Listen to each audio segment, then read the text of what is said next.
All right, welcome, guys. Welcome, beautiful people. Welcome. Good morning from my side. Let me be certain everyone can actually hear me. Um, Guys on Twitter, if you can hear me, show me the emoji sign. 100% thumbs up if you can hear me, guys. Please, please, please. Let me confirm I'm not just speaking to myself. Let me know if you can hear me, guys. Let me know if you can hear me. 100. Thanks, Tudo. Thank you, thank you, thank you. Hold on. Let's try it again. Let's try it again.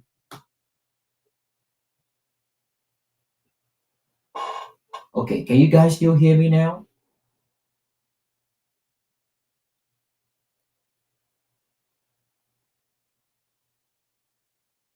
Let me give it a little bit more time. Um, okay, can you guys still hear me now? 100. Thank you, TK. Thank you. Beautiful, beautiful, beautiful. All right, thanks. It's lovely to be back. It's lovely to be back. Wow, Friday, another Friday. It seems like yesterday when I was signing out and telling people we'll see next week Friday. It's another Friday today. Beautiful day. Lovely weather, by the way. In Chicago, it's not that hot, but it's okay. The weather is okay. Um, I don't know. What about yours? Wherever you're joining me from, how's the weather down there? I'll get to know about that when people come up to speak. Thank you. It's another beautiful day today. Um, Today's topic is going to be insightful. It's going to be emotional. It's going to be gut triggering, um, frustrating, annoying, mixed emotions. Mixed emotions. In fact, I was having a second thought about it yesterday when I was watching some documentaries about what people actually go through before getting to Spain, Italy, or any of the European countries. It's insane. We'll be diving into that today. We'll be talking more about that today. A couple of people will be sharing their experiences with us on this platform. Some people are actually shy, some people are still hurting, some people can still feel the pain, they're still living the PTSD, you know, it's quite challenging. It's a life changing experience, and a lot of people don't want to talk about it. Um, Ari spoke about it once. It was painful listening to him. This was about 2 3 years ago. A couple of people I sent the links to.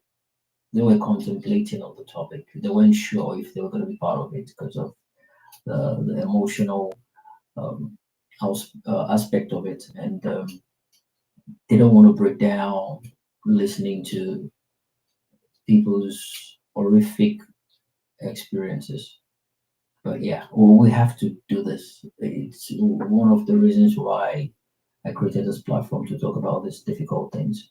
And the bottom line is lack of good governance um, actually leads people to the madness that we see.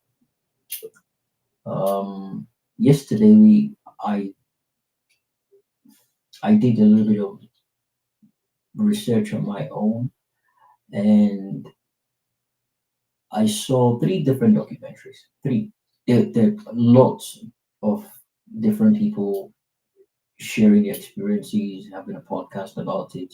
But I'm talking about actual documentaries, like BBC documentary, CNN documentary, Al Jazeera documentary. Um, I was going through one of the documentaries, I was watching it, and I listened to a particular part where people were actually eaten by sharks. Like there was a particular incident that happened in 2017, and the the boat they call it Lampa Lampa. Yes, uh, capsized, and people were getting eaten by sharks.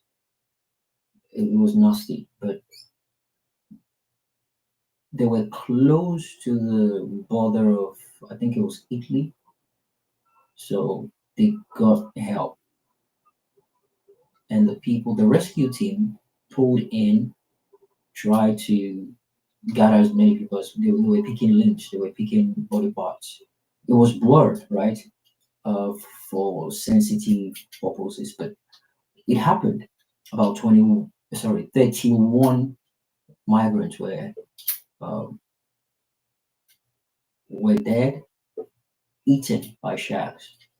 Um, some of the bodies they recovered, they saw bite marks on them, and thousands were missing. Thousands were missing. Um, of people's hands, limbs, sometimes a whole family member joined that, and they lose kids, they lose husbands, wives, you know, and 90%, well, 95% of them cannot even swim. So I'm explaining this horrific part to paint a picture, right? And it's another industry on its own. But the point is this: people know about the madness, they know about the fact that it's a matter of life and death, and they might not return. They know about the fact that it's going to take their lives, but they still venture into it. Like, what would make you do such a thing? That's the ripple effect of bad governance. Bad governance is so deadly, it's so dangerous that people would rather kill themselves than confront their leaders. And that's the reason why we have people committing suicide in Nigeria. They'd rather do that. It's easier for them. They'd rather do that than going and confronting their leaders. Do you know the amount of people that might have made a lot of difference if they had gone to face their leaders and they probably get shot by maybe this politician security than they just go into commit suicide? It's equivalent to what is going on right now. The amount of people leaving that country, the figures are shocking. They are outstandingly shocking. Hundreds of thousands of people leave Nigeria every single year just to go through this part. Hundreds of thousands. I have the figures here, and we're going to be talking about that today. Um, it's going to be an interesting one. I'm looking forward to that. It's going to be an emotional one as well. A couple of people are trying to summon the courage. It's not about even people making fun of them. It's the fact that it's going to bring back nasty memories. It's going to bring back pains that they've tried to forget about. It's going to bring back memories that they've tried to bury in their minds. And it's nothing but just for educational purposes, of enlightening the people and putting it out there for record purpose for people to know that this thing does happen. It's real. It's been happening. It's currently happening, and it's gonna keep happening if nothing is done about it.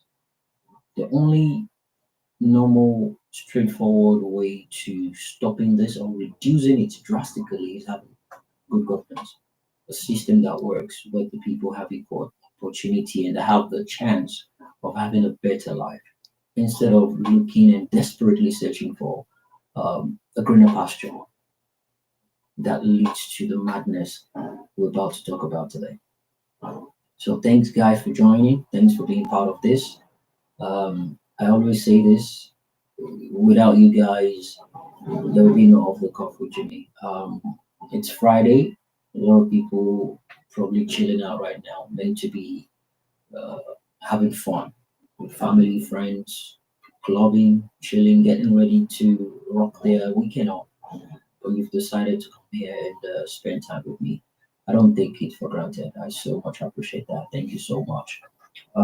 Without wasting any much time, uh, I've been able to appeal for my suspension on TikTok, and they've granted it. I've been approved. So guys, please, let's put at the back of our minds. They don't tolerate swear words. Uh, That was what happened the last time I got suspended. So I had to clear that.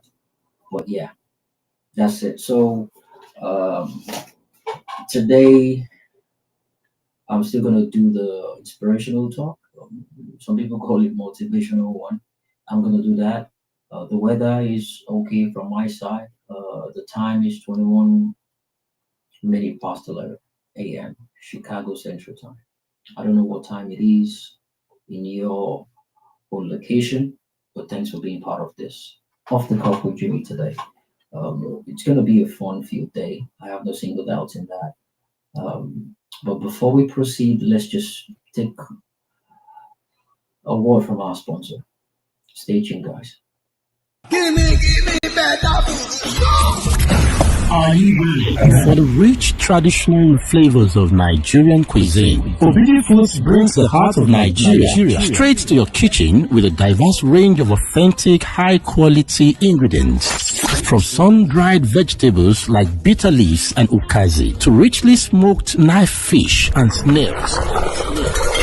Obidi Foods offers a diverse range of traditional ingredients, the quality you can trust. Each product is carefully sourced and processed to retain its natural flavor and nutritional value, ensuring you get the best of Nigerian cuisine. Obidi Foods, in Nigeria or abroad, Obidi Foods ensures you have access to authentic Nigerian ingredients for our smoked knife fish and panla, thoroughly washed and slowly smoked over a firewood oven, giving the fish a lasting wood smoked flavor.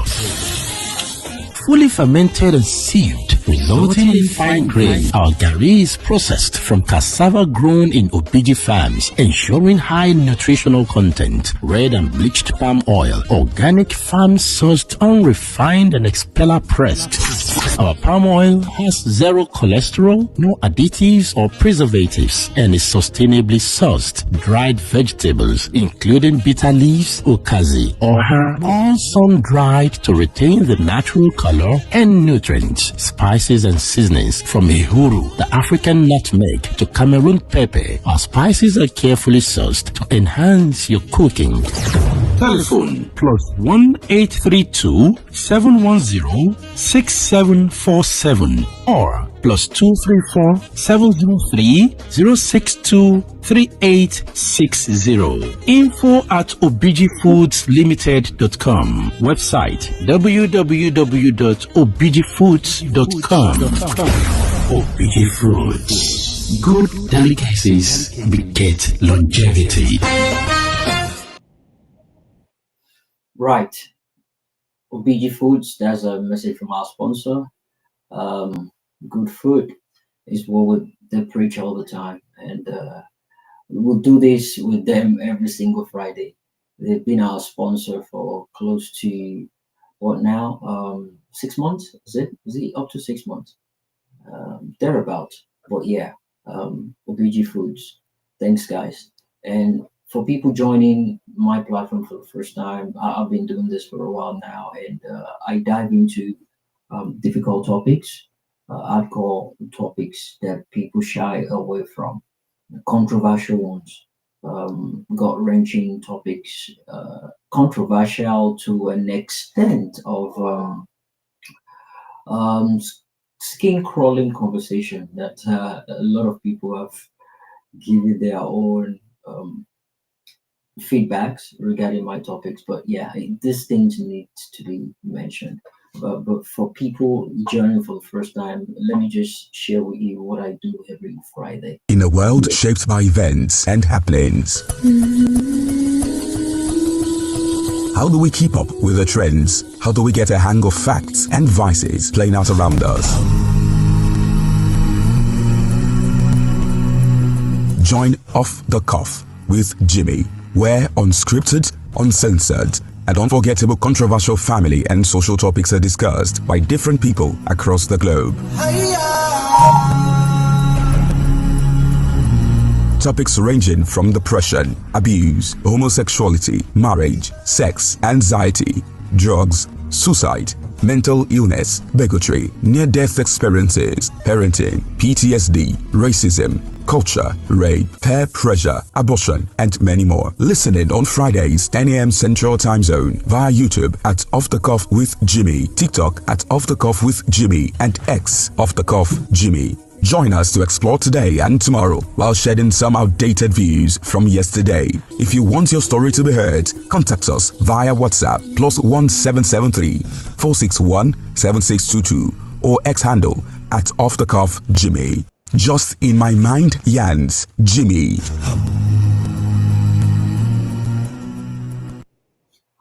All right, thank you. There you have it. Off the Cuff with Jimmy. I do this every Friday. We talk about controversial topics. Thanks for being part of this, guys. All right, without wasting any much time, let me just go straight to the topic for today. But before then, of course, I do this, monologue as a way of encouraging people and speaking factually to our conscience to let us understand a different view of life. And I'll be doing that, straight away before we go straight into the topic. So today I want to focus on you survived that, then you can survive this. I deliberately came up with that based on the topic I'm talking about today, based on today's Off the Cuff Jimmy's topic. So the title of the inspirational message is You Survived That? Question mark. Then you can survive this. Whatever it is you might have gone through. Imagine it's been spoken about. Imagine you've told me about it. And I'm saying to you that if you could survive what you told me or whatever it is you've been through, the worst experience of your life, if you could survive that, then you can survive whatever comes towards you or whatever you think you're going through right now. There are some things in life that don't just hurt, they haunt you. They hurt you at first, but eventually, if you go through that phase, you realize it's now haunting you in a terrible way. There are always moments that breaks you as human beings, bends you, bruises you, and somehow you still keep going, you keep pushing, you keep breathing, you keep listening, you keep watching. Today, I want to say to you that you are powerful. You are someone special to have actually gone through that, and you're made for whatever is yet to come to you. If you survived what you've survived in the past, then trust me, you can survive whatever it is you're going through right now or whatever it is coming your way. Let's be honest, life as we know it isn't fair. Fact. It hits you where it hurts. And sometimes where you never even expected. Many of us, we've cried in silence. We've smiled in public with a heavy heart. We know what we're carrying, the burden on our necks, but we still put a smile to overshadow it. We've sat in the dark, wondering if morning would ever come. Many of us. We've walked through betrayal, we've walked through um, pain, we've walked through poverty, we've buried people. Most of us, we've buried people you couldn't have imagined life without. With buried people, you couldn't have imagined how you're gonna come, how you're gonna be living your life without them. We have people buried their father, their mother, siblings, their spouses.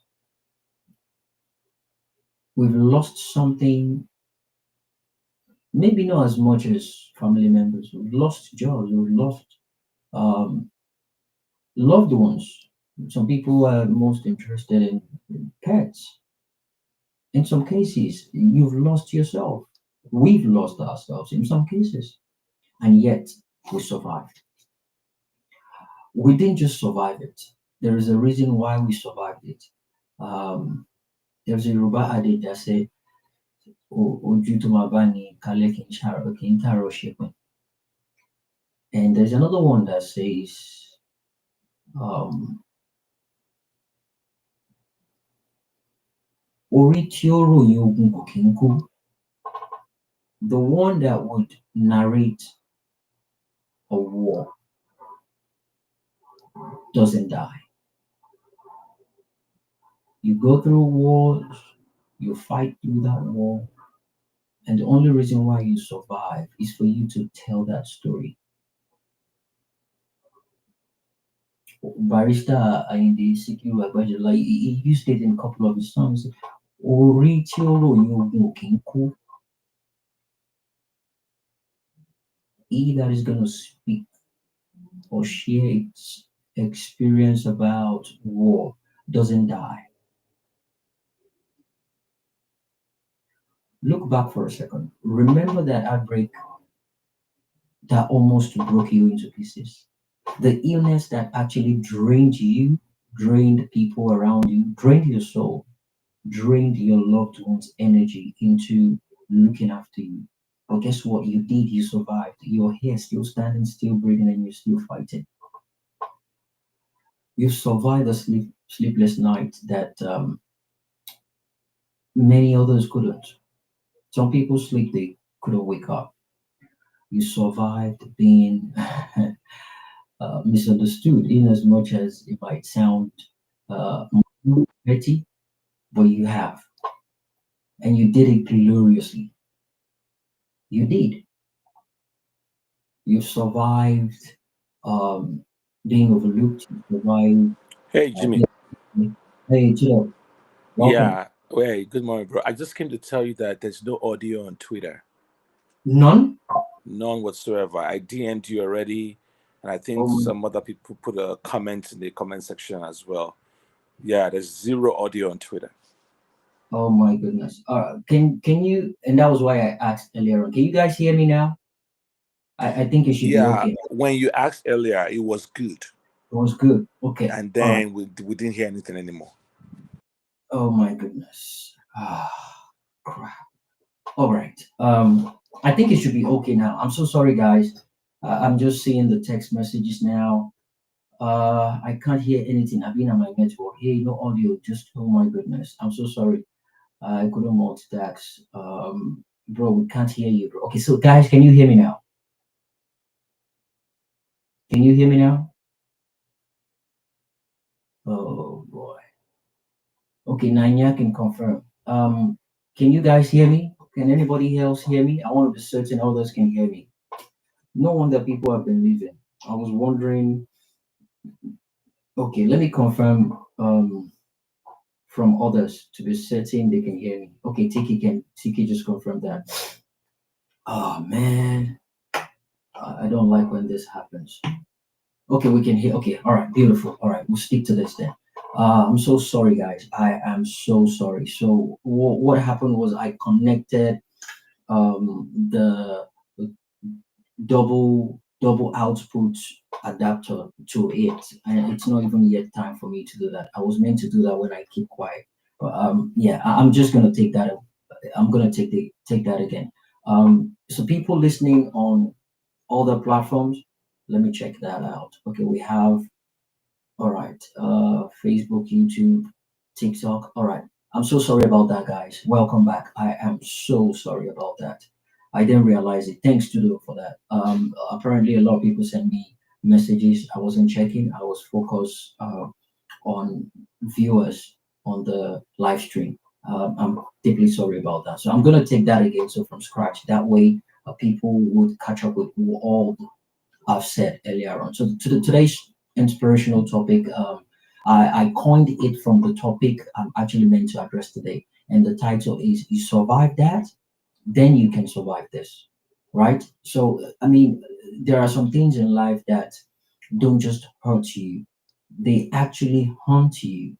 Moment that breaks you, bends you, bruises you, and somehow you're still here. You're breathing, you're listening, and you're watching. Today, I want to remind you of something powerful, something personal. If you survive that, whatever it is you've been through in the past, you're going through right now, and yet to come, trust me, you can survive whatever it is you're going through right now and what is yet to come. I'm going to try and apply my empathetic and emotional tone regarding this. But let's start with the facts. Life doesn't play fair. That is 100%.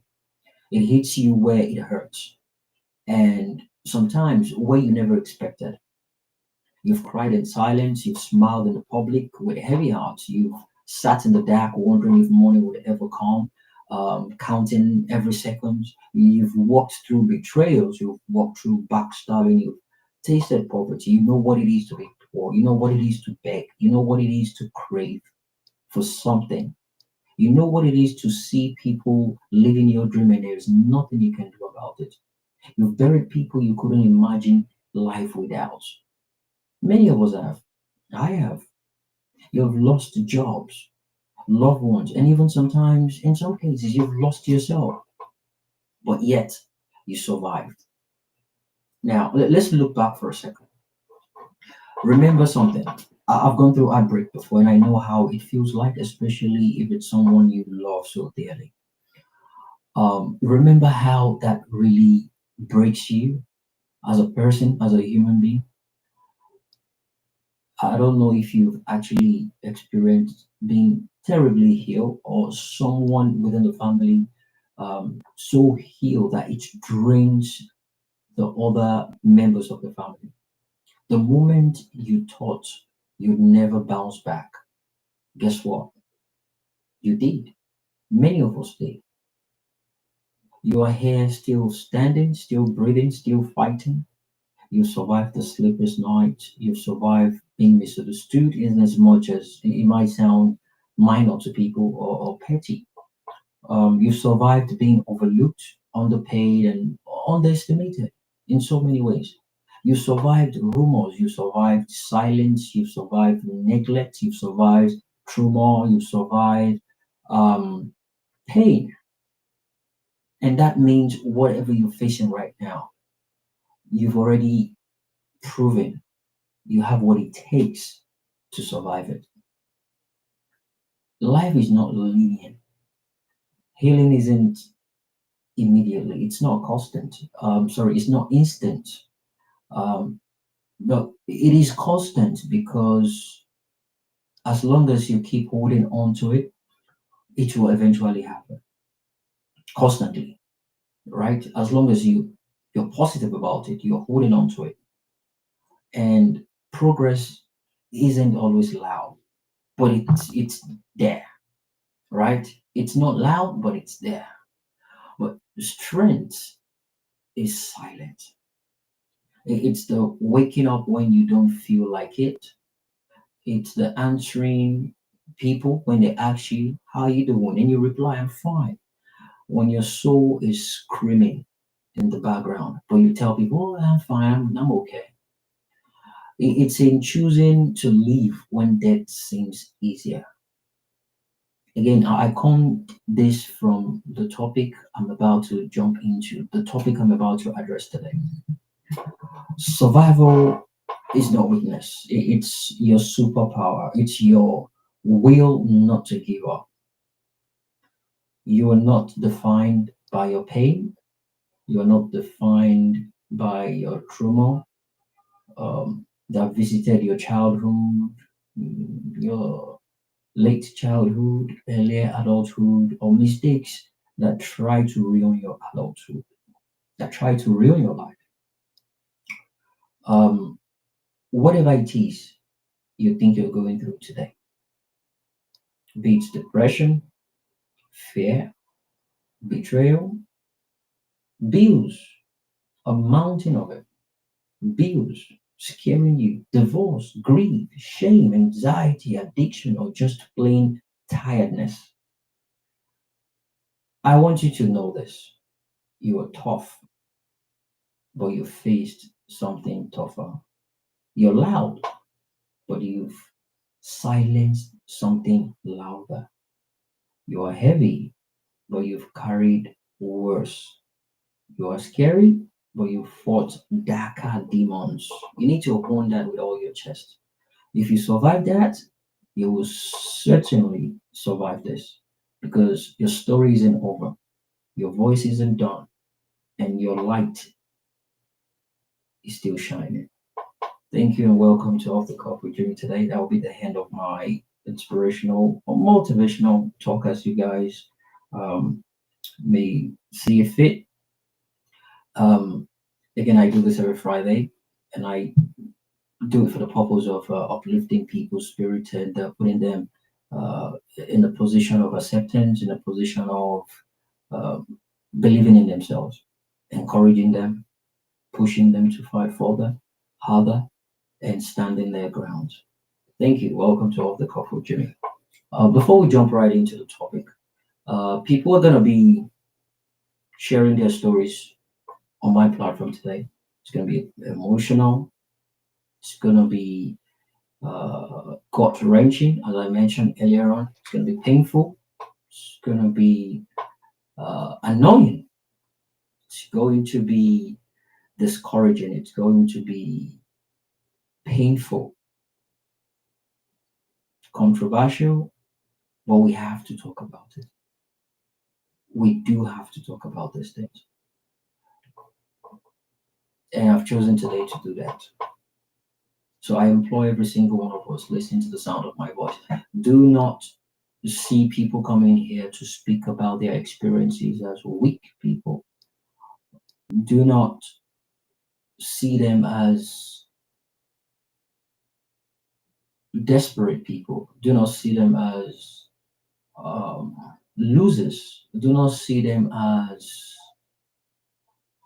I'm looking for the right word to use because I know the way many of us in Nigeria actually think about things like this because they've used it in attacking a lot of people. But I want us to listen carefully to what they actually went through, what they were ready to do instead of sitting back and witness what bad governance is. Thousands of Africans, especially Nigerians, seeking greener pastures, in Europe to be precise, risk their lives through a treacherous path every day, every week, every month, and every year. From Nigeria to Kano, across the Sahara Desert, into Libya. Then they cross the Mediterranean Sea towards Europe. Many never make it. Some fall off of a loaded truck in the desert. Some die from thirst, snake bites, rape, torture, slavery, modern day slavery in Libya. While some drown in the sea or get eaten or get swallowed by sharks, whales, piranha. All this just because they're trying to escape poverty and hopelessness back home.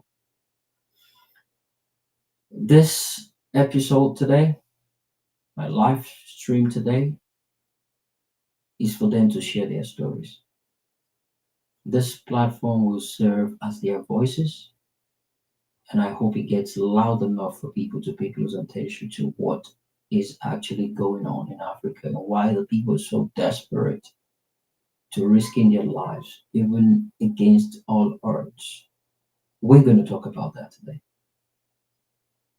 What would make a man walk into the jaw of the desert, the Sahara Desert, to be precise, and the willingness to get drowned in the belly of the Mediterranean Sea? What would make a man want to do that? What would make a mother leave a child crying behind, kissing a future goodbye? And she's not just doing that, she's doing that to follow strangers into the dark, not knowing if she's going to be raped, sold, or swallowed by sand or by the sea. They call them migrants. Well, I consider them survivors of a country that abandoned them.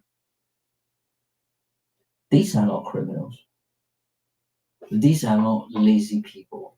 In fact, many of them are professionals in their various fields. We have engineers, we have teachers, we have professors, we have accountants, and we have dreamers, broken by a system that only rewards the corrupt and punishes the honest people, the people that work honestly, legitimately. The system of the country punishes them.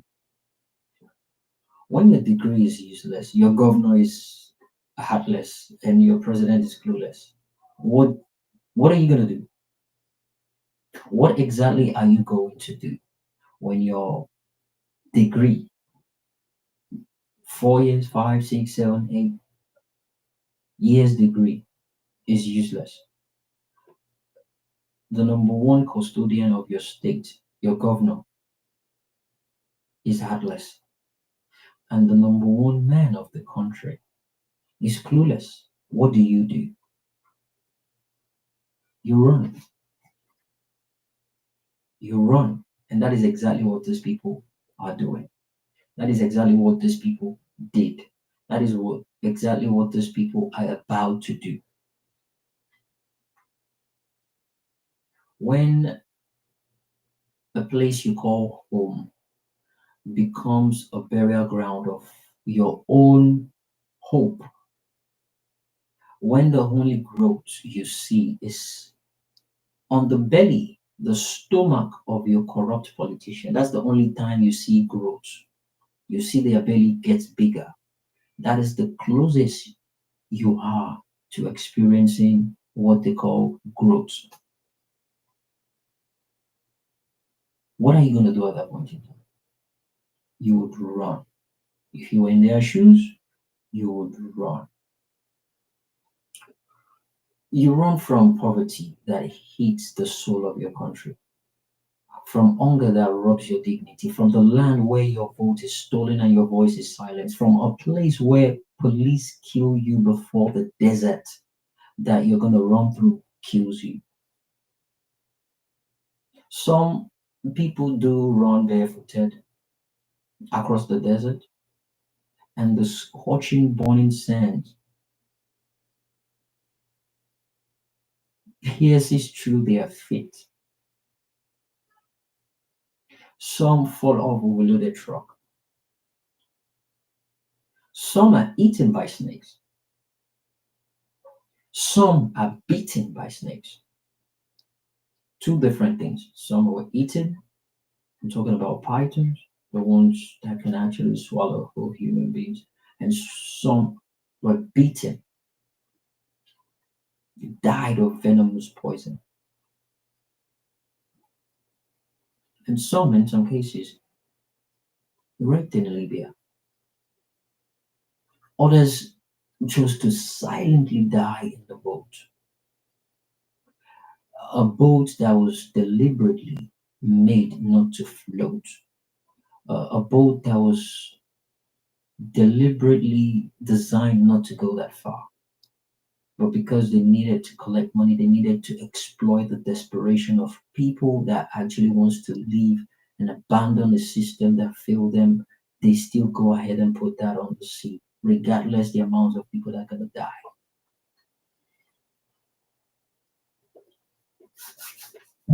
That is what we're talking about today.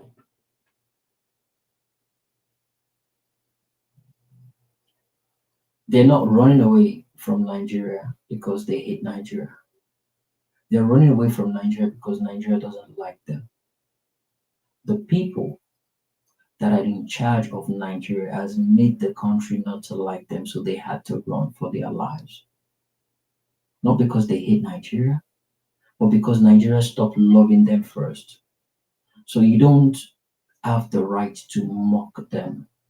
Don't call them fools. If you had to choose between dying poor at home and dying trying abroad, what would you do? That question is posed to you. This is the story of the forgotten, the people that left for greener pastures, the desperate, the brave, and the broken. This is the voice of the desert boys. There are females amongst them, there are mothers amongst them, there are daughters amongst them. So when I say desert boys, it's not gender based. As a matter of fact, I consider having another separate space entirely for the women because they go through the deeper side of hell compared to the guys, compared to the men. I heard stories of people that are being held back just to make babies, turn them into baby making machines. And the purpose is just for what exactly? Trafficking, sex trafficking. From my research last night, I got to realize that there are eight steps that are required. I repeat, 8 steps that are required to be taken before you get to Italy, Spain, or any of the European country by road and by sea. 8 steps. So when I did my research yesterday, I focused on, I focused more on Nigerians leaving Nigeria for greener pastures. I focused on Nigeria. So again, you could decide to go to different countries, but I focused on Nigeria to Italy. There are Nigerians to Spain, Nigerians to other, European countries, but I chose Nigeria for Italy because many of the documentaries I saw was based on Italy. The number one step is leaving Nigeria. That's the starting point. Leaving Nigeria. It could be from Lagos. It could be from Benin City, which is Edo. That's the major trafficking hub. Edo. That's the major trafficking hub. It could be from Kano. It's actually closer from Kano because they're closer to the Sahara, which is the last point before the Sahara Desert. Could be from Sokoto, Katsina, even Maiduguri. Now, there's a system, a mode of transportation. Buses are available, taxis, trucks, arranged, remodified vehicles by traffickers, by smugglers. They call them connection men or buggers. I did a lot of findings and I'll be sharing that with people today. So that's the number one step. Leaving Nigeria is the number one step. If you're living from Lagos, you need to find your way to Benin, or if you want to find your way to Kano, to Sokoto, Katsina, Maiduguri, but northern part of Nigeria is closer to the Sahara Desert. So you have Kano, Sokoto, Katsina, and Maiduguri. These are the closest cities or states to the Sahara Desert. So if you're coming from Lagos or Benin, make your way to any of the northern states that I mentioned. Kano, Sokoto, Katsina, Maiduguri. That is how people actually get their transportation out of Nigeria. That's the first step. Leaving Nigeria, number one. Step number two, crossing into Niger Republic. That's the main bother. Um, you have to cross to Niger. It could be from Castina. If you're moving from Castina, you get to Jibia, Jibia to Maradi in Niger. If it's from Sokoto, it will be from Ilala um, to, I think, Benin or Koni in Niger. If you moving from Sokoto, Ilela, Benin, or Koni, any of those is the destination. Maduguri is just one destination from Maduguri. It's called Difa in Niger. Difa, Difa, Difa. Now, the risk you face in the step two is bribing border officials. That's the number one risk. You have to bribe them. And bribing them isn't as easy as people think it is. You could end up meeting one that doesn't believe in bribes, could be attacked, arrested, detained, and deported back to Nigeria. So bribing borders officials is another task. Or better still, um, the Nigerian customs. So you're facing two different people right now, the Niger and the Nigerian ones. So you gotta be prepared financially to um, to bribe them. You could be attacked by armed robbers or bandits. That's the number two risk. It wasn't like that before, but because they've seen how lucrative it is, the numbers of people leaving Nigeria through that route, they've come to realize that that is a potential site for them to make quick cash.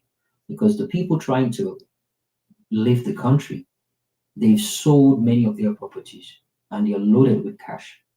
They only deal with cash. And the cash they have on them is to pay their way, to bribe their way for easy passage. Anyone they come across, the best way is just to keep bribing, keep bribing, keep bribing till you get to your destination. The bribing never stops. The bribing never stops. Even at to the point when you get to the Mediterranean Sea, the bribing continues. In fact, that is where the bribing skyrockets. When they say or they use the phrase "you're in the middle of the sea," yeah, and you'll be abandoned totally. What can you do? And I mentioned earlier on, over 95% of the people cannot even swim. So they are abandoned. So it's a matter of choice. They bribe you, sorry, they blackmail you into paying more money. You've already settled them to be on the boat. And they just tell you, you know what? Yeah, we need more money. I'm charging extra. I'm charging extra to $200 more. If you have it, give it to me. If you don't, I'm throwing it off the ship. What am I saying, ship? I'm throwing off the boat. Now, the boats are two types: the inflated, looking raft, or a wooden boat, handmade wooden boat that can only take, let me see, it's majorly designed for maybe 30 or 50 people, but they pack over 200 people on that boat. And a lot of things can get wrong. The machine, the speedboat machine can get spoiled. Luckily, they have some mechanics on board that can fix it, and they gotten themselves with some materials, some spare parts. If you're a mechanic, you can fix. It's a chance to buy your way out or get extra lenient treatment. But yeah, they get attacked by armed robbers and bandits. So armed robbers and bandits designate themselves around those locations, targeting people with hard currencies, naira, they can collect it from them. A lot of people get stuck in Niger because they've been attacked. The money they have that's been stolen, they're stuck there. They need to walk their way out to get that money back and now continue with the journey. Whereas the family back home will actually think they're already in Italy or they're already in Spain or wherever.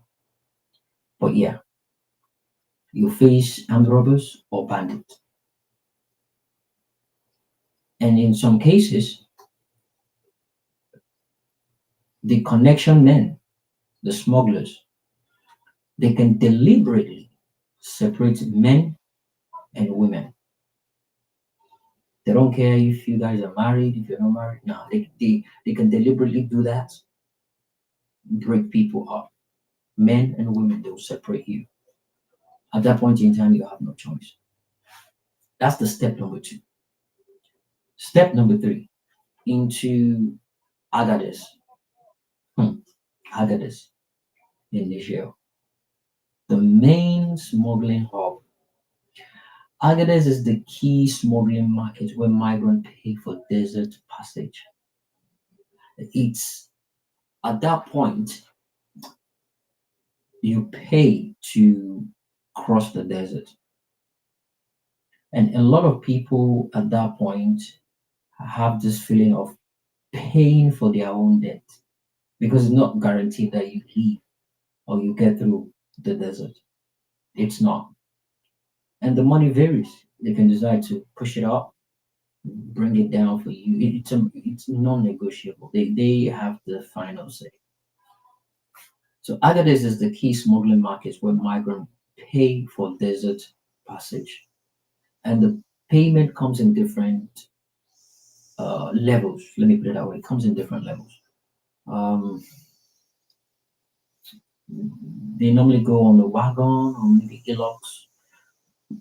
Depending on how much you pay, you get to sit in certain positions on the truck. The people in the middle, they pay more money. The people at the edge, they pay lesser. The people hanging by the edge of the truck, they deliberately designed poles, sometimes maybe sticks, three branches. They deliberately place them there so you can hold on to something. Because on the desert, the Toyota Hilux is designed to drive through desert and go through sand like nothing. Um, so, but then again, it hurts extremely hot. It's hot, and you have snakes all over the place. You have snakes in the desert, poisonous ones, by the way. And you have to have water on you. Some people complained that sometimes they realize that water in their bottle is unexplainably going down. Maybe due to the severe heat, and it's always hot. I mean, the water, temperature wise, they buy bottled water in ice cold, like ice block bottle. They buy it before they jump into the desert. And when they do that, before within 10-15 minutes, the ice is melted, everything melted, and the water just keeps turning from warm to hot. Then what? So if you pay good money, you be in the middle of the deluxe. If you can't, you hang by the edges, where you have more chances of falling off easily. And they don't wait for anybody. I think they only wait once or twice, depending on the distance or where their destination is. They wait once or twice, and when they wait for people to use the toilet, to use the bathroom and pee. And I think it's just time. They give you time. It could be 1 minute. There are cases of people trying to do the number two and they get bitten by snake in their bum bum. And the moment that is done, there was a particular story where they said they had to, I think it was a viper, they had to pull the snake's fang out of the guy's ass. He eventually died because there were no antidotes around and the poison of, a viper. Um, it can be that crazy. So, if you're lucky enough, they accept your payment for the desert passage. Migrants may stay for days or weeks in ghettos or hideouts waiting for transportation. So if you end up passing through, scaling through that desert, luckily, sometimes some people doze off from the edge, they just fall off and they don't listen. You keep banging the truck, they're not listening to you, they keep driving. Um, so when they eventually get to the destination, what they do is you don't just get there and just feel you can be walking around. No, you can be arrested and deported immediately. So what they do is they strategically drive them to a neighborhood that police don't normally go there to border them because they know the kind of things that happen there. So they drive them there, they just hand them around, they just hide them there. It's called hideout, and they wait there for transportation. Obviously, they move at night, so but they don't know when it's gonna be, but they are always ready to go.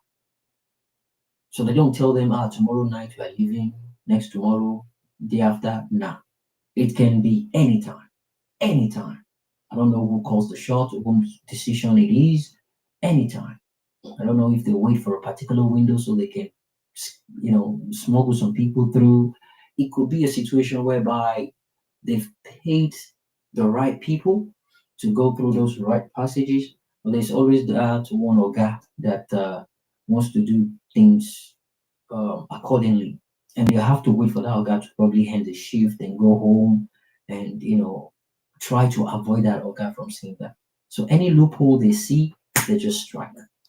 So they hang people around in the ghettos, and they just get them ready. Tell them, once we're ready, we'll just tell you, you move, and they just pack everyone in open Toyota Hilux or truck.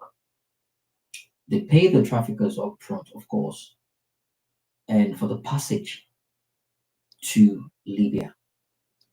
Remember, guys, we're still talking about step 3 out of 8 steps. Step 3. Now, let's move to step 4. Crossing the Sahara Desert itself.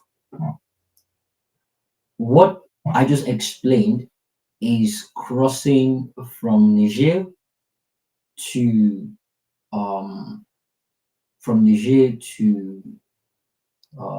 what's it called, to Libya. Niger to Libya. Agadez, Decoy, and Mandama. That's in Libya. You have to go through I think they call it Tenere Desert. Tenere Desert. I think it's almost within or slightly out of the Sahara Desert. You can Google it. Tenere Desert. It's extremely dangerous. You know, when you watch documentaries and you see snakes that just hide themselves in the sand and you just walk anyhow, you just feel a sting on your foot. Yeah. That was exactly where the man that was struck in the bomb died. Because at that point in time, the Elox wait once in a while for them, I think twice within 24 hours. They wait. By the way, they need to cover their faces with whatever, dress like all these Muslim women in Nigeria because of the dust. It's highly dusty. You can get sick easily. It just goes through your mouth, your nasal, everywhere, blocked with dust, thick dust. And this is from the deliberate disturbance of the sand because the Elox is driving in full speed, right? and that way they stir up different, sands, and the dust is all over the place. Um, and it's not just one truck. You could have 10, 20, 15, 30 trucks owned by different people. So the ones in the front are just spewing dust in the face of the other ones in the back, and they spread across the place. It's highly dangerous. So people cover up their nose, their mouth, and everything. Their eyes, in fact, they do that to protect themselves, to stay healthy. Some people die from the um, clogging of their throat from dust. So they always advise people to close their mouth, close their nose, and everything. Always pour water on yourself to look hydrated and feel hydrated because it's extremely hot. And when you're peeing, you need to watch the ground carefully. You might be peeing on a viper that is disguised in the sand. You need to watch. So if you the ones that like to have your own privacy, you want to pee, you don't want people to see your John Thomas. Yeah. The further you go to have a privacy, the more chances you're gonna get struck by a snake, and nobody's gonna know where your has actually ends up. So once they do that, the duration, let me rephrase, the duration of them going from, my goodness, duration of them going from Agadez to Libya, duration is between 3 to 10 days. Guys, 3 to 10 freaking days. The time frame it's going to take them to travel from Agadez to Libya. Yeah, 3 to 10 days. Extremely dangerous. So you can imagine how many times they're going to be waiting. And the whole idea of this is they've not been able to, they don't even have passports. They don't have the money to purchase a passport. They don't have money to go through the process of applying for a visa or whatnot. They don't have the credentials to apply for a visa. So therefore, this is the best and quickest way for them. I mean, if you apply, get a visa, do whatever, buy a ticket, it might be expensive, but yeah, you get a plane. A plane gets there within a couple of hours. But in this case, they want to go by road. So what you're meant to go through by air, you're going by road. It's going to take you days, months, sometimes. In some cases, years. Because some people get robbed, they get stuck in Niger, they have to walk their way to get enough money so they can cross to Libya, and their family don't know anything about that. They probably think they're in Italy enjoying themselves and forgotten about them. Some people don't even tell their family they live in Nigeria. So when they get to Libya, they hike up the price during the process. They can't pay the man. They resell them as slaves so they can get the money. So whoever it is they sold them to will now use them as laborers. They'll pay them a fraction of whatever it is they do. Those people save that money to use it to carry on with that journey. And you can imagine how small the money is going to be. So it will require them working more time, more days, more years for them to accumulate that money into something chunky enough for them to actually move to the next phase of facing the Mediterranean Sea. But don't forget, we're still on the fourth step. 3 to 10 days. Then you have issues of dehydration and starvation. It's one thing for you to keep yourself hydrated, it's another thing for you to be well fed. A lot of people go with healthy snack bar. They purchase them, something that can give them strength while on the journey. They don't need fufu or all this everything. So where are you gonna even put those ones? They'll get spoiled. So yeah, dehydration, starvation, snake bites, falling off truck, bandit raids, even during their movement, they can be stopped by bandit because that is their corridor, that's their passage. And now you're facing armed robbers, bandit, and ISIS kidnappers. I repeat, ISIS kidnappers are on this route. You're facing bandit raids, you're facing armed robbers, and ISIS kidnappers. If you are seated by the edge of a truck, you get sleepy, you're alone, you're not holding tight to something. If you drop off the truck, it's over for you. You're done. No one is going to stop. If you're fast enough, if you can catch up with the truck, yes, you can jump on. But the person next to you probably don't want you to jump back because he had to squeeze himself to create space for you. But now that you're gone, they can sit more comfortably. One person less.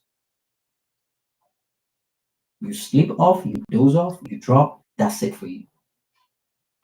That is if you don't have anybody, if you're alone. Now imagine having people, your friend, which I believe they should actually hold themselves tight and just hand lock. But imagine having someone, even at that, if someone drops off and your father or mother or uncle or friend is banging on the door, they are not going to wait. In fact, people at the back seat of the truck, because this truck has two seats, the driver, the front seat, and the back seat. Point AK-47 had the people just open the window, connecting it to the back truck. Open the window and just point the gun to them. If you don't keep quiet, you're gonna get gunned down. And everybody just keeps quiet, and the truck keeps going. And people just cry and forget about it. Some people jump off, like, no, I can't leave my family member there. And many of them don't make it because, again, it is highly packed. I don't know if it's done deliberately, but the amount of dangerous snakes that's been reported that are being killed by people, a lot of people were covered in sand. Right. So if they manage to do that, if they manage to survive 3 to 7 days through the desert, they survive dehydration, starvation, snake bite, falling off the truck, bandits, raids, armed robbers, kidnappers, the ISIS kidnappers, and cops buried in the sand and left behind. If you can survive all of these things, then congratulations. You just made your way into Libya. Now, step 5. Entering Libya, the southern border to be precise. They call it Guantrom or Saba. That's the popular one people know, Saba. What next? Now, migrants often arrested or kidnapped by militias. Okay, so you're not more in the desert. You are now at the border, southern border to be precise. Migrants are often arrested or kidnapped by militias, held in detention centers, tortured, raped, or forced into hardcore labor. Women, and which is the reason why the reason why they normally separate them at times. Women are frequently sold into sex slavery. Some migrants work for weeks, months to pay for sea crossing, which is what I just explained. So this is where the agent or the connection man or the burger man double crosses them. So they've paid for whatever it is they're requesting for, and they've handed them over to the people that will pass them through from Niger to Libya. Now, along the line, the person they've handed over that to, he has collected a share from the agent. he too now uses this opportunity, knowing the amount of people that are going to get, that will be desperate enough to pay more money. He uses the opportunity to siphon money from them, using it to blackmail them and increases. They can increase the fare along the road. They can easily do that, and there's nothing you can go. I mean, go and report to the police, whatever it is you want to do. It doesn't bother them. But yeah, the point is, they have the power to do that because already whatever it is you're doing is it's not legal. So you might as well just play to the end of it.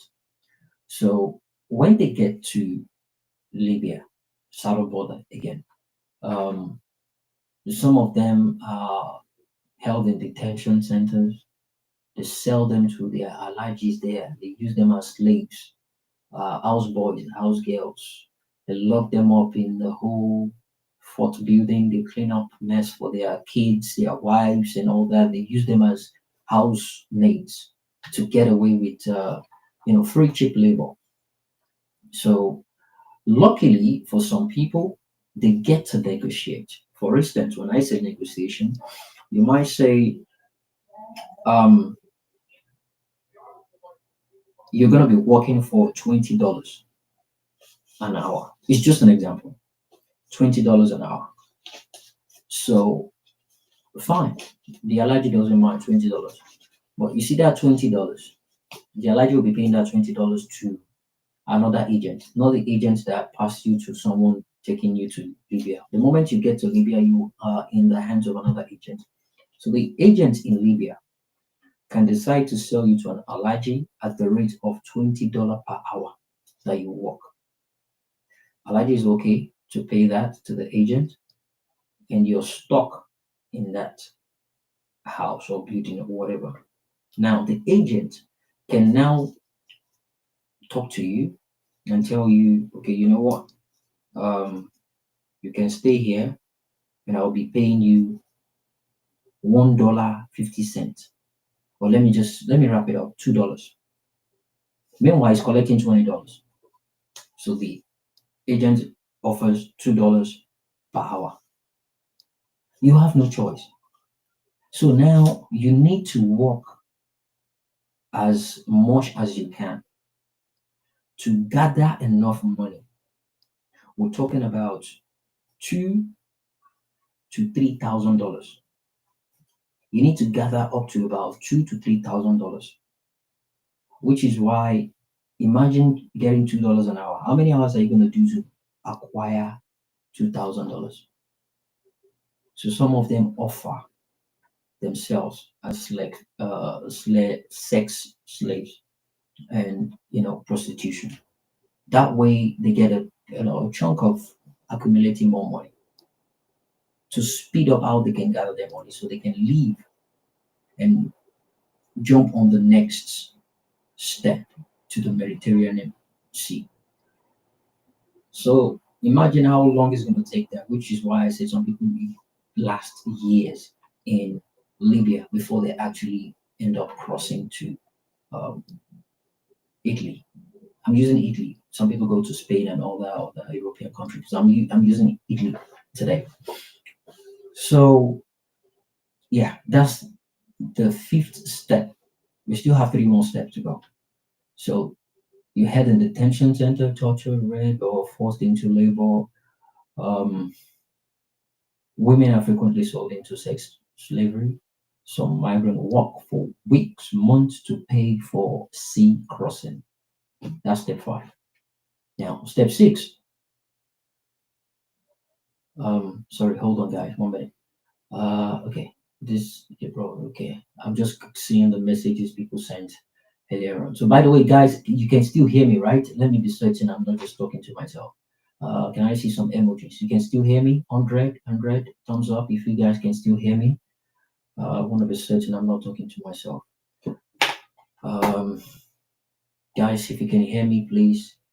Oh wow, I've been talking for almost 1 hour now. I didn't even know that already we have. Oh wow, we have over 3,000 people on live stream already. Okay, interesting. Thank you guys. Thanks for that confirmation. All right. So the purpose of this is an educational aspect of letting people know what it requires for you to leave that country through Libya. And I'm putting it out there for people to understand. It's a recorded live stream and it's a recorded space. Thank you guys for confirming that. Thank you. So back to, we just finished step 5. Now step 6. Step 6 is Libyan coastal cities, which is departure point. It could be from Tripoli, Zuwara, Sabra, Litin, and Misrata. I know people that have been there, they're probably going to be familiar with these things. Those that have actually gone through that route, they'll be familiar with the places I just mentioned: Tripoli, Zuwara, Sabra, Zlitin, Homs, Misrata. These are the departure point where people embark on the most dangerous trip from Libya into the European country. Step 6. Final payment is made to the boat traffickers. Emphasis: boat traffickers. Migrants are packed into a rubber dinghies or wooden boats. They call it lampo. Is it lampo? No, lampa lampa. That's the slang they use for these boats. Lampa lampa. No flak jacket, no life jacket. Some pay extra to avoid Coast Guard's patrol. So now it's not just you jumping on the sea. They have different types of boats. If you want the ones with machines, if you want the ones you can use your hand to paddle, it's up to you. And they have different routes. There are routes that will take you longer to get to. There are routes that will take you quicker to get through, but you have to bribe the coastal patrol team, and that's going to require you paying extra money. If you can't, not a problem. That means you spend more time on the sea, go through a different route, and most of the time, the so-called captain or the person that claims to be driving the boat doesn't even know the route, doesn't know what it is to even steer the boat or control the boat to a particular direction, doesn't even know how to read direction, know how to read the sky, know how to read the compass, know how to read um, the road on sea. Doesn't. So they will just keep circulating within a particular region, and they can be there for days, weeks, or months with no directions. Now, this is a tough part. So that's step 6. That's when they appoint them to the boats that will be taking them. They tell them the dates. They don't really usually tell them time. They can just be like, "Oh yeah, we're moving." So that is step 6. Now, step 7 is titled the Mediterranean Sea Crossing. In bracket, death zone. There is a reason why they call it death zone, and I'm going to explain. So that is Libya to Lampedusa, right? It does in Italy or Malta, Lampedusa. Distance is 300 to 500 kilometers across open sea. The danger or dangers, let me put it that way, the dangers that you have to face are as follows. Number one, there are chances that your boat will capsize.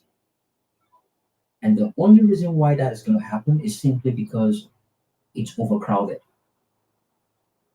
It is overcrowded. A boat designed, a boat made for just 50 people, but out of greed, out of the fact that they want to make as much money as possible, they just pack people on the boat like sardines. So a boat that is made to contain just 50 people They'll pack about 200 people there, 200 persons there. I'll put some pictures in the comment section so people have an idea of what I'm talking about and how crazy this can actually be at times. So they pack as many people as possible on the boat. And that's one of the reasons why the boat usually capsize. Okay, after that, that's number one. Number one danger. Number two danger, engine failure. The chances of having an engine failure is very high. Very, very high. Because nothing is covering the engine or protecting the main part that water is not even meant to get to. And it's not the sophisticated, recent engines that they make now, because they have some certain areas where they're protected, they're covered, so no matter how much spillage or water goes in there, it doesn't stop. But because they had to get innovative, they had to get creative by placing an engine on the boat, so there is no much they can do to protect the engine from getting splashed on by water. So definitely, most of the time, they have engine failures. Luckily, they might have some engineers on board or mechanics on board with spare parts. They might have some spare parts to use.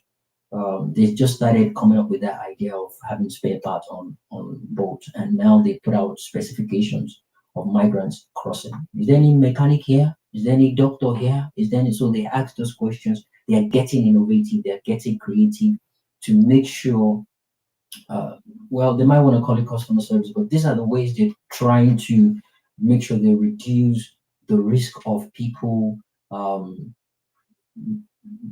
dying before they get to their destinations.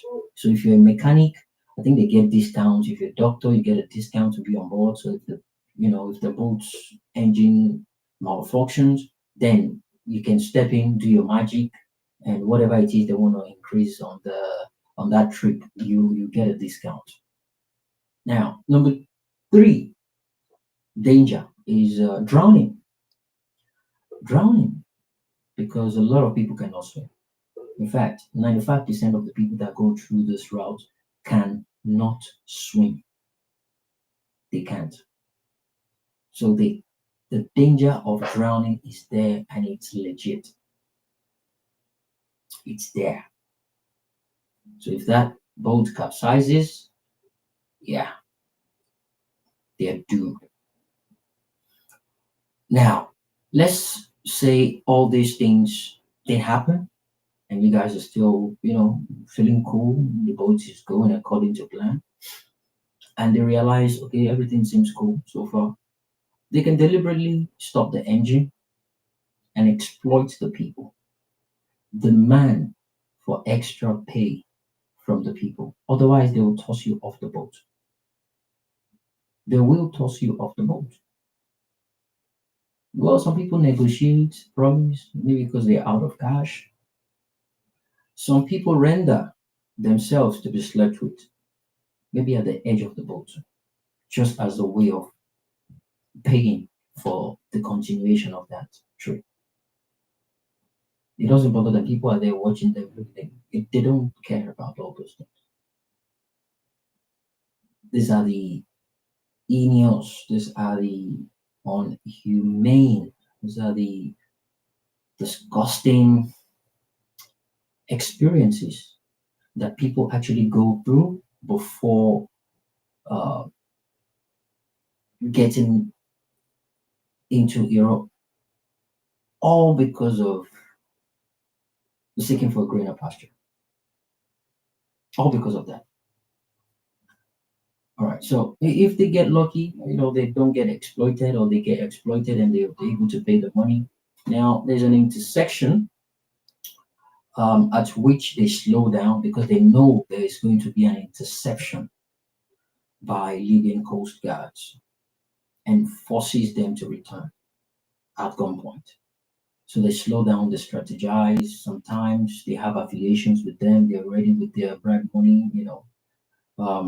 They negotiate the pay and they go, but not all the time. Now, In the case at which your boat capsizes, they're fucked. That's it. And I deliberately use that word to explain how crazy it is. While doing the research yesterday, I actually wanted to know if they were just getting drowned by the fact that they couldn't swim. Then it occurred to me that it's not just about the fact that it cannot swim, it's the fact that they get eaten by creatures, unknown creatures, and known creatures that poses threats to all human beings that passes through or oversteps their boundaries on sea. It's just like you sitting in your living room with your legs on your center table, popcorn, watching Netflix, and you just see a shark walking in front of you. Like it's not talking to you, it's not bothered you or even seated there. Just walk in front of you like it's nothing. Like yeah, walks right in front of you. That is the best way I can describe the reason why these animals attack them. They feel threatened, and it's more like a food to them. A la carte. A la carte.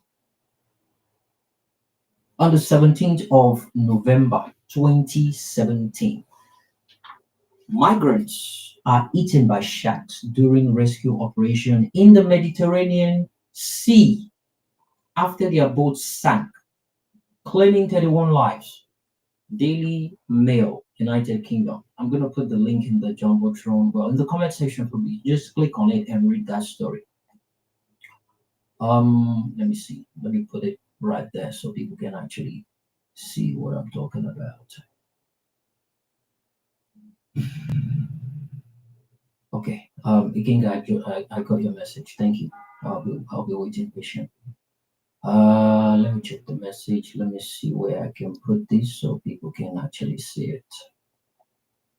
By the way, guys, if you want to join me in the studio, you can click on the link. It's in the comment section. Um, it's in the comment section. Just click on the link and I'll see your request on the space. So I want to put this out there first. Hold on. Okay, here it is. There we go. Copy. So let me put this in the comment section and I'll put it on the Jumbotron. I want to put the link to the news. Okay, so you can check on the Jumbotron. That's the news. That's the link to the news and the link to joining me on the joining me in the studio here if you want to be part of the conversation. But yeah, let's move on, guys. The news is in the comment section and it's on the Jumbotron. Migrants are eaten by sharks during rescue operation in the Mediterranean Sea after their boat sank, claiming 31 lives. Let me read further. Says at least 31 migrants died and 200 were rescued by the Libyan Coast Guard. When the Libyan Navy arrived, they spotted 4 or 5 large blue sharks. Some of the bodies have been eaten when they brought the bodies on board. At least 31 migrants died and 200 were rescued after they were set on by the sharks during the perilous crossing from Africa to Italy. Libya's navy said this. Some of sorry, hold on a minute. It just popped up. All right, so Libyan Navy said this. Some 18 women and 3 children were amongst the dead. 18 women and 3 kids. That's 21. That's 21. So about 9 men, grown men, died. 3 kids and 18 women died just because they're trying to cross, while 40 people were still missing. So they rescued 200 people. 40 are missing. Obviously, they've been eaten, swallowed by sharks already. 40. And the reason why I use the word eaten and swallowed is simply because even if they were drowned, one way or the other, their body will be found eaten, scattered all over the sea. But 18 women were certainly confirmed to have been eaten by sharks. 3 blue sharks and 3 kids confirmed. So in total, 9 men, 3 kids, 18 women eaten by, what kind of shark is that? Yeah, large blue sharks. Yeah, large blue sharks. It's there's actually a video for it. I think there's a picture. I think someone took a picture. Let me see. I'm not sure how. I'm not sure how. Let me see if I can put the picture in the comment section. I'm not sure how accurate that is, but there's a picture for there's a picture showing a shark with human in its jaw. Let me see if it's the same one. Let me see if it's the same one. Okay. I'm not sure if it's the same one, but I'm just going to put it there for people to see. So if you check, I think I'll put it in the comment section. I'll put it in the comment section for whoever wants to check it out. So there's a picture of though the human there. I can see white hair. I don't know if it's edited, but yeah, that's the picture I saw when I was checking for when I was digging out details about it. And there's definitely videos of coast guards pulling dead bodies from the sea onto their own ship to when they rescued people that went through that sad ordeal. So there's another video I actually wanted to put up. There's another picture rather. Let me check if it's here. There's another picture of how the boat is just crushed and scattered all over the sea. Let me check that now. And how people are just hanging onto different parts so they can just survive whatever it is left of the boat. People sitting on the raft looking boat scattered all over the sea. It's in the comment section. You can go through that. All right. So we're still on the 7th step. So the 7th step, Lampedusa, Italy, or Malta. After crossing, they risk capsized boats due to overcrowding, engine failure, drowning, exploitation by smugglers, interception by Libyan coast guards, and what else? Average journey. Okay, so the journey between Libya and the Mediterranean Sea, which is called the death zone, that leads them to Italy, takes about 12 to 36 hours. 12 to 36 hours on the sea. There are some videos of people videoing themselves from another boat, videoing another boat across, and another boat videoing them, showing people how happy they are that they're going to Italy, and all of a sudden, the boat just crashed, capsized. It's clearly overloaded. You can see they've overloaded the boat due to greediness so they can have more money. But yeah, that's the 7th step. Now, the 8th, which seems to be the final step, is if you now manage to survive everything from step 1 to 7. This is the 8th step. Arrival in Italy. If, in brackets, if you survive. Lampedusa, Sicily, Pozzallo, or Messina, those are the locations where people are, detained, put into immigration detention centers, given names, ID, and probably put on a part of maybe getting deported back or getting them into the system. They get detained by the Italian authorities. There are cases where fishermen, Italian fishermen, helps by rescuing people that their boats capsized in the ocean. They rescue them, put them on their boat, and they call the police. And they wait till the police is at the what's it called the edge of the sea. Then they drive there, hand them over to the police because they don't want to be tagged as smugglers. So they do that, hand them over to the police, even though they get a couple of times they've been fought.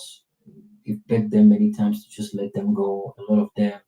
There was a particular incident that I think the Italian fisherman shot one person because they were trying to escape, and he doesn't want that to happen. He wants to hand them over to the police. So there are different stories out there, sad stories of what people actually went through just to make sure they get to this so-called greener pasture. So they get detained by Italian authorities.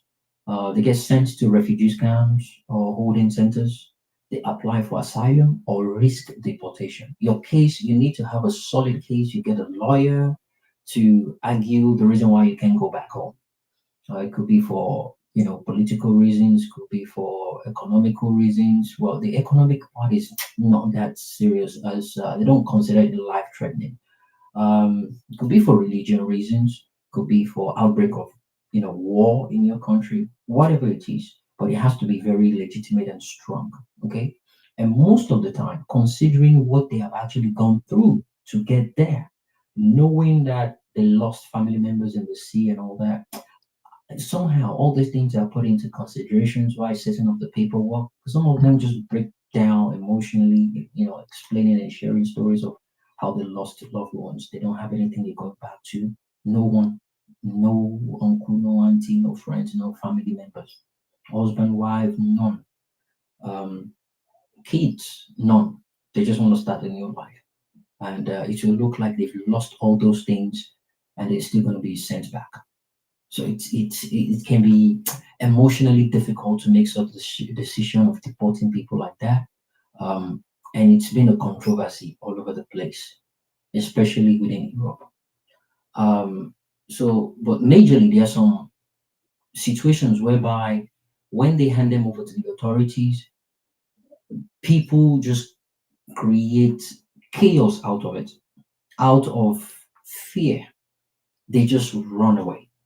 Like they don't care if the police are going to be shooting at them. Everyone just scatters and they just start running across the streets. And that way they just hide and they just keep hiding, running, and they don't want to they don't want to go through that process. The fear of them getting rejected or getting deported is just real. So they'll rather get shot at the back while trying to escape. So they run, anyhow they can just to escape the authorities. So and many of them don't have phones. They just have piece of paper with numbers they've listed out so they can contact people. It's crazy. It is crazy. So they start all over again from scratch. And I doff my hat for people that have actually been through all that. They picked themselves up back again. They made something out of themselves, got their papers, get themselves a good paying job, legitimate one, working, obeying the rule of law, respecting the country, living their normal lives, getting married and settling down. I respect when people like that come and speak about their ordeals, speak about what they actually went through to achieve, to attain that simple life of having access to drinkable water, light, and a system that just works. A system that just works.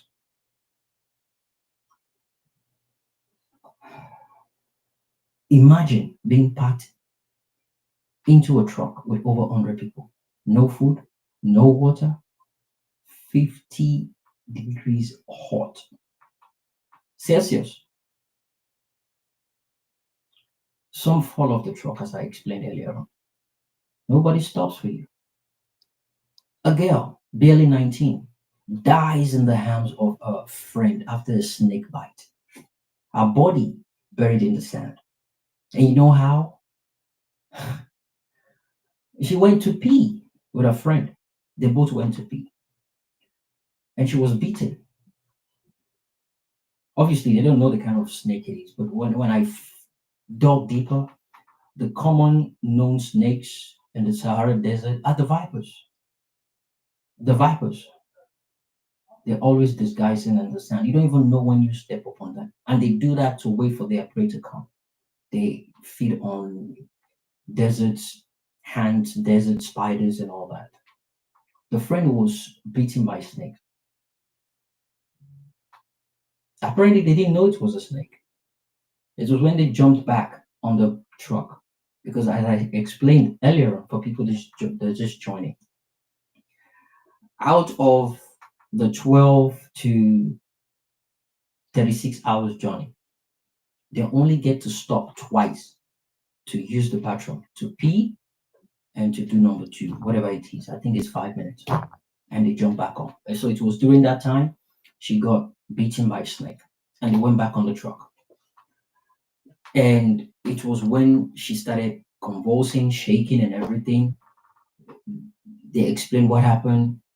And the drivers, they knew, yeah, she was beaten by a snake. So it was when they checked her body, they had to undress her, tear the pants off, and they saw the snake bite on her bum bum. They saw the two fang holes on her bum bum, very tiny, but you could tell that was what happened to her. And they just told them there's no antidote on the truck anyway, so yeah, that's it, she's done. And the friend was holding her, and she died in her friend's hand.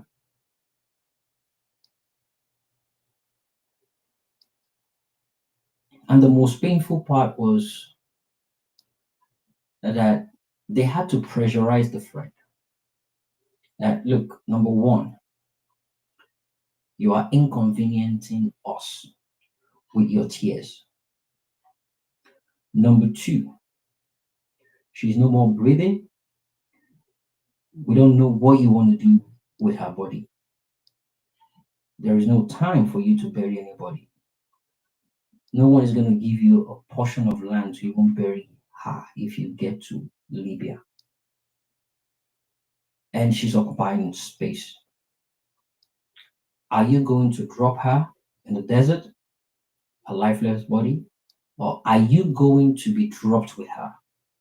The choice is yours. She had to drop her friend off that truck. I'm painting a picture for people to understand the emotional damage this does to people. They are best friends, by the way. Another young man makes it to Libya, but sold into slavery.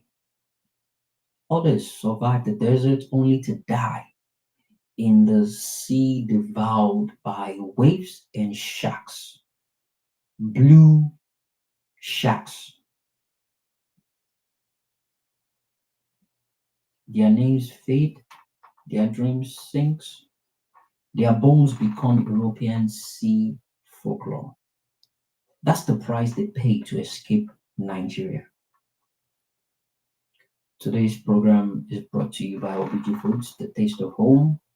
Even when home feels far, OBG Foods believes every Nigerian deserves a plate of dignity and a life of hope. Wherever you are, could be Nigeria, Italy, Rome, Spain, America, Canada, OBG brings home closer to you. Thank you for listening to my monologue. Welcome to Off the Cuff with Jimmy. To people just joining, I do this every Friday. Let's take a word or two from our sponsor. I'll be right back. Give me back. Are you ready for the rich traditional flavors of Nigerian cuisine? Obidi Foods brings the heart of Nigeria straight to your kitchen with a diverse range of authentic, high-quality ingredients. From sun-dried vegetables like bitter leaves and ukazi to richly smoked knife fish and snails. Obidi Foods offers a diverse range of traditional ingredients, the quality you can trust. Each product is carefully sourced and processed to retain its natural flavor and nutritional value, ensuring you get the best of Nigerian cuisine. Obiji Foods. In Nigeria or abroad, Obiji Foods ensures you have access to authentic Nigerian ingredients for our smoked knife fish and panla, thoroughly washed and slowly smoked over a firewood oven, giving the fish a lasting wood smoked flavor. Fully fermented and sealed, resulting in fine grain. Our gari is processed from cassava grown in Obiji farms, ensuring high nutritional content. Red and bleached palm oil, organic farm sourced, unrefined and expeller pressed. Our palm oil has zero cholesterol, no additives or preservatives, and is sustainably sourced. Dried vegetables, including bitter leaves, okazi, oha, all sun-dried to retain the natural color and nutrients. Spices and seasonings from Ehuru, the African nutmeg, to Cameroon pepper. Our spices are carefully sourced to enhance your cooking. Telephone +1 832 710 6747 or +234 703 062 3860. info@obijifoods.limited.com. Website www.obijifoods.com. Obiji Foods. Good delicacies beget longevity. All right, welcome back, guys. Welcome. King, I see you, my brother. You jump in a minute. Thanks for being part of this.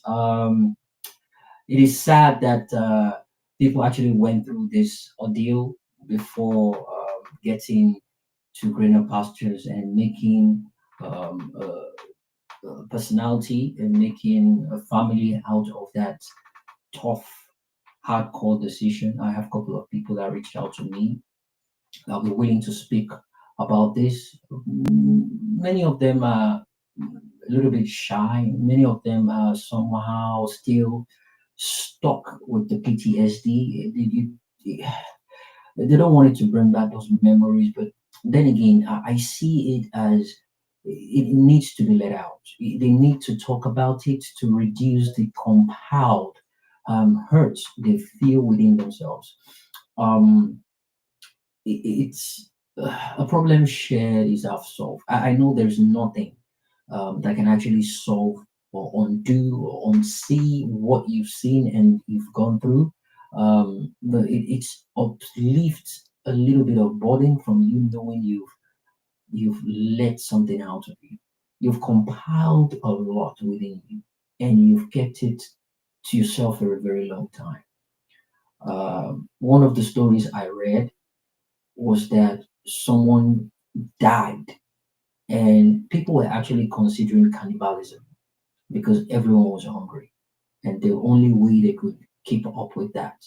I'm not sure how that panned out, but from the interviews I've seen circulating, people have been talking about different things. There's a particular guy in Italy that goes around Italy. He has a YouTube handle. I've forgotten the name. It goes around asking people that struggled to getting into Italy how they did it, and they were explaining and sharing their experiences on what happened. There was a particular one that was saying at the point in time they were considering devouring a piece of meat. They didn't care at that point in time. They lost energy, no protein, nothing. They just needed something to munch on and to stay alive so they can get to their destinations. Definitely certain. No matter how unrealistic these things might sound, I believe it's only fair for us to listen to people that actually went through that ordeal. Again, for people that joined the live stream when it started, it's not to mock them, it's not to shame them, it's not to look at them as desperate, it's to see them as a motivation, it's to see them as an inspiration, it's to see them as winners, champions. Do you know what it is to go through all the? I deliberately created the time to go through all the steps and the horrific experiences people actually go through. And as a matter of fact, myself, I never went through such a thing, right? But if I get to meet someone that actually went through that, I will doff my hat for them. I will respect them because they have the survival skills. They have what it takes to survive as a human being. If you pick people like that up in Nigeria as millionaires, dump them anywhere in the world with nothing, with just the boxes, they will pick themselves up, the street credibility, and the instinct to survive. And they will push through surviving whatever is going to cost them in any situation. Before I move on to Ikenga and Karigwe, I was lucky enough to come across an NGO. They call them IOM. I found out about them late enough. Maybe in the nearest future, I'll be engaging them. IOM. That is the short form of International Organization for Migration. They are known worldwide, and what they do is they engage in rescuing people in such situations. They have offices across the world, including Nigeria. So what they do is, I was looking for people that I can interview, people that actually went through that. They went to Italy, and they decided to go back to Nigeria. Or probably got deported. I wanted to interview them through WhatsApp call, Telegram, so we can hear from them, but unfortunately the time frame was too short, right? But knowing that an organization like that exists, I can reach out to them for nearest upcoming interviews with people that might be willing to speak about this, especially women that were used as sex trade, slavery, and prostitution, just to you know get that greener pasture um, location in Europe. But it's not as easy as that.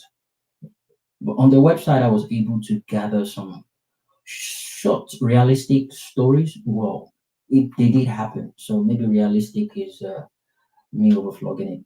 The stories of real people and what they actually went through. So I'll be quick with this. I'll just mention the names, their age, and what they actually went through. So the one number one is it says, okay, real stories that shook the world.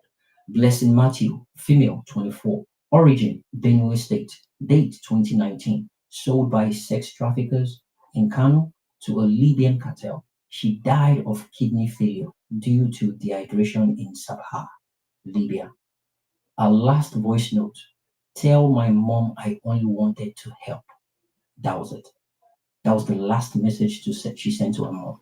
Number two, Emmanuel Okpara, male, 28, origin Imo State, date 2017, fell off a moving truck in the Sahara Desert. Friends said the driver refused to stop. His body was buried under the shifting sound by fellow migrants. Number three, Fatwa Jibola, female, 19, origin Kwara State, date 2021, reached the coast of Libya, boarded an overloaded Lampo, is it Lampo or Lampa? Lampa Lampa, drowned with 138 others. Our best friend who survived said sharks tore into people like meat. Number four, Kelechi Duru, male, 31, origin Anambra, date 2022, arrested by Libyan authority, held in detention center camp in Sabrata, died after being tortured.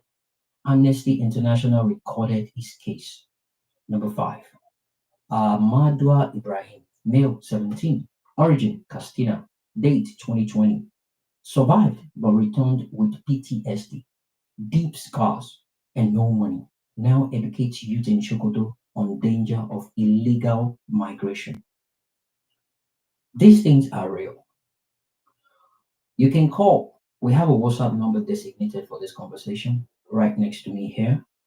Um, for people that are known on Twitter, your handles, you don't want people to know it's you. You can call the WhatsApp number, reach out to me. Your identity will be kept secret. You speak, everyone will listen to you right now on Twitter, Instagram, YouTube, Facebook, and TikTok. We have 3,550 people listening live, and we have about just 34 people listening on Twitter Space. You can reach out to me on the WhatsApp call. Send a message first. I know what it's about. Then you can give me a call on +1 773 461 7622. I repeat, +1 773 461 7622. Your identity will be remained anonymous, no judgment, just healing, just truth, just off the cuff with Jimmy. I promise you that. You are not just a survivor. This is me speaking to the hearts, to the souls of people that are that fit into this conversation today. People that actually been through this hell I just described for the past 1 hour. You're not just a survivor. You're a living testament to strength. Your voice today will echo louder than any government speech. Your pain is valid. Your story is powerful.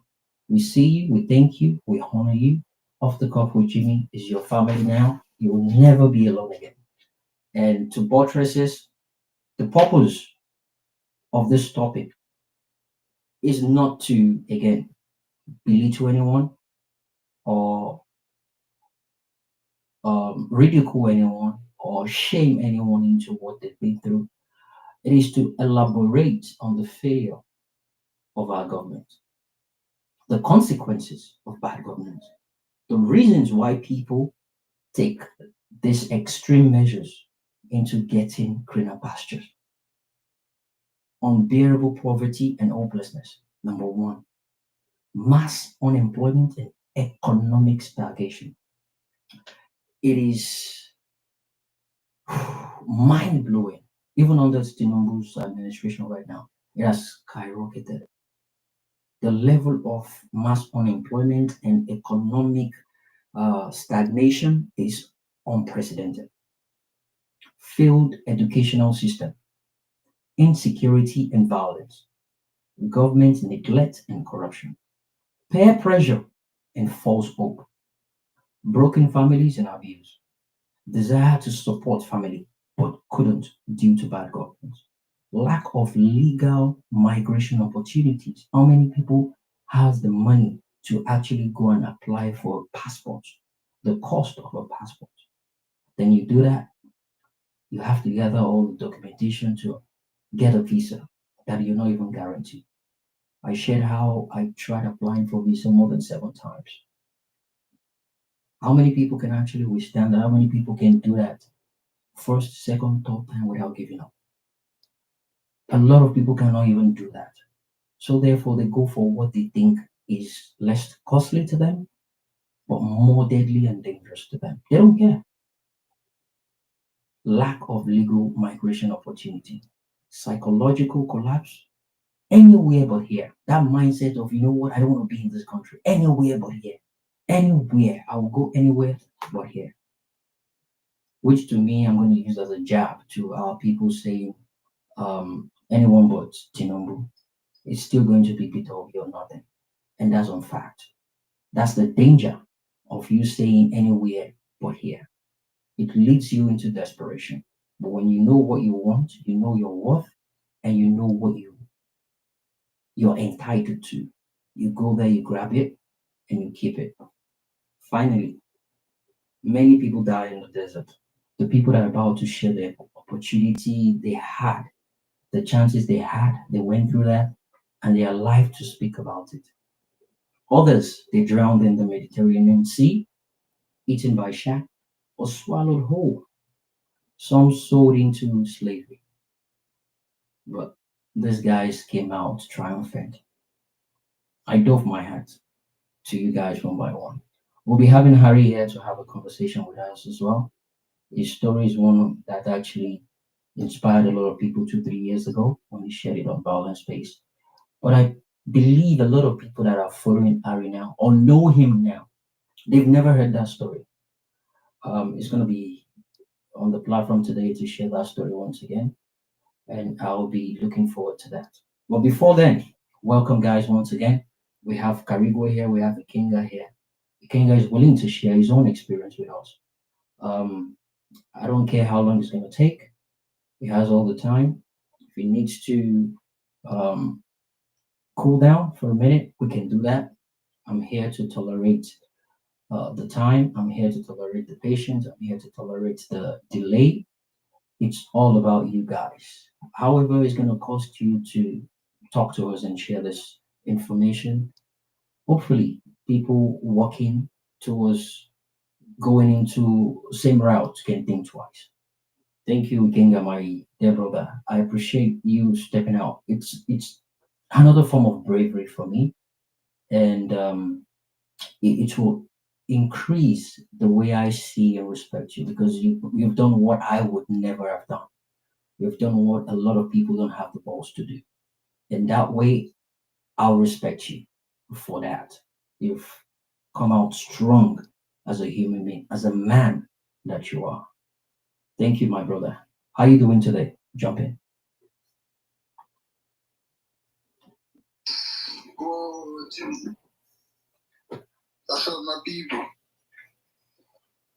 Bro, sorry, I was at work before. I just got home.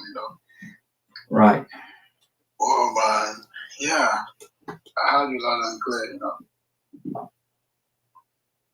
Well, I will make it brief. I've gone through that route twice. I've gone through Twice. Libya desert twice. 2 times. And I've also crossed the Mediterranean Sea. But the thing is, a lot of people think people who make this journey are mostly desperate people or poor people. I will take one. Poor people take the lane, desperate people do. There are others who do it for the exploration of it. Okay, so the first time I went through this route was in 2006. Jimmy, there are things I can't say here. I don't know if I'm permitted. Bro, you can go ahead. Do you understand what I mean? Yeah, bro, you can go ahead. So Because the recording space, so I just want to be, so let me put it this way. If you're comfortable about just say whatever you're comfortable about, and what you can't, you can just summarize it or just phrase it in one word. Definitely certain people will understand. Um, but yeah, the whole point is just to let the people understand how it went. You don't have to go into deep details, and some things might be sensitive. But yeah, if you get Yeah, my drift. yeah. I'm also not inside the house. I'm outside the house. I'm also putting my neighbors into consideration. These white people, they Oh, okay. kind of close a lot. I'm going to go into our own dialect. I will speak PG.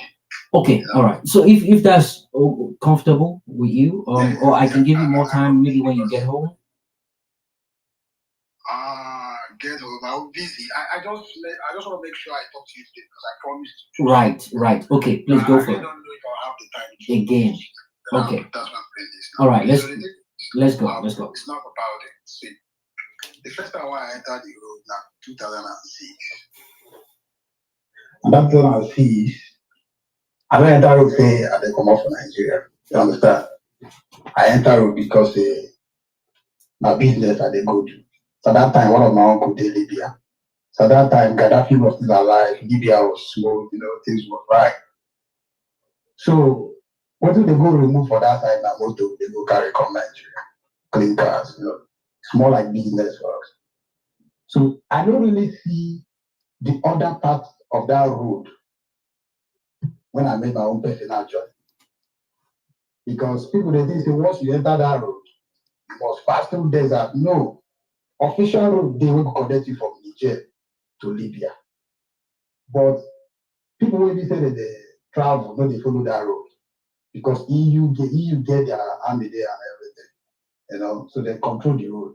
So most of us when they pass, would they pass inside, would they come back? But when would they go? Even that inside would they pass with those cars. Now normal road too. But police know they that side. It was easy to access the other part of the country. So when I did go that journey the first time, Fear catch me because it's far. But me and the person where I like adventures, So we don't go like 3 times. When we stop for Gatron, Gatron are the first city where you go enter. We stop for Gatron, go our business, don't go back. But then in 2010/11 was when this thought of traveling came into play because my uncle was telling me about it. I was like, okay, I will try it. But not because I want to make money desperately, no. Because at then I was working with Tetraco. So that 2010/11, I was already working with the Tetraco company.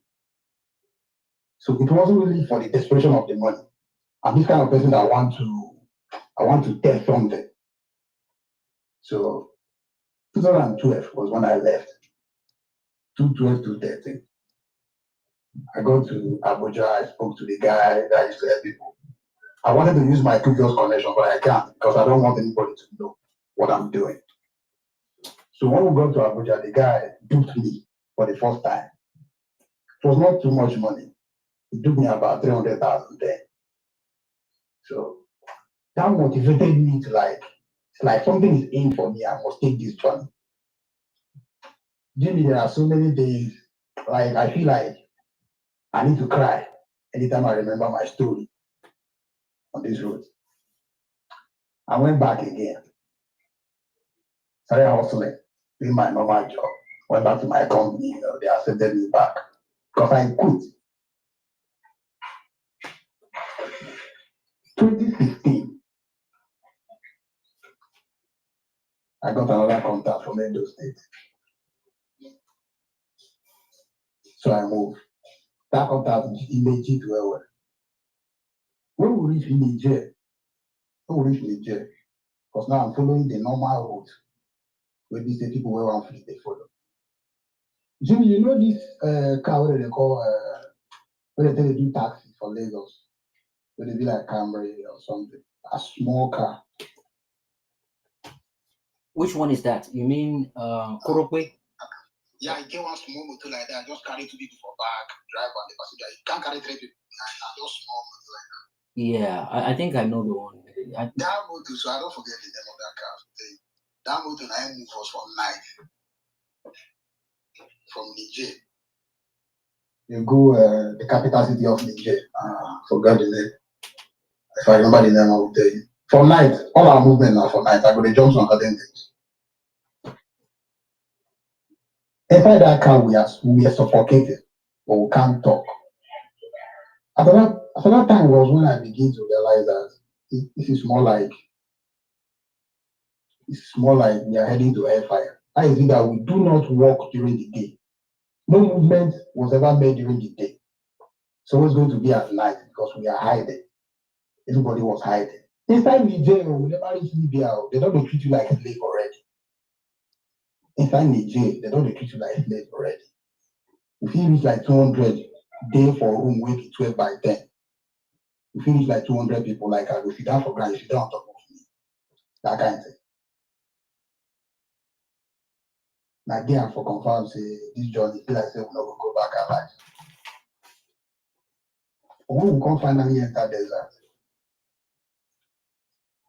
I can't get to meet other people because when they will prepare you to enter desert, it's different. If you stay that place for like 6 months, 3 months, depending on how your connection might follow your matter. So my brother, let me remind you from the earlier description I gave, the trip, and I watched 3 documentaries yesterday, and the trip is always from Nigeria. It doesn't matter. Some people from Lagos, Edo, Kano, Sokoto, or Katsina, but it's always from Nigeria to Niger. And most of the time, when they do Niger, it's the capital city, which is Niamey. Niamey. No, not that one. I think there's another name for another city. Oh, okay. Maradi, Agadez, and Agadez. Okay, so I mean they have depending on where you're coming from. So if you're coming from Lagos or Edo, you will go through another route. If you're coming from Kano, Kasim, because those ones are closer to the Sahara Desert. So Sahara Desert, Agadez, Sahara Desert, then Libya, which is Sabha or Tripoli. Jimmy, everybody must come to Agadez. There you go. That's where the journey starts. All right. So before you go ahead, sorry guys, welcome guys. I just realized, people, you're not retweeting the space. I want as many people to listen to this conversation. Thank you, Mr. Tony. I'm glad you're here. He's a very busy person. He went through that journey as well. I've been wanting to bring him on my platform to have this conversation.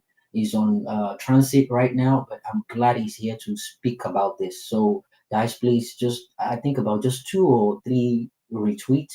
I want people to actually listen to this. I know some spaces are going on right now. I'm not really concerned about that.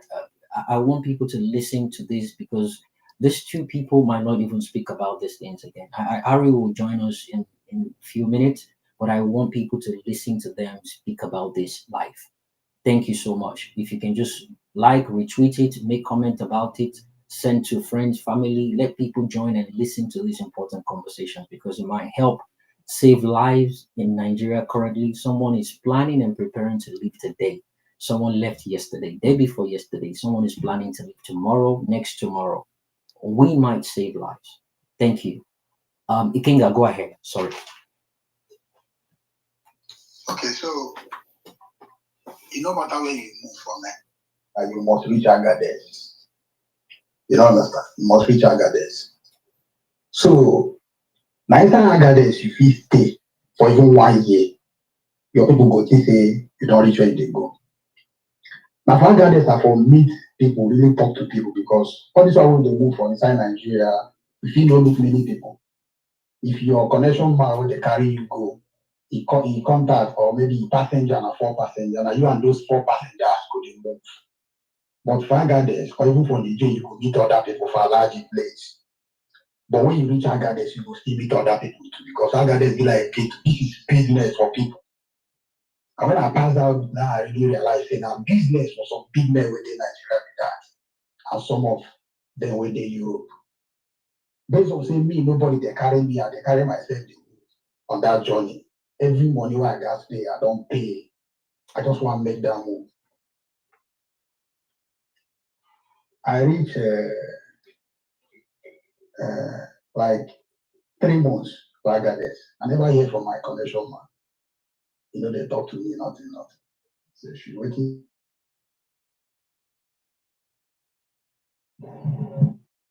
I met these 3 guys. One of them is from Delta State. This na guy will be say family they okay. But because they don't deny a visa like 4 times, now why he enter the unit? I met another guy, Ayo, from Ogun State. This guy now he get house with Papa give and in a landlord. They don't deny a visa 2 times. Now why he enter road? I know why I mentioned those 2 things to you, Jimmy. To understand why most of them they flee into pay the connection man. For instance, that guy is so day. Jimmy, if you see fly, like house fly will perch inside your nose, your mouth. You will look like a dead man. To even get water to bath is a problem. In fact, you start smelling from Agadez. You start smelling from Agadez already. You never enter desert, don't smell. That was when I began to question myself. Why did I make this decision? Is it that you are poor or what? What is it? My family is not broke. At that moment, I started regretting it. I wanted to put call across to the people I know I used to run that road to so they can help me out. I want to go back from Agadez. Because not looking for me anymore. I have money, but I can't buy anything. Before you go out to buy something, someone needs to go and buy it for you because they might kidnap you in Agadez and start requesting money from your family. That was what I was told. So you can't even go around. Only few people can go around. Then obviously they don't use Naira now. So whatever money you have, you convert it to their currency. That's they use what they call it. What they call it. It's a francophone this thing now. They use SEPA there. So you convert. Jimmy, where would they shit? Like, where would they shit? Would they do like this? They see where would they shit? Like, fit that here, another person go front, go shit, come back. If they look at it, they hit. For where would they fagger there? Though some connection men, they okay. Their own contacts, they okay. They can carry their people put for better house. But you know, go still good. Now, again, they go still keep you. They do not go get toilet for now home. But where would they will not get? Fast forward, I controlled another money from Nigeria to pay the next moving train that is going to Libya the next day, so I can follow up. I'm still tired of waiting. I paid. No other member of my family knew about this. The reason why I want to share this story is because there are some people, just like you said, who is planning to make that trip, even as we speak, without telling anybody their plans. That was what I did. My family didn't know my whereabouts. Everybody was looking for me. Only one of my family members knew, my cousin brother. I told him, should in case anything happens, he want me not to go. You know? So I paid another money. The next batch came. We were supposed to go into the desert. Exactly how you saw it in the picture. That's how it is. They will put cut trees, just small, like a branch of a tree.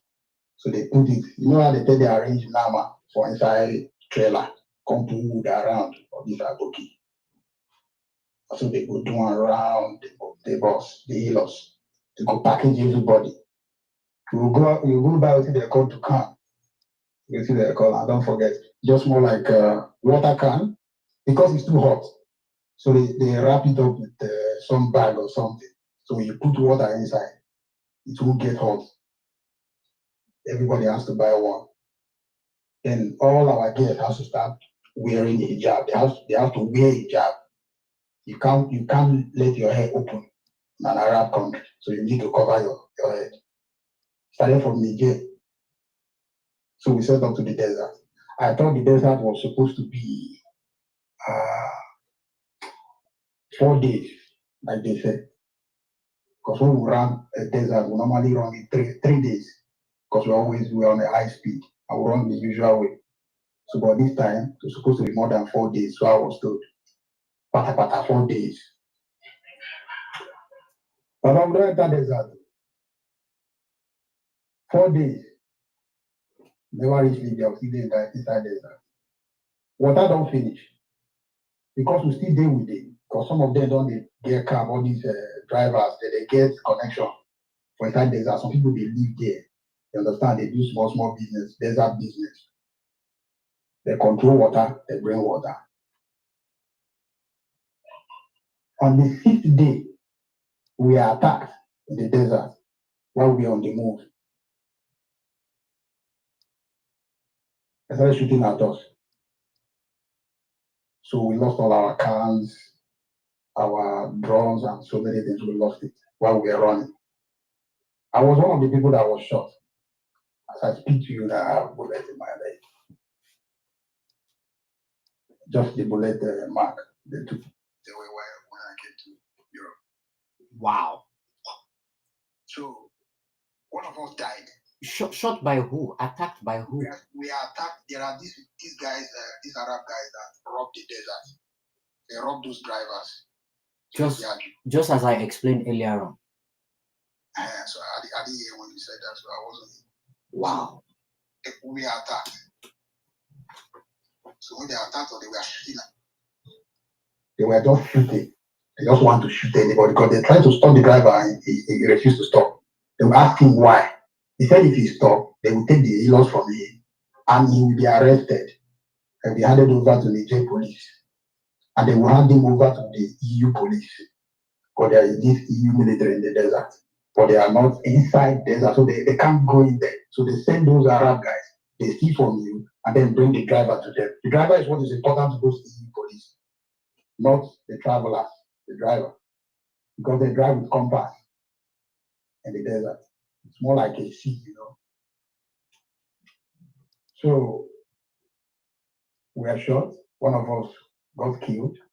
We didn't know he died. The driver refused to stop. We were begging him to stop. People were shouting, Chioma Jesus, God of TB Joshua. None of them came. You know, though I think they came because all of us didn't die. So the driver was able to navigate through. We were saved at that point. So I think God actually saved us. So along the line, a few hours later was when we realized that our guy is dead already. We didn't even know. It took me like 30 minutes to realize I was shot. It took me 30 minutes to realize that I was shot. I didn't know. I was just bleeding. Another guy too, talented, he was also shot. Just a scratch on his shoulder. We didn't know that we were shot. We were just thanking God that we were shot. Not until I wanted to step on the ground because our driver stopped somewhere. I couldn't feel my right leg. And I was like, started shouting, something is wrong. My eye got a tornado. I was desperately in need of water. They said, I don't give him water. I was begging for water. They said, don't give him water.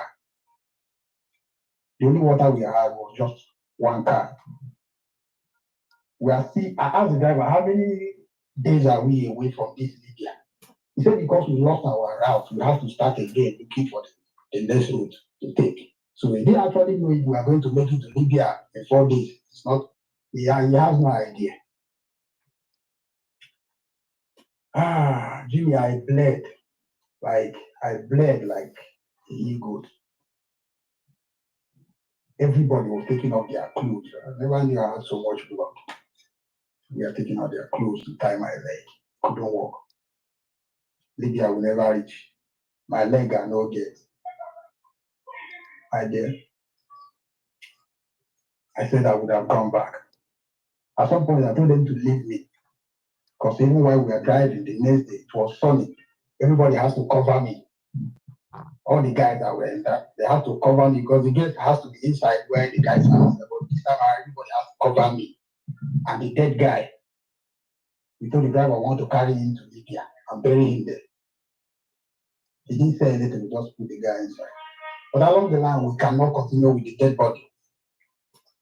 For how many days? So it was almost swallowed. And I told the guys, look, they should leave me and that guy there, the dead guy. They should leave us because the driver said he cannot carry us.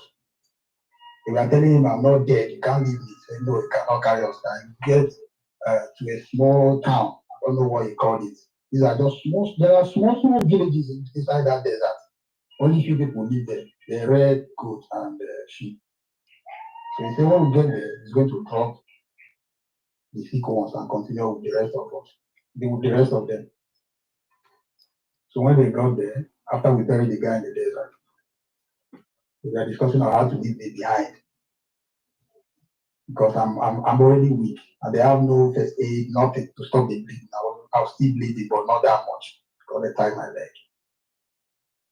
So one of the old men that we saw there that used to rent those cars, he came and said, I can survive. Driver considered me. Just to cut the long story short.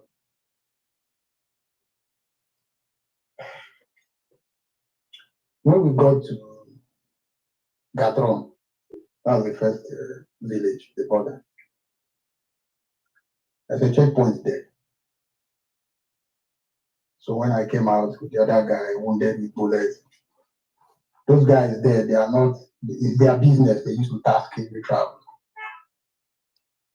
They started controlling all of us.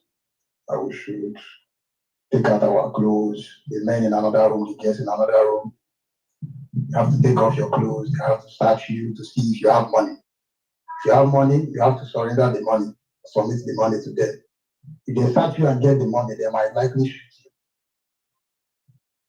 So maybe they hide money for that route. Jimmy, you know your trouser now. If you take out your button, there's a hole where they used to put what they call it. Just on the waist of your trouser, We make a hole. We used to make a hole and then put whatever money we have and put it inside there. You don't hold cash.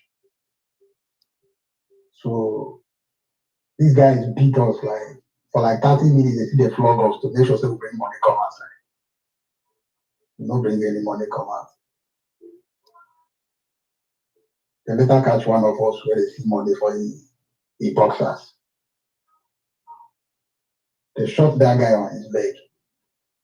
Even me, that have that bullet on my leg, they still flogged me up. I was still pity. Like, these guys don't consider human being to be anything.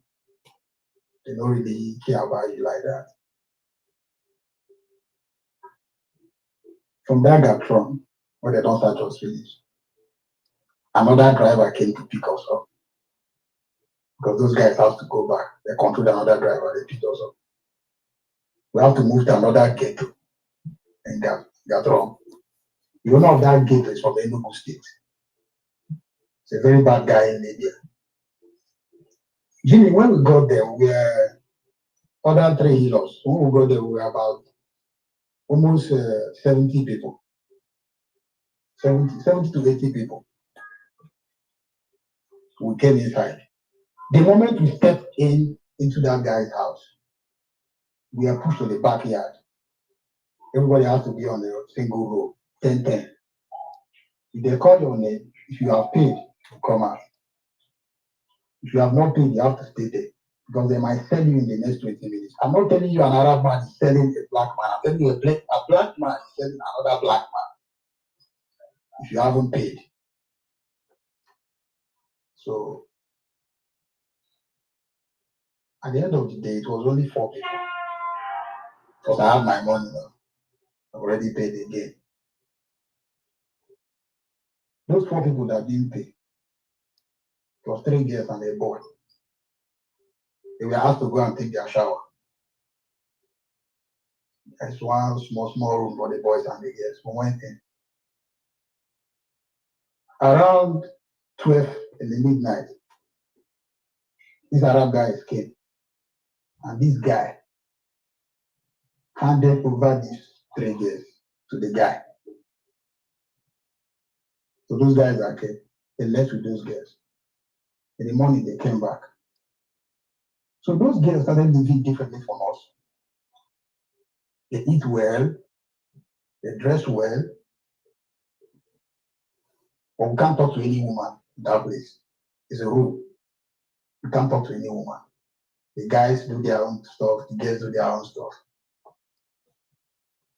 Other girls began to make problem, and they come. If you make problem, whether you pay or you didn't pay, he might likely force you to go into prostitution with those girls. There were girls that are already doing it there. But I'm just talking about the ones that came with me. How they started prostitution in the next, it wasn't even up to 5 hours. They started prostitution without complaining.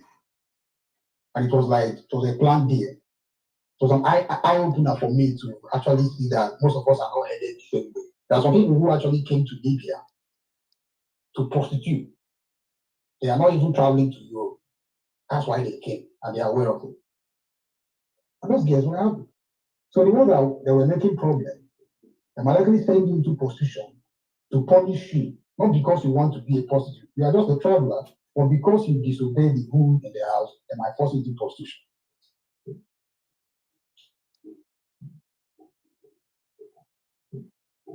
I saw 18 years old girl that was tricked into this route by her own sister in Libya from Edo State. Jimmy, that girl was a virgin when she walked into that ghetto. I had men discussing on how much they are paid to be the first to disvirgin that girl. These are men who work with this girl. These are people who live in Libya. They are not travelers. They have already made their home in Libya. They work with Arab guys. They speak Arab. They have paid money. It's more like a gambling for them. They don't really pay money when they go to sleep with that small piece.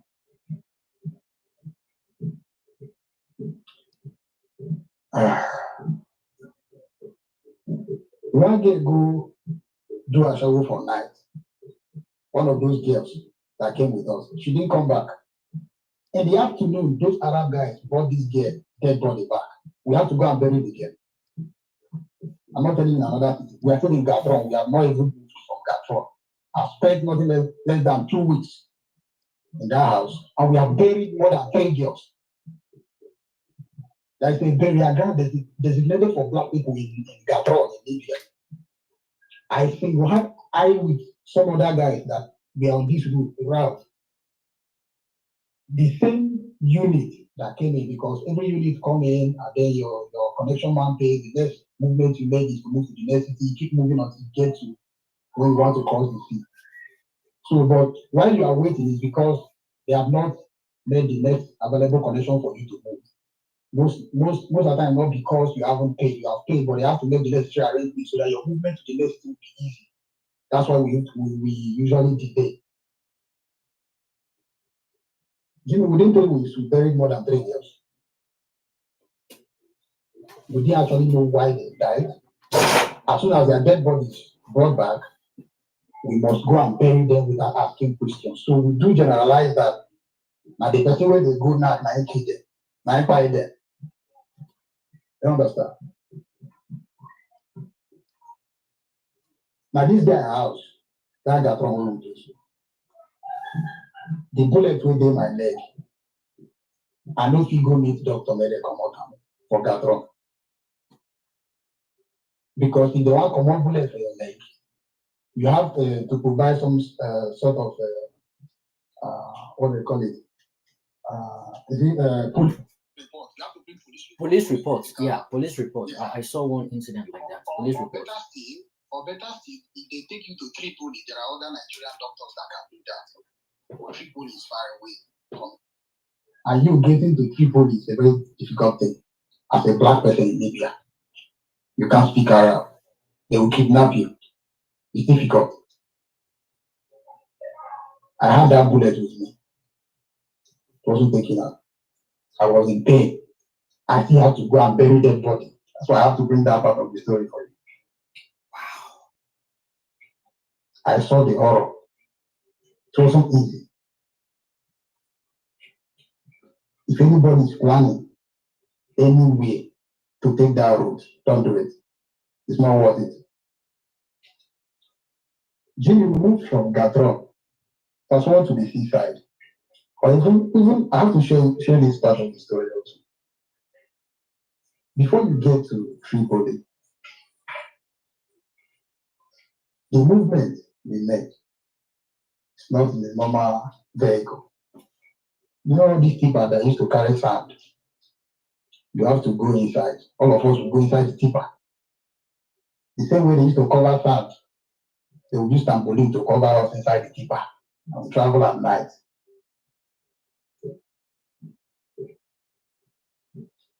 Another part of the story I have to share is this. That you knew someone from Agadez going to Libya does not mean you and that person will stick together to the end of the journey. Everybody has different passenger, different routes. As soon as you get to Gatron, some people go to other places, and you don't actually know if they travel outside the Tripoli or they stay within Tripoli. Some people don't want to tell you what they are going to do. So those guys are started with from Agadez. We parted ways in Gatron. So I'm now moving with new people and met in Gatron. So inside that tipper, at every junction, we have to wait for police to search us. After searching the car, they will see some black people. They don't see move. We go to a farm. After 4 days, we go to a farm. We have to stop in a farm. So the driver left. There is this farmhouse that was there. We asked to go inside the farmhouse. When we went inside the farmhouse, it was too small for all of us. We can't even fit. So we stayed there almost more than 48 hours, more than 2 days.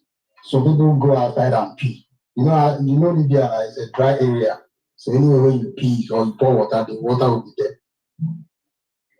You'll be seeing the sign of it. So everybody pee everywhere. Jimmy, the next morning, the owner of the farm come farm. Carry Koboko, flog all of us, smoke, come they pack those urine with our hands. They flog us. You don't even need to know which one your urine. Just get busy. This one they flog us. You call it Piki, they come flog us too. Carry 2 Arab boys, 2 kids. They were also flogging us. They don't born you well as a black guy for Libya, and then you work. Small children if shoot you. No joke. I never knew that part of Africa existed in that way. I thought Libya is like every other country, but Libya is hell on earth. Baba, we pack urine, pack shit with our hand from Arab man where get farm. We also who drop us for that place. Now thinking where they do the business. You don't get any place they want to keep us for that 2 days. You drop us for the Papa farm. Usually we are treated like cows. And he collected money. He was supposed to lodge us in a place, even though like a ghetto, but no, he didn't. Now farm, now this guy treat us like cows. Before the guy come the farm, called the beggy papa, make him leave us. The man was seriously beating us. Carry us for another motor, move, go drop us for another compound. Like this is business for these people. All they are doing is to protect us from the eyes of the public to keep their business. We are like goods and services, so we are drugs. You have to move us with care.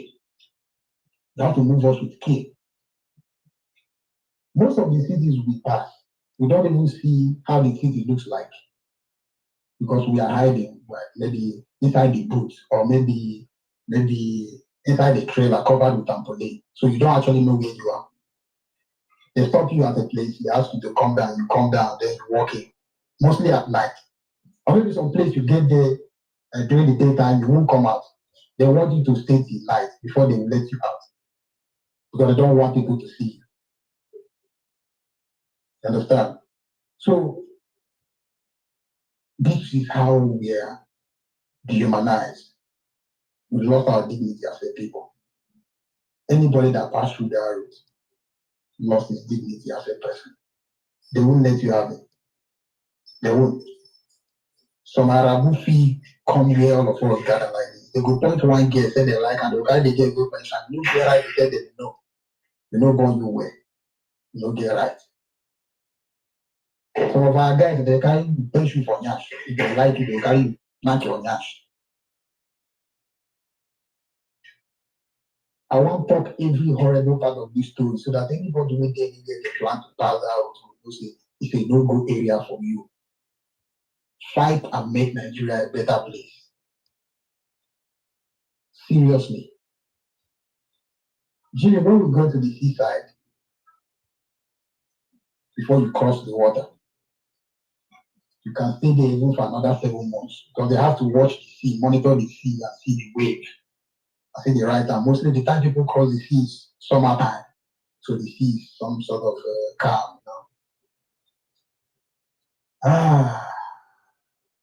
The place we are kept close to that seaside, we call that place Musrata. That Musrata. We are kept in a barn. That place is a barn. Jimmy, the Arab guy that owns the barn that we are kept in,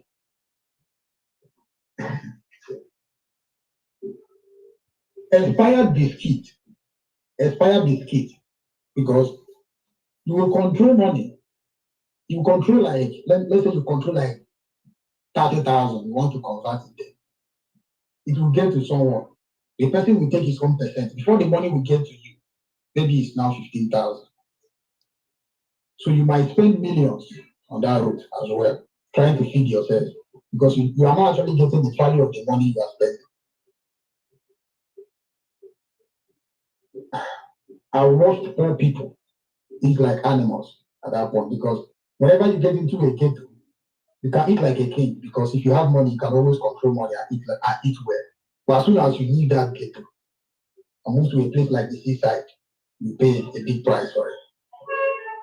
So it depends on the seaside you find yourself though. But the one I found myself was in a bar. On daily basis, I control 100,000 from Nigeria. I'm not just feeding myself, I was feeding other 10 people. Those guys were carrying me like their capo inside that place because I was spending money. I have to feed some persons. Every Saturday, the Arab man and his family, or I think he has some kids, because I feed those children are kids.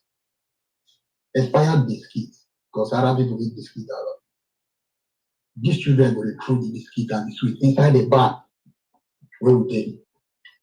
See people they rush, Gambians, Senegals, people they rush to pick the expired biscuit to eat, because there's no food. Some person says where their family go say they do now, they don't abandon them, they know they after their call again. Because money no day to provide for you. Most of them they kidnap them for road. They kidnap you, your family start paying money. If your family makes you pay on time, they kill you, finish. Inside that ghetto, who never pay in the morning, ghetto boys go call. Ghetto boys go come, carry you, pour you water, carry pipe, they flog you. They flog you finish, they go make video, send for your family. Make them send money. They're not going to still let you go. You get where you go, stay that ghetto reach. Arabu will get construction site, go come carry you. Wanna go there work for her. You work like a slave. If you don't get money, you can't do those things to survive outside Libya. This Arab man will keep us for a ban, so every Saturday, children go to throw away expired biscuits. There's no water to shower. The only water you see in that ghetto is salt water. You can't cook with it, you can't drink it, you can't shower with it. So what do they do? We carry that water, we go boil am. When we boil am finish, we pour am for our dirty can. Junior, I will send you my picture when I dey Libya, because I carry phone. I go send you my picture. You will see. Everybody, get what they call karaku. This is an insect. It's a blood-sucking insect. Because the place is littered with dirt, these things grow in that dirty environment. When you are sleeping at night, they just suck your blood from anywhere they can bite you. So in the morning, everybody is taking off their clothes, trying to look for those insects to take them home and to kill them. We are all looking black like charcoal. It doesn't matter how much you have, you must go hungry there. Because sometimes you give money to somebody in Nigeria. For the person to give you in dinars, it becomes a problem. You might wait for 1 week for the same money you gave that person to give. You can't do anything.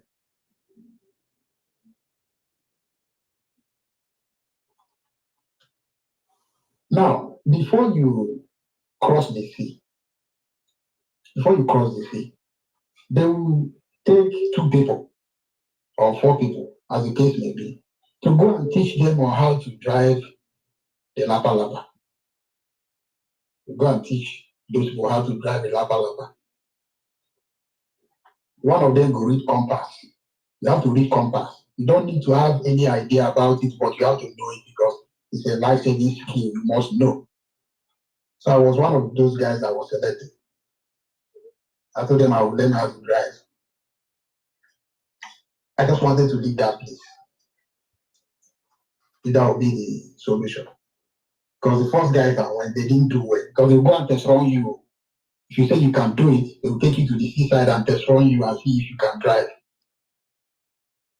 So the first guys that went, they thought they were good. 2 days later, they prepped the set that has to cross the sea. But the boat capsized. Just 5 minutes away from the sea. So they were rescued. They came back. As they came back, the guy shot the guy that drove the boat and said he's spoiling his business for him. He killed that guy.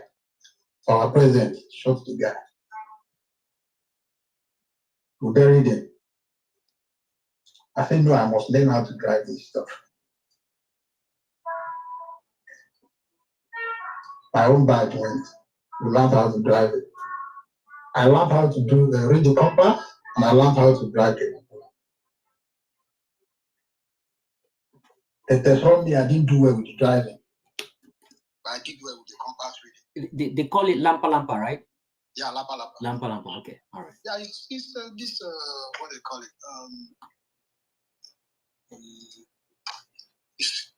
A swimming pool, like plastic swimming pool stuff, just like that. So they told me I did well. It's like inflated boat. Yeah, inflated balloon. Right. So we went for the training. And the other guy was from Sahara Delta State. The guy is from Sahara. He passed the driver. So they were keeping us some kind of special, because we have to, as soon as you cross, it means their business was successful. So they actually needed someone that can pilot through. They will tell you when you get to the blue sea what to do, things like that. So we sailed at night, around 2, the middle of the night. The sea was really calm. I've never been that scared in my life before. The quietness of the sea sent this fear, this signal in my head that I'm not going to make it alive. But I've already made up my mind, because even going back is not possible. Yeah, going back is also not possible. You must cross the sea. You must. So that night we sailed off in the middle of the sea. Our boat started leaking. We felt water was coming in. There's nothing we can do. There was nothing we can actually do. Couldn't do anything. In the morning, because we were not moving as we were supposed to move, the sea guard caught us. Tunisia sea guard.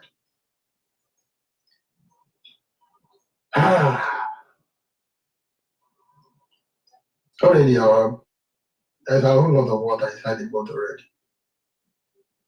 I don't want to say this part of people struggling for their life. We're about 150 people in that boat. Feeling cold right now. We have about 150 people on that boat. When the Tunisia sea guard came, they were actually eager to save girls and kids. There are kids on that boat as well. Kids within maybe from 5 years, pregnant women. They were interested in saving those women than the men. So for the men, for you to survive, you have to fight your way in. Nobody was fighting for their life at that point. I happened to be one of the people that was saved, Jimmy. When we got to Tunisia, we were only 80 people that came back alive. Out of that 150, only 80 were saved. They arrested us. I don't know what happened to the rest, but I was kidnapped. They call it kidnapping, but that was not kidnapping. I was sold. I didn't know.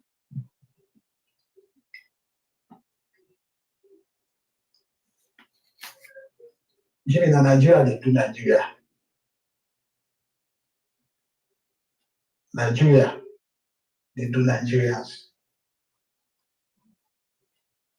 I can't be said to be kidnapped and pay 5.5 million to a Nigerian account. And then they said it's the person that can exchange money. So the person doesn't know if you are being sold or kidnapped, because that's the only way to bring money into Libya. Because the account they pay the money,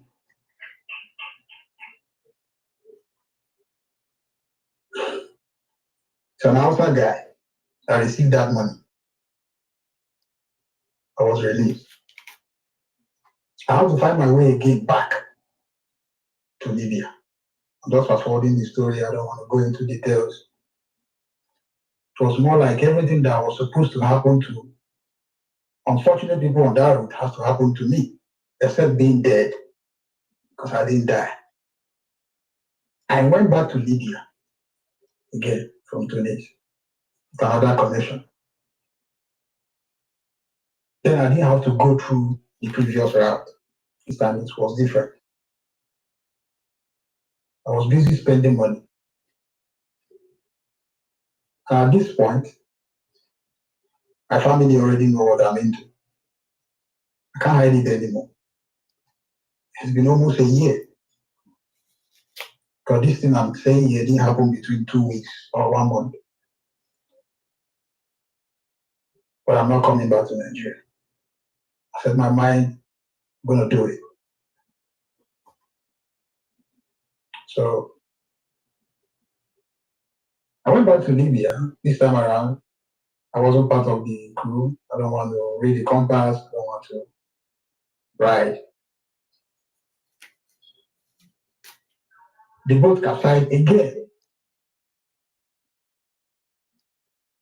but not too far from the place we went on there. I came back, Jimmy. I said I need to go back to Nigeria. Maybe I'm not supposed to make this journey before things starts. Some people were like, no, you don't have Bro, to finish this journey. were you able to take out the bullet in your leg? That bullet was still with me until I came to Europe, Jimmy. So did you decide not to take it off, or it wasn't? I can't take it off. For you to take it off, you have to get a warrant. You have to, not a warrant, you have to get a police report. And I have to go to the hospital in Tripoli. And you are you're a black person. You don't have that mobility to move around to get to the hospital where you need to treat yourself. You have to go continue your journey like that. The Arab man that is working with you won't even let you do that, because you are with him as a result of business. You are not his friend for him to go and take you to hospital. It's none of his business. That's what you don't understand here now. Anybody who has passed through that road will tell you an Arab man is dealing with you as a commodity. You are not his friend. So you can't tell him, I want to go to the hospital. I was limping.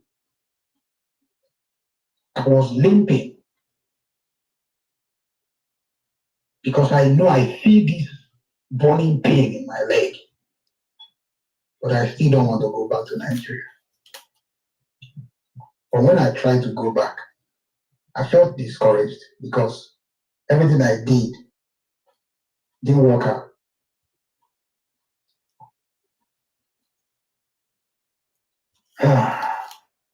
It was the third time I actually sailed through.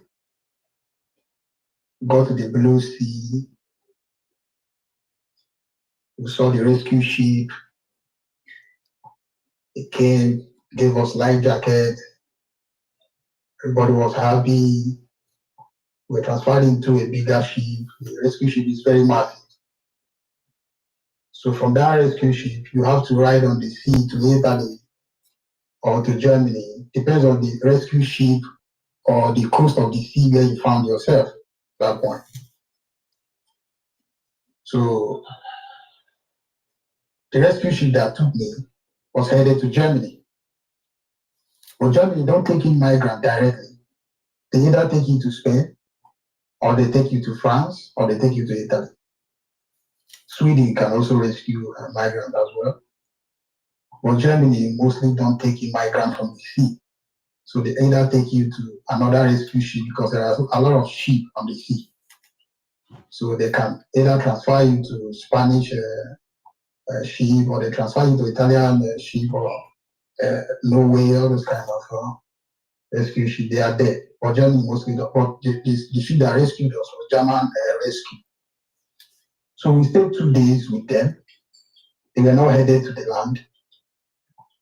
So they told us we have to wait. They have to transfer us to another ship. So we waited.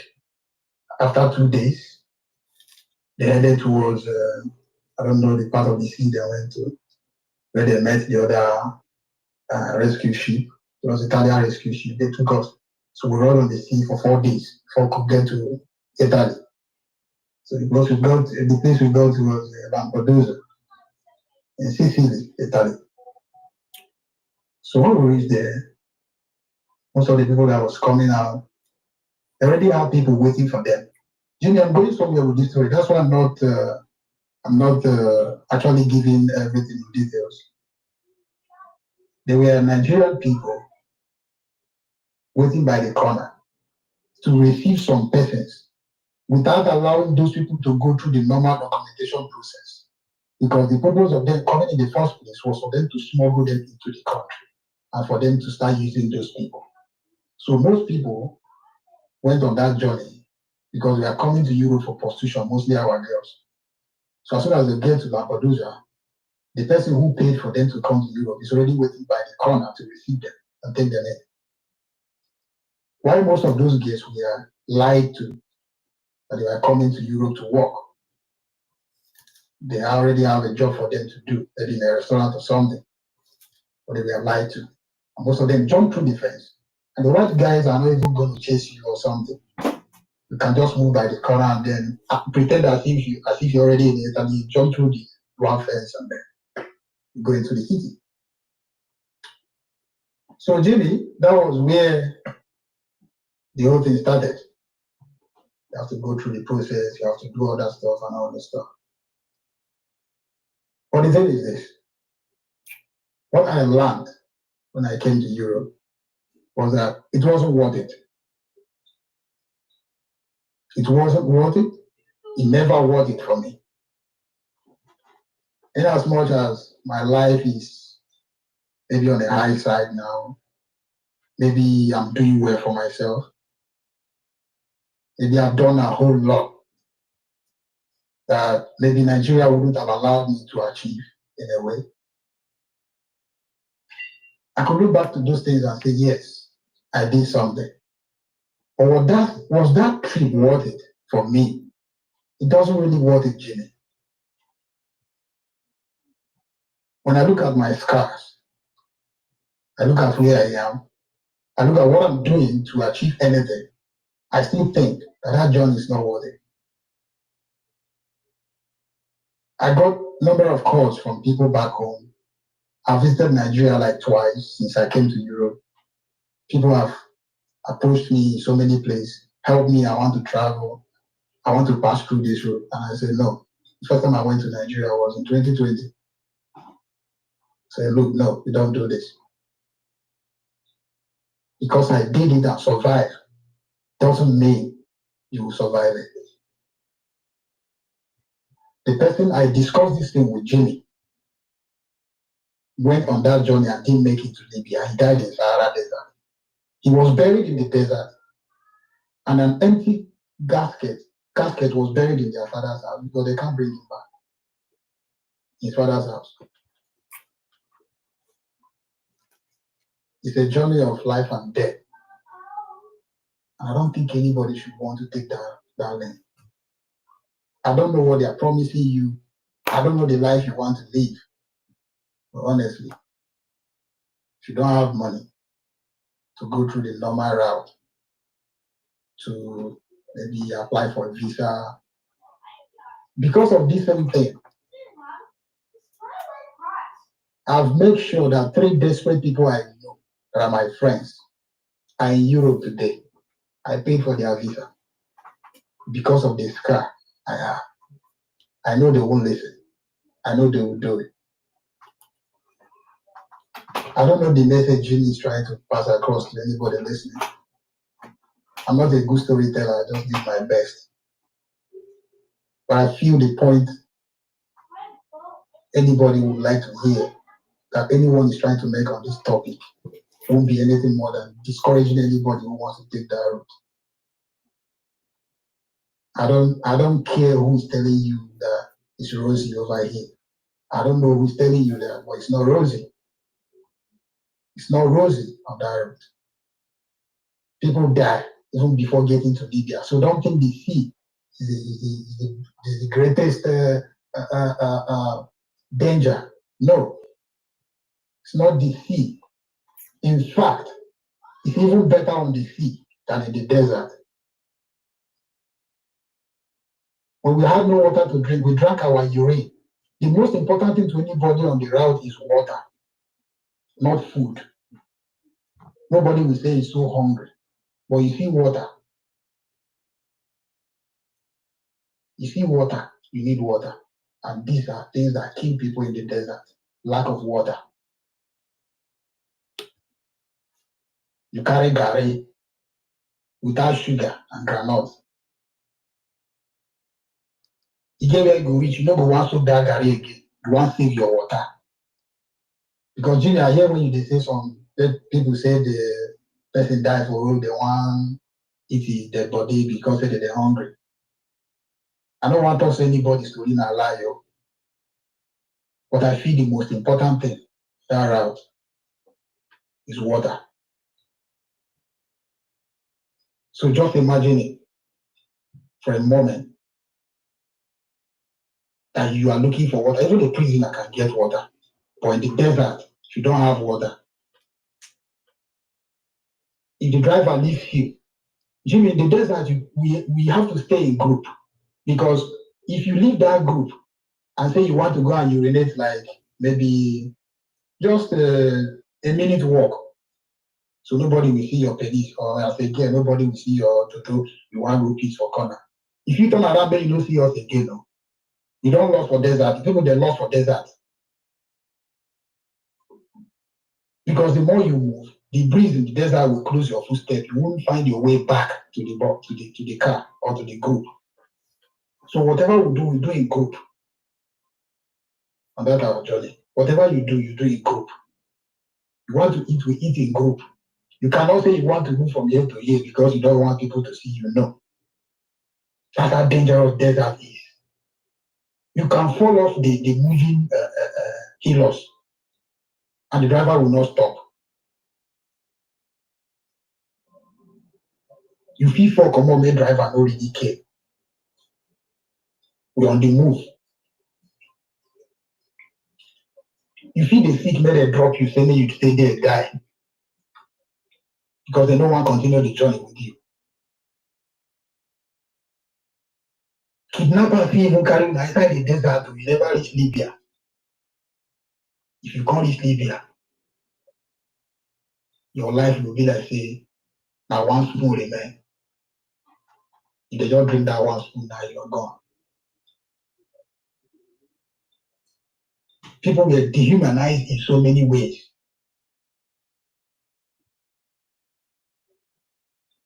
And if anybody thinks, because I'm not in Europe, bygone is bygone. If anybody wants to pass through that route, I should give them accolades. I should support them and tell them to pass through that route because Nigeria is difficult. I'm sorry. I won't advise anybody to do it. I'm not ashamed to share it as well. There's nothing shameful in it.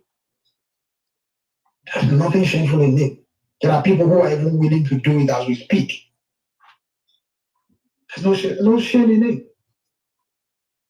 I don't see any reason why I wouldn't want to share this story. I should shy away from sharing the story. It's my life, for crying out loud. I have to say it. So, Jimmy, I don't know the message you want to pass through, but that is it. Thank you. Oh, wow. Oh my goodness. Thank you, Ikenga. I've been talking about this whole thing you just narrated now. I spoke about it based on the research I did last night and a couple of documentaries I watched just to back up my live stream. It felt like deja vu, like I was there and you're re-narrating everything I read out. But in this case, you're practicalizing it because you were in that position twice. Thank you for doing that. I know we've had this conversation before and we've been looking for the right time. Yourself and Mr. Tony, I am glad I have the both of you here today because I don't know when next you guys will be willing to talk about this. It's opening up old wounds. To me, I think it's a way of relieving you from burden on your shoulders. Because anytime this topic pops up, it still pinches your soul.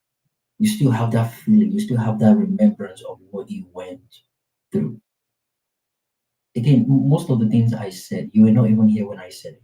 And people that were here when I started speaking can testify to almost every single thing I've said, if not 99.9%. It is shocking that people actually go through these things just for greener pastures. And why? If we ask ourselves, why do people do these things? Reasons why people take that route is as follows. I mentioned them earlier on, but for the benefit of people just joining the platform.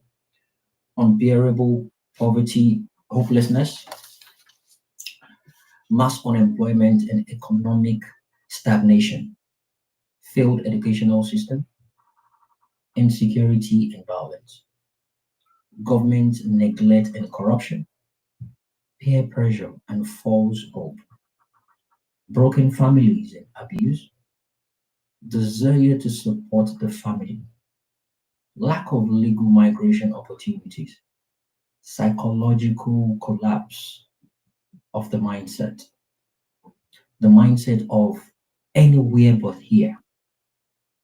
I'm ready to go anywhere except Nigeria. I cannot stand this country anymore. I'm ready to do anything. I'm ready to go anywhere. In the comment section, I put up a couple of pictures and a link to a story that broke out sometimes 2017, November 17 to be precise, 2017. And the headline from Daily Mail, a UK newspaper, and it says migrants are eaten by sharks during rescue operation in the Mediterranean Sea after their boat sank, claiming 31 lives. At least 31 migrants died and 200 were rescued by the Libyan Coast Guard. When the Libyan Navy arrived, they spotted 4 to 5 large blue sharks. Some of the bodies have been eaten when they brought their bodies on board. In total, at least 39 migrants died. 200 were rescued after the sharks has had their fill during the previous crossing.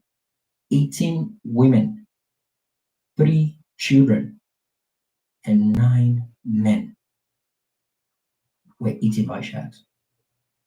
And 40 were still missing. Those ones have been digested already, maybe drowned in the sea. They're gonna end up being shark's food or any other animal in the sea.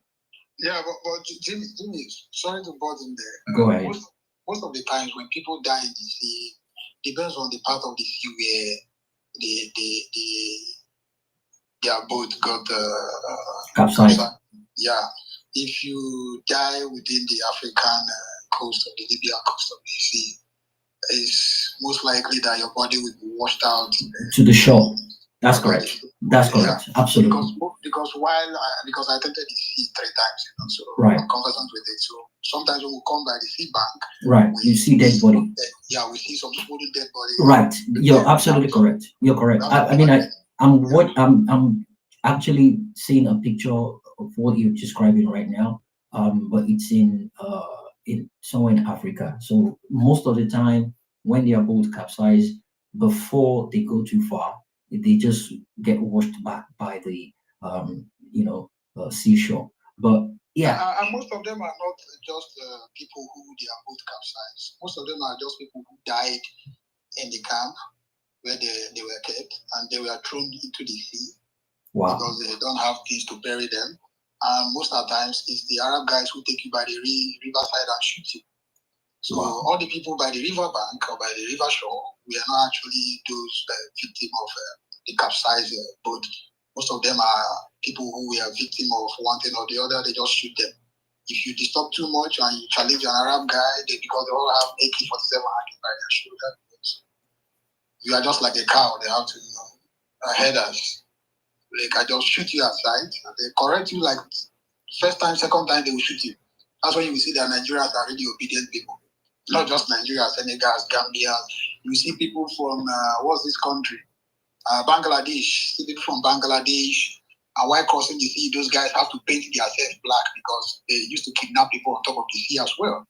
So while you're crossing the sea, you might likely get kidnapped by those Libya guys. They obstruct your boat and then kidnap everybody and take you back to Libya again. So those Bangladeshi guys, they pay a lot of money to pass through the Arab. So they have money. Their currency is bigger than ours as well. So they are likely like the big meat. So when these Arab guys spot our boat or any boat, they likely look for those guys and kidnap them at night because they vomit more money, that kind of thing. So they paint themselves black. They used to rub black paint. If anybody is conversant to the route, the person will understand what I'm saying. Those guys will paint themselves black for them to join us in our boat, and they have to stay in the middle because they pay too much. So most of the people who die in the sea or you see by the shore, they are not really victims of the capsized boat. They were people who maybe Arab guys shot them or they drowned them by themselves because they were struggling with them or something. So people just die on different reasons, not just because you're on the sea. You can die by the river shore. Maybe while they are trying to load the boat, you just did something they don't like, they shoot you. You are dead by the riverside. So someone can actually mistake that your dead body for capsized boat. Carry on, Jimmy. Thank you. Thank you for that. Thanks for that elaboration. Thank you. Before we move on to Mr. Tony, I'm pretty sure he's tired right now. Let's take a word from our sponsor. They are listening now. They're interested in the conversation, and they are wild as I am right now. I've been getting some messages in the background. But anyway, we'll be right back and we'll move on from there. Mr. Tony, sit tight. We're coming to you next. Thank you. Thanks for joining, guys. Give me Are you ready for the rich traditional flavors of Nigerian cuisine? Obidi Foods brings the heart of Nigeria straight to your kitchen with a diverse range of authentic, high-quality ingredients. From sun-dried vegetables like bitter leaves and ukazi to richly smoked knife fish and snails. Obidi Foods offers a diverse range of traditional ingredients, the quality you can trust. Each product is carefully sourced and processed to retain its natural flavor and nutritional value, ensuring you get the best of Nigerian cuisine. Obidi Foods, in Nigeria or abroad, Obidi Foods ensures you have access to authentic Nigerian ingredients. For our smoked knife fish and banla, thoroughly washed and slowly smoked over a firewood oven, giving the fish a lasting wood smoked flavor. Fully fermented and sealed, resulting in fine grain. Our gari is processed from cassava grown in Obidi farms, ensuring high nutritional content. Red and bleached palm oil, organic farm sourced, unrefined and expeller pressed. Our palm oil has zero cholesterol, no additives or preservatives, and is sustainably sourced. Dried vegetables, including bitter leaves, ukazi, or her, all sun dried to retain the natural color color and nutrients. Spices and seasonings from Ehuru, the African nutmeg, to Cameroon pepper. Our spices are carefully sourced to enhance your cooking. Telephone +1832 710 6747 or +234 703 062 3860. info@obijifoods.limited.com. Website www.obijifoods.com. Obiji Foods. Good delicacies beget longevity. All right, welcome back, ladies and gentlemen. We're back onto Off the Cuff with Jimmy. Well, real talk, raw truth, no filter. We're broken stories, fine, bold voices, not your regular podcast. This is real. Truth hurts. We talk it anyways. Thanks for being part of this, ladies and gentlemen. Before we move on to the next person, Mr. Tony, thanks for being here. Let me recognize the presence of people on Twitter space right now, and also appreciate the 3,634 people watching across all social media platforms. Thanks for being part of this. Again, it's Friday, actually Friday afternoon in my own zone here. It's Friday night in some other people's locations. You probably clubbing somewhere in Nigeria right now, but you've decided to stay here with Jimmy and listen to this humbling story, heartfelt, gut wrenching stories, emotional, passionate, and psychologically disturbing stories about how people will go at any lengths to actually get a greener pasture and have the basic amenities of life. Off the cuff with Jimmy, just pure truth. The mic doesn't lie. Real story, real talk, raw conversation in my own style.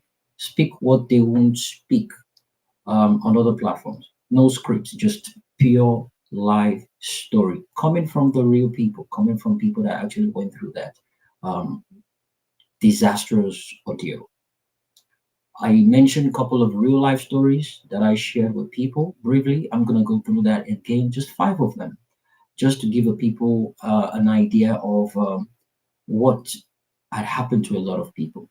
And the purpose of this is to prevent people planning to do that today, to jump on that journey today, tomorrow, next week, next month, and in the coming years. I also put out the statistics to give an approximate figure of how many Nigerians go through this route every year.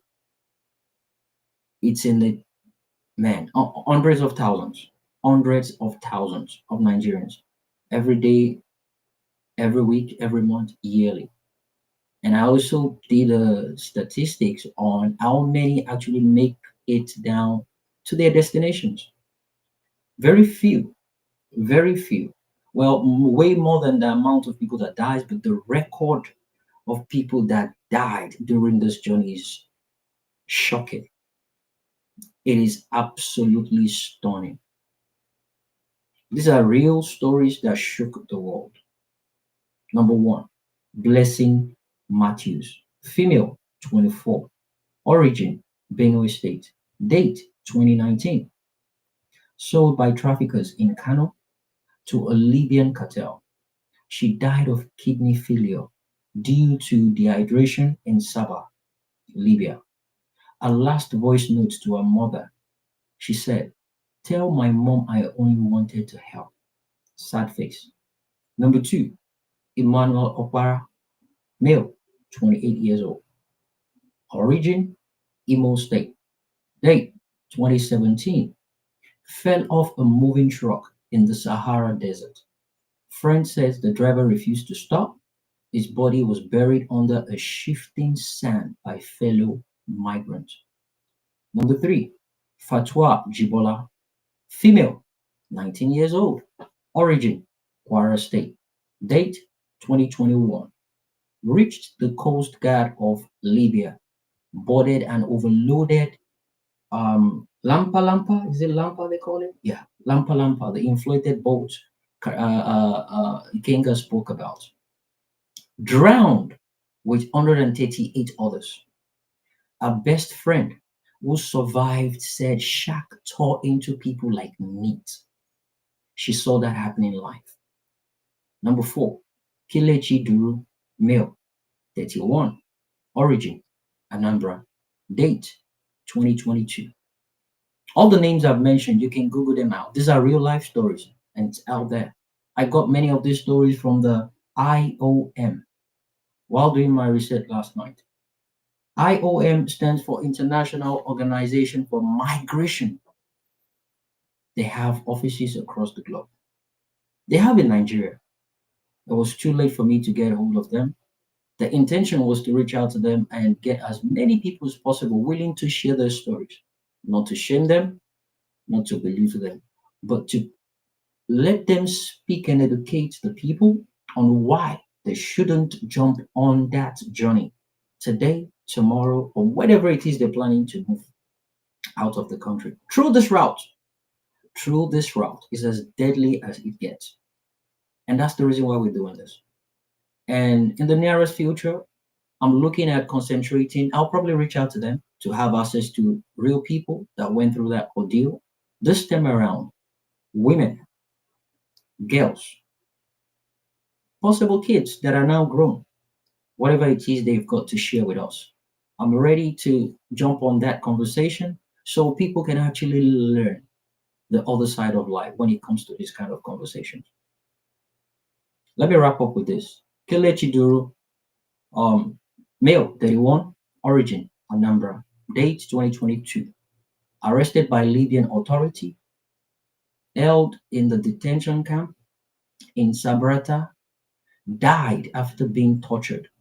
Amnesty International recorded his case. 5.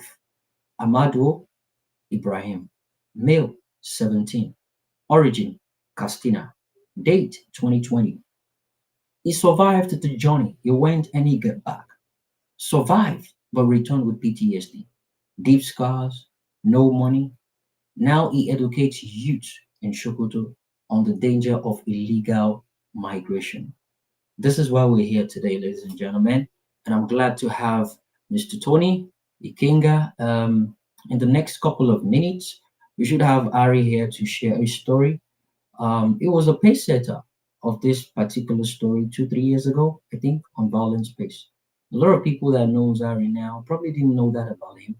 Hopefully, when he joins us today, he's going to share that with us again for people to understand what men, boys, went through before becoming men. Thank you so much for having the guts. Thank you for the bravery of stepping up and speaking about this. I respect you and I doff my hat for you. Thank you. Mr. Tony, thanks for your patience. I know you're actually busy, you're tired right now. I'm pretty sure you had a safe flight. Thanks for still creating that little time and engage me on my platform. Thank you so much. You're on now, Mr. Tony. Come in. Thank you very much, Jimmy.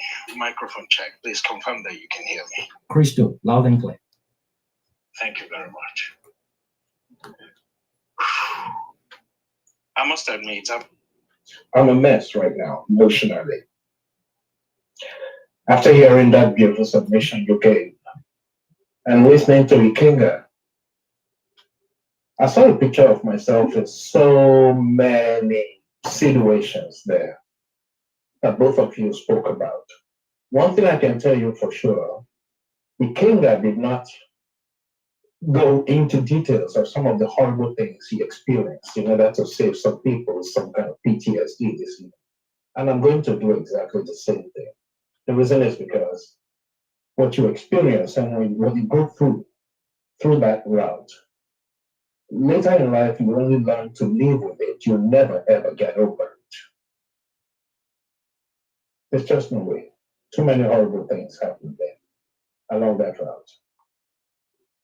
There are some things you experience you just cannot share with anyone. Just picture someone who had been to war and is not willing to talk about it.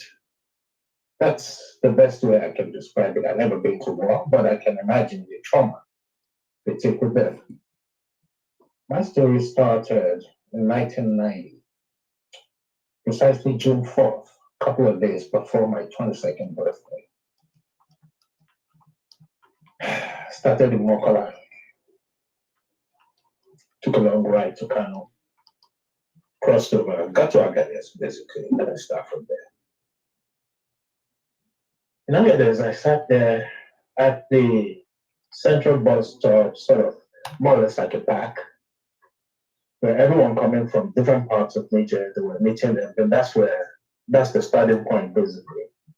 That's where you start making your contacts, reaching out to people, trying to get information.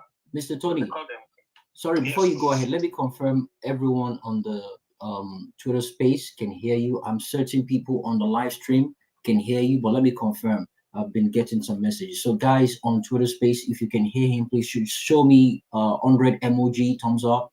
I want to confirm that before we go. Okay, right. Thanks, Mag. Anyone else?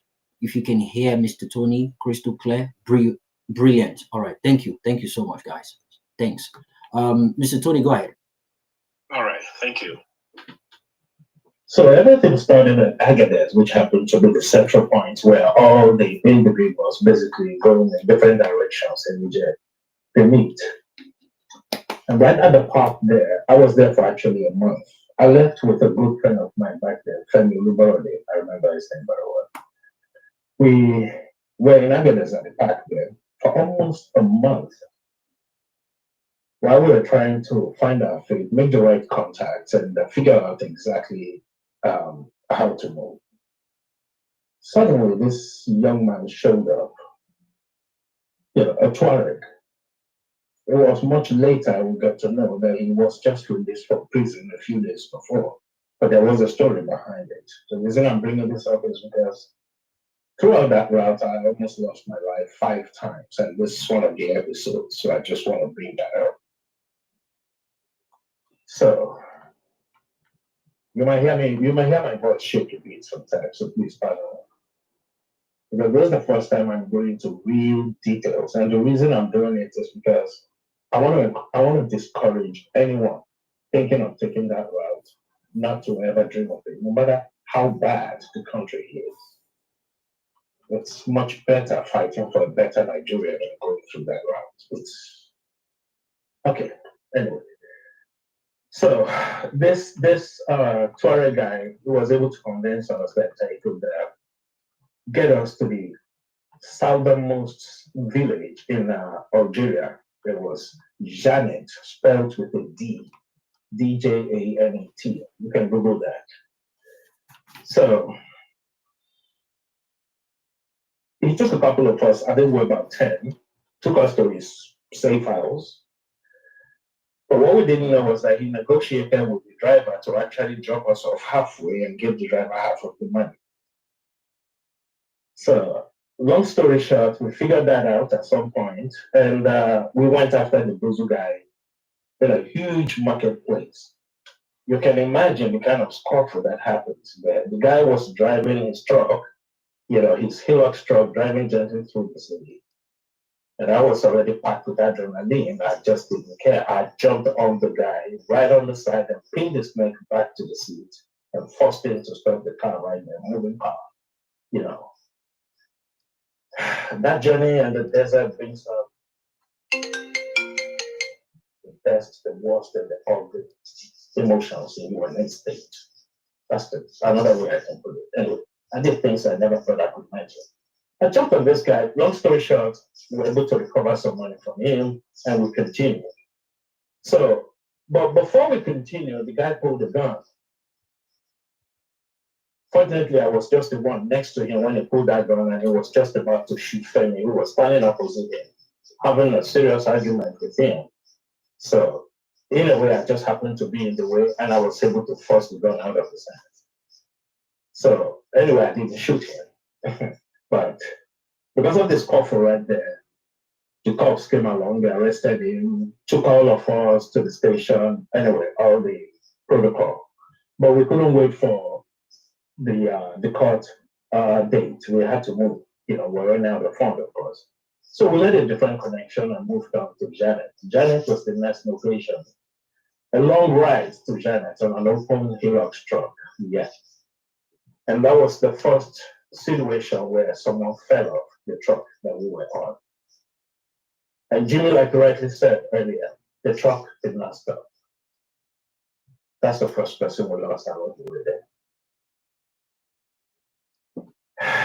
We got to Janet. We were brought to another, call it an olive farm. It was a barn, a farmhouse. And while we were there, the driver who brought us there, knowingly or unknowingly, he had organized in the night for another set of robbers to come and attack us in the night. Now, here's where it was very interesting because on that Hillox box on the way to Janet, I connected with 4 fine gentlemen from Edo State. And I'm talking about very, very smart and intelligent young men, capable of connecting dots from impossible and unpredictable situations and locations. For some reason, Solomon, his name, one of them, he had a sixth sense that we were going to be attacked that night.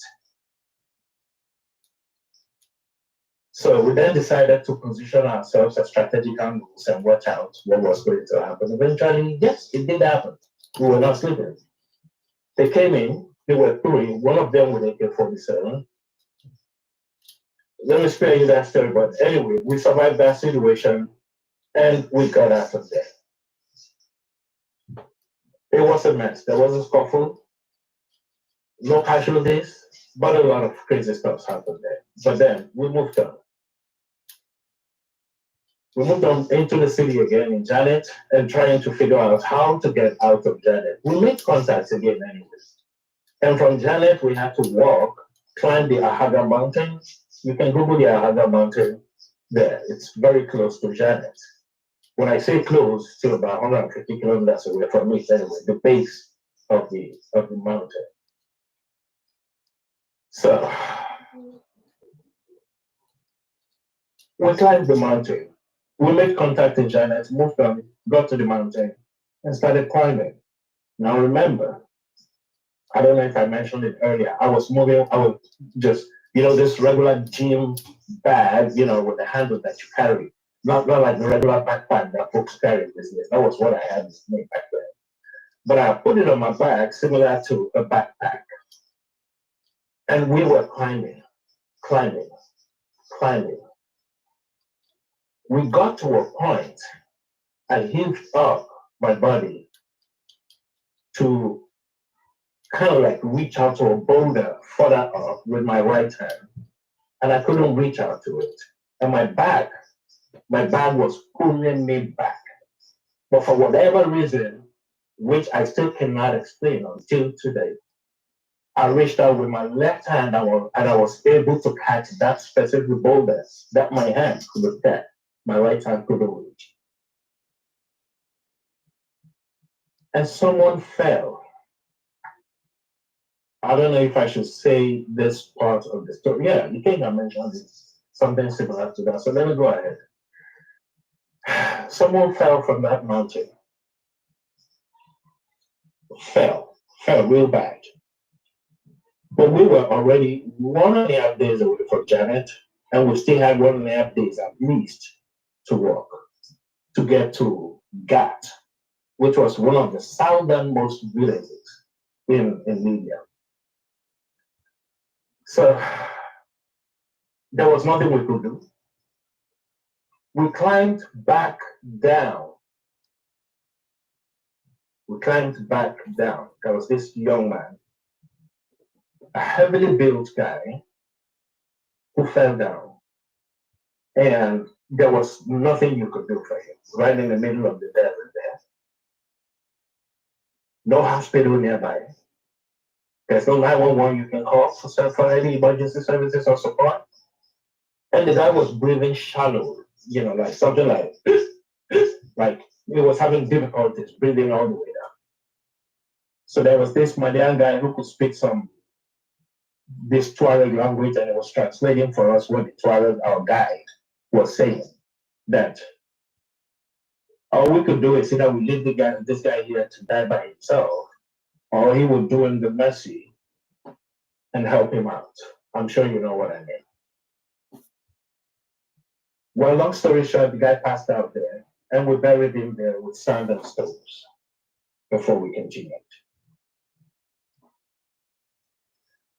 Went back to the base of the mountain and started climbing again. This time it was a successful climb, and we all scaled through. But by then, we were already out of the water. As the king earlier said, water is the most precious thing on that route.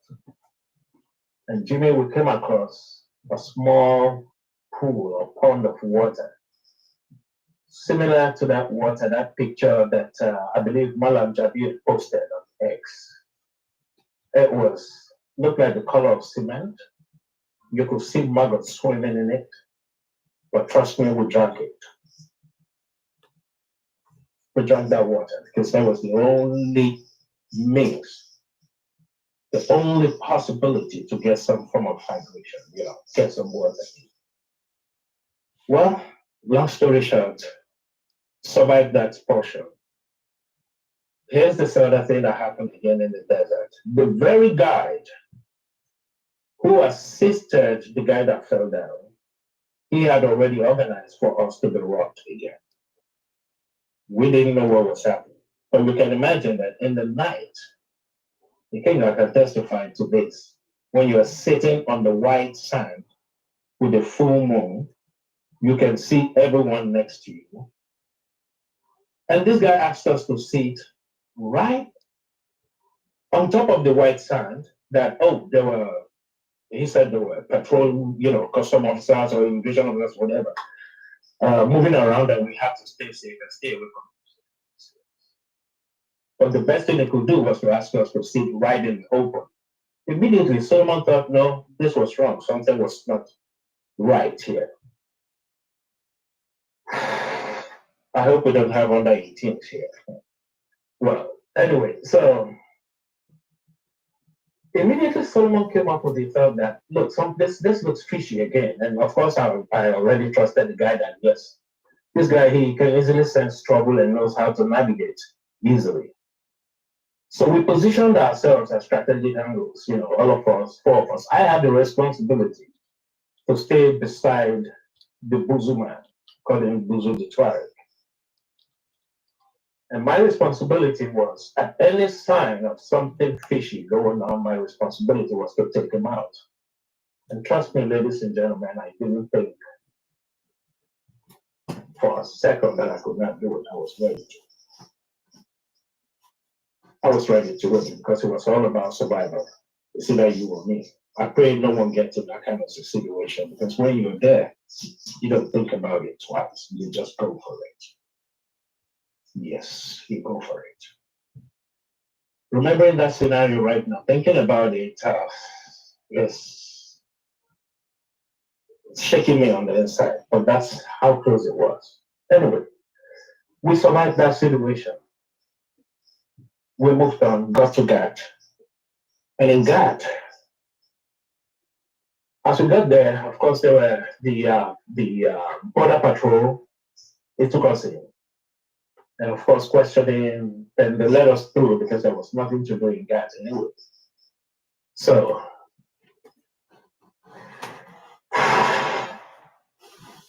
started walking there for an Egyptian selling watermelon. He would go to the northern part of Libya, I think maybe as far as Cairo sometimes to bring watermelon. Up there with him for 3 months before I moved there to Obari. At Obari, I met another Nigerian. His name was Bob, a fine gentleman who was a barber, had a barbering salon. And coincidentally for me, he was getting ready to go back to Nigeria then when I got to Obari. We got acquainted and he handed the saloon over to me. So that was how I became the barber in Obari when I was making money from me. So I'm trying to say a lot of horrible things that happen along the way. And some of the things that I'm not so comfortable talking about because they are too sensitive. And I don't want people getting traumatized from what they hear. No.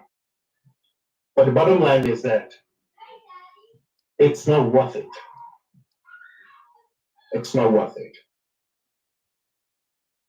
The best we can do collectively is to fight to make that country a better place. We lost too many good people. Once I said it on the violence space, about 20 people altogether I saw dead. I personally was one of the groups or one of the individuals that buried about 15 of them. How I survived, I'll tell you how I survived. Each time I felt really down, I always remembered the tears on the face of my mom when I told her I was leaving. And that was the one thing that gave me the courage to continue. That no, I've decided to take this path, this route, that I have to see it to its conclusive end. Either it takes my life or not. Well, here I am today. I thank God for everything. But nevertheless, if you would ask me again if I would do it again, I probably would. Yes. I probably would do it exactly for the same reason I did it back in 1990. Which takes me to the state of the nation and how the country denies its citizens the right to live as human beings with dignity. Denying you your rights as a citizen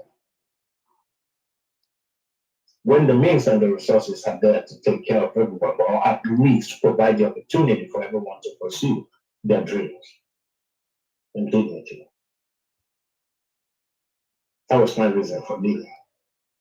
I didn't pass through Italy. I actually flew from Tunis. I took the route from Tripoli to Tunis back there, which was about a 10, 12 hours journey to get to Tunis, and flew directly to Frankfurt, Germany, where I have been the past couple of years.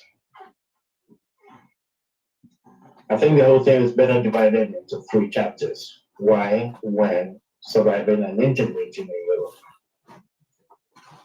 But I think I'll just leave it at that for now, Jimmy. I've had a very long day. As you know, you and I, we talked about this. I wasn't so sure if I would be able to make it. Pretty tired, you're right. Thank you very much. I think I'll leave it at that for now. Thank you. Thank you, Mr. Tony. Thank you so much. That was beautiful. I wasn't even expecting you to join me on the platform today, considering you had a long trip and you just landed. You're actually meant to be resting right now. But thanks for the courage, stepping up to talk about this. Thank you so much. I appreciate it. I also love the way you try to censor some parts that we could only use our imagination to figure out. Thank you for that. It is sad that these things happen. Again, whatever it is we talk about our country, everything boils down to bad governance, which is the major reasons why people, one of the major reasons why people actually flee, um, flee the country. I received a text, a message from someone saying, so now that they are now in Europe, everything done set. They don't want us to go. They don't want us to go and risk it too. Life is about risk. And I didn't even reply the message. So the point is, I don't blame the person sending that message, honestly speaking. It only shows how severe things are. After what Ikenga has shared with us and Mr. Tony, and people still have this belief that, you know what, I'll rather go and quench in the desert than stay in Nigeria. And I spoke about this earlier on when I started my space. I said people would rather unalive themselves, hang themselves from three, rather than face and fight that bad governance, face and fight their politicians. They will rather not let their politician security shoot at them. They will rather do it themselves. They will rather go and do that at their own convenience at home. And it scares me. It does. The only reason why the people here are speaking about this is simply because they are alive. Nobody's telling you not to travel. If you want to travel, if you're seeking for greener pasture, you can. You can get a passport, try it at the embassy a couple of times if you're lucky. But here's the point, not everyone is willing to do that. Not everyone has the means, not everyone has the money, not everyone has the connection to get that done. It is one thing to gather money under the current administration. It's one thing for you to gather money to be able to afford a passport. It's another thing for you to put yourself through struggling, getting all the necessary requirements to securing a visa. It is another thing for you to get granted that visa. Then you have to face getting a ticket. Under this same current administration in Nigeria, getting a ticket in millions of naira, and you have to now travel out. If you can, why not? It's a legitimate way of living the country. Instead of going through a route that you might end up spending more than you expect, either financially or through labor. You'll be used as a slave and you will be used like an animal. It's one thing for you to be used as a slave. It's another thing for you to be used as an animal. That is if you're lucky enough to survive dropping off a truck or not getting bitten by a snake, surviving the dehydration. And you guys are actually lucky with the fact that you could actually drink your own urine. Some people didn't have enough fluid in their system to even pee. Now, when you have water in your system, you want to pee it away. If you don't take in a lot enough water, you can't pee. What are you peeing? You're not peeing anything.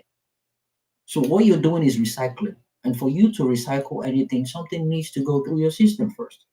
So if you don't have anything going through your system, it's foul. So I'm not here to discourage you from leaving the country. I'm saying if you want to do it, consider doing it legitimately other than going through this route. You have the opportunity of listening to the sound of my voice today. You have the opportunity of listening to these people based on their own experiences. But you might, Jimmy, sorry, if anybody want to ask question, that's why I came. of course, I'm going to open the speaker section now. You might have the opportunity of listening to what I said, what they are saying, what they've spoken about. But you can decide to go ahead and do whatever it is you want to do. But you might not have the opportunity to listen to all speak about this topic again. Because by the time we probably want to speak about it, you're probably not alive anymore. Due to the decision you want to make. I promise to keep it private and confidential, and I'm going to do just that. I'm not going to mention your name, put you in my DM, and all I can say is just let you reason from where these things might end up. And that's just the fact. While Mr. Tony was speaking, I did further diggings and I found more people, Nigerians to be precise. There is one Sunday Labarot, male 32 from Benin City, captured upon arrival in Libya in 2016. Sunday was sold by traffickers. Again, all the stories I'm saying to you, these are not fictions. These are not made up stories. You can find the stories on the IOM website. Just type it in. IOM website. That's International Organization for Migration. In 2016, Sunday was sold by traffickers into forced labor, indentured servitude in compounds near Bani Walid. I don't know for people that knows that place, Bani Walid. It was brutally branded on his face, starved, and repeatedly tortured while awaiting ransom by brokers who traded him between captors. My goodness. Eventually, he was rescued and returned to Nigeria in 2018 via IOM flight, International Organization for Migration. They rescued him, but his scars remain a testimony and a testament to what he survived. Another Samuel. Samuel didn't just leave Nigeria from the northern part of the country. They don't want to be precise, I think, for private and confidentiality purposes. Emmanuel and siblings, rather, not Samuel, Emmanuel and siblings. So this couple of people, family members, a young teenager, Emmanuel, traveled with his two younger siblings in 2015, hoping for a better life in Sahara, Libya. They were detained and forced into harsh indentured labor agreement, earning just enough, wow, earning just enough work value, 850 euro debt per person, with no hope of escape. Their compound was later bombed, allowing them to flee. Rescued at the sea and landed in Italy alive. Their journey is a rare story of survival among many that have vanished. Lastly, there is a blessing female teenager from Nigeria. They didn't specify the location for private and confidentiality purposes. A trafficked teenager who escaped famine and hardship in Nigeria.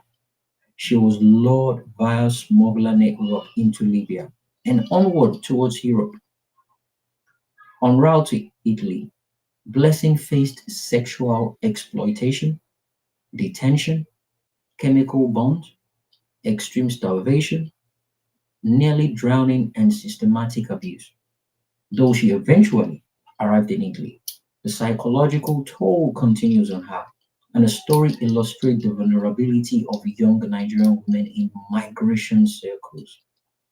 These are real human beings, real story, and it happened. These individuals are among countless Nigerians caught in this perilous immigration and dubious acts.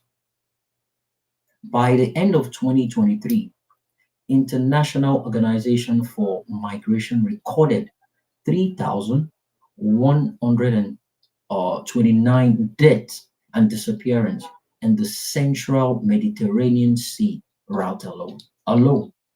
Nigerian migrants makes up roughly 6% of the migrants stranded in Libya, facing widespread violence, detention, torture, trafficking, and sexual abuse.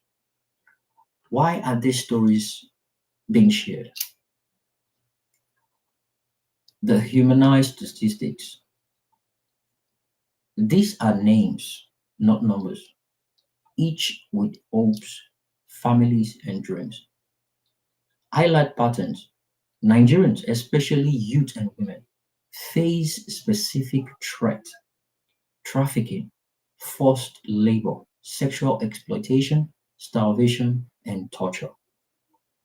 Raise urgencies. Two verified cases. Your audience sees the real cost of irregular migration and the need for solution. These things are happening for a reason.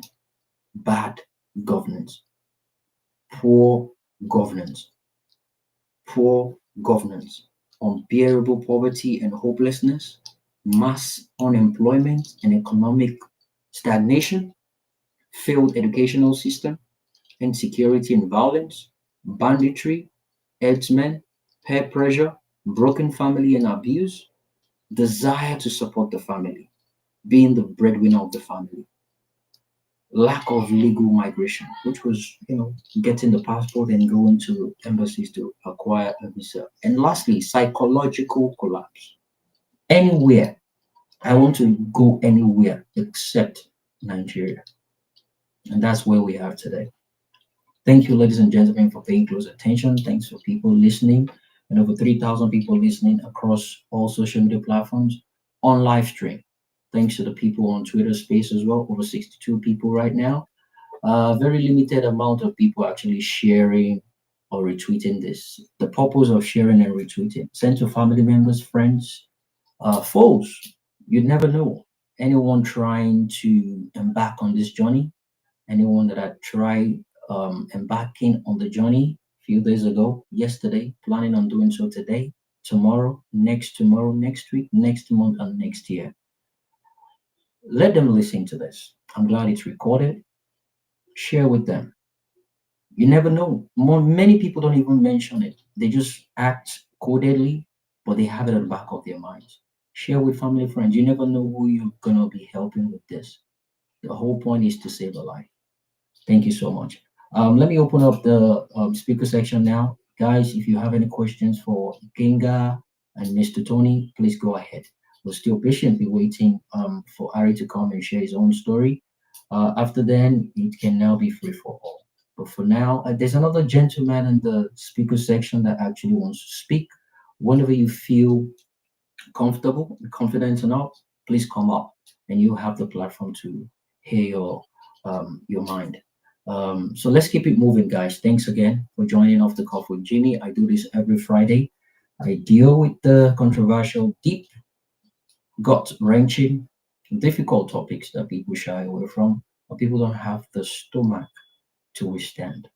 That is why I stand here to do off the cuff with Jimmy. We jump into that without even shaking. With humans, I am, and I do feel the emotions of people sharing their stories. But yeah, this these topics are needed from us to learn from, learn and unlearn, use other people's experiences to adjust our own lives. Thanks for being here, guys. I see Mag, Karigwe, Kinga. Thanks for sharing your story once again, Mr. Tony. I see Zari, my brother. I see Auntie Bolanli, my dear sister Valentine, Dr. O, Fatai, Tudo Bams. Don't care. I see you, Amunti, Chooks, African Queen, Nigeria Must Walk, Sweet Angel, Must Ray, Olawumi Kolade, every single one of you, endless list. Thank you so much for being here with me today. We could be chilling out, getting ready for the weekend, but you're here with me. Thanks. Let's have a great live stream in the space today. Mag, jump in. How you doing? Hey Jimmy, I'm doing okay.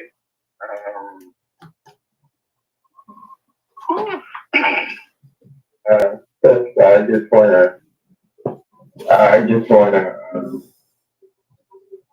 commend Ikenga and Mr. Tony for summoning the courage to talk about this.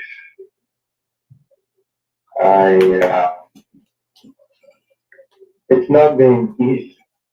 Honestly, I never traveled that route, but I want to say this. I have some form of guilt, about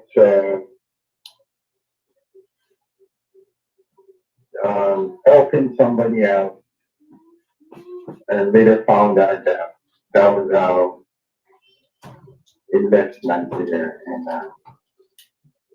the person is no more. And this happened to be a friend of mine's younger brother, and I still haven't gotten over it. It is just crazy, So it was actually somebody else that later um, narrated this whole thing to me before it made sense. And the guy is even in the States now, you know. He called me out of the blue. Say, hey, I'm here. I'm in Maryland, and uh, we got talking. Welcome. How do you make it? I tried. I've been trying and trying and trying, and I finally went back home, and I was like, wow. So how? What's the problem? He's like, I went by road, I went by things, I went by trolley. I was like, I just see it. I was like, yes. And I now asked him, do you know this guy? I was like, yes, this is what happened, this is what happened. But they never talk about him again in the family because the mom just can't take it. And the mom later uh, found out what happened and could not recover from it and passed on. I was like, are you serious? It's like, yes. So I don't even know how to start the story. It's just, so every time I hear this thing, it breaks me, honestly. It does. Because this was a guy that comes around. I mean, in the 90s, I like the mid 90s, yes. Me and his older brother were friends. The older brother is in the U.S. Navy as we speak, you know. But him and the older brother, they never get along because he's one feisty young kid, you know. I think we're about 2 and 10 years older than me, you know. So, I mean, I used to be a gamer back then before this whole game thing. I used to have, just name it, whatever game you can think of. The Mario Bros, the Atari Sticks, the Donkey Kong, the whatever game. I played the game from beginning to the end. So he got attracted to me. And what I do then was, you know, I just used to charge. I remember vividly 15 bucks or 15 naira to play my game. So I would cash in big time. So he liked that he was always coming around. He would bring his friends and they would come and play games. So we became tight. So he was just, it was all over me. After school, we comes and hang out and everything. And oof, wow, it's just crazy. So I mean, I'm reliving those moments as I speak. As I'm talking about it now, it's like unbelievable, you know. So the older brother will come and they will say, "Go home. You're supposed to be doing your homework. Go home and go to lesson." And he will start fighting his brother. Leave me alone. You two go to lesson. Go. Now like, hey, he's older than you. Blah blah blah. You know. So after, I mean, I left Nigeria. You know, he was still reaching out. He was always sending me emails. And then we had this, what's this thing called? Means of communication. Yahoo Messenger. He was always sending me Yahoo messages and I would respond. You know, so early 2000, he told me I want to leave. And I was like, okay, I've gotten a visa and I have to fly to Libya and from Libya I would catch the flight. So I was like, okay, have you told Tommy is in your brother's name. He's like, yeah. But you know Tommy, he was like, then Tommy was still in Nigeria. He was working. So he said, yeah. Then Tommy promised him some money and stuff like that. So I said, okay, I will try to see what I can do. You know, me, I'm in school. I don't have money, but I will, I mean, we talked and so that time I had this girlfriend. She was like, I didn't send you a copy of the visa. And I was like, but this is not going to like. Later on, I talked to him. Someone was like, but that's left home. They can't find you. So past the 1 week. And they told me he wants to go to London. And he wants to give Soji his clothes and shoes, and he has a car on that. And he wants to give it to Soji, but he can't find Soji. But honestly, prior to me talking to Tony, Soji had told me that she please help him. That all he needs at that point was money to buy his ticket. I should give him 60,000 naira. I was like, I don't have 60,000 naira to give you, but I will do for some.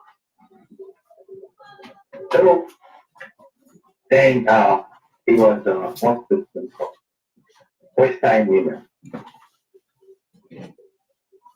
I now sent him Western Union. You know, he went, he picked it up.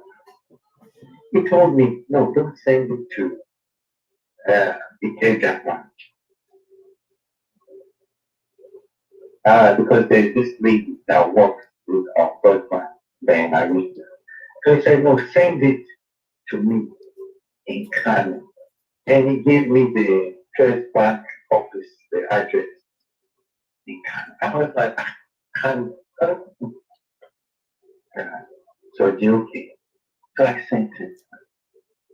After that, I never heard from him again. Never till today.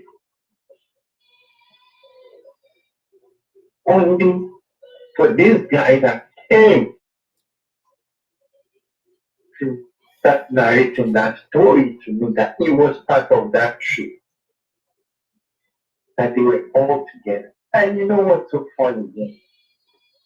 Every time I kind of bring this conversation up with my friend, they told me he painted off. He would say in Yoruba, Ọlọ́run ló mọ nǹkan tó ṣàbúrò rẹ̀ o. Ààrí o, mo ò tẹ̀ fẹ́ mọ̀ because mo fẹ́ dára mi láàmú. Mọ́mí kúkú ti lọ torí ẹ̀ tó ìyẹn gan bínú nínú àti sọ̀rọ̀ ń pa Sọ́jí. And I was like, for those that don't understand Yoruba, sorry. You know, when I try to ask him then, where is your brother? I don't know. I don't even care to know. Because the whole thing is just the same. My mom had already died because of himself.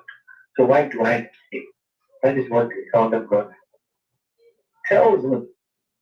So I was like, what happened? What happened? Until this guy now narrated the story to me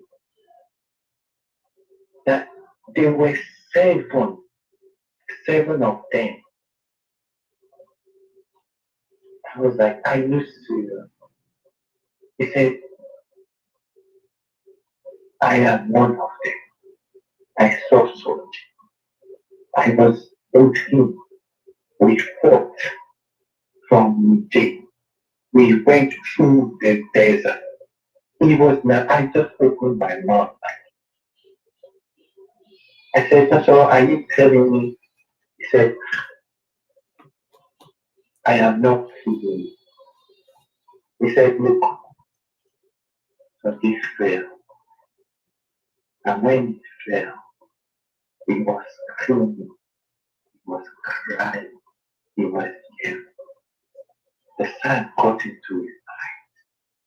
And prior to them leaving, they had told them that nobody will go back and meet any other person.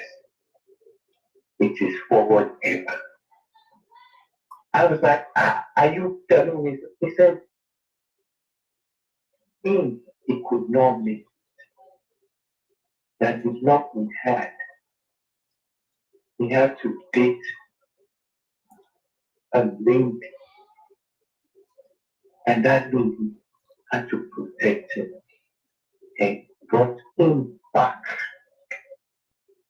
to Nigeria before he came back and found his way back. He said, so he is gone. I was like, did you tell his elder? I said, look, me, tell. He said, no. When he found out that the boy's mom, he didn't know that he can't. How does he want to say? I was like, well, you can put this guy, told me on the phone. Let me put him on the phone so at least told me we'd have a problem. He said, I'm not the one that will tell him. Yeah, if he does not know by now, there's nothing. This is saying anything now. Jimmy, I am not kidding you. I got someone on the corridor, and I called my friend. I said to me, so my papa boy was like,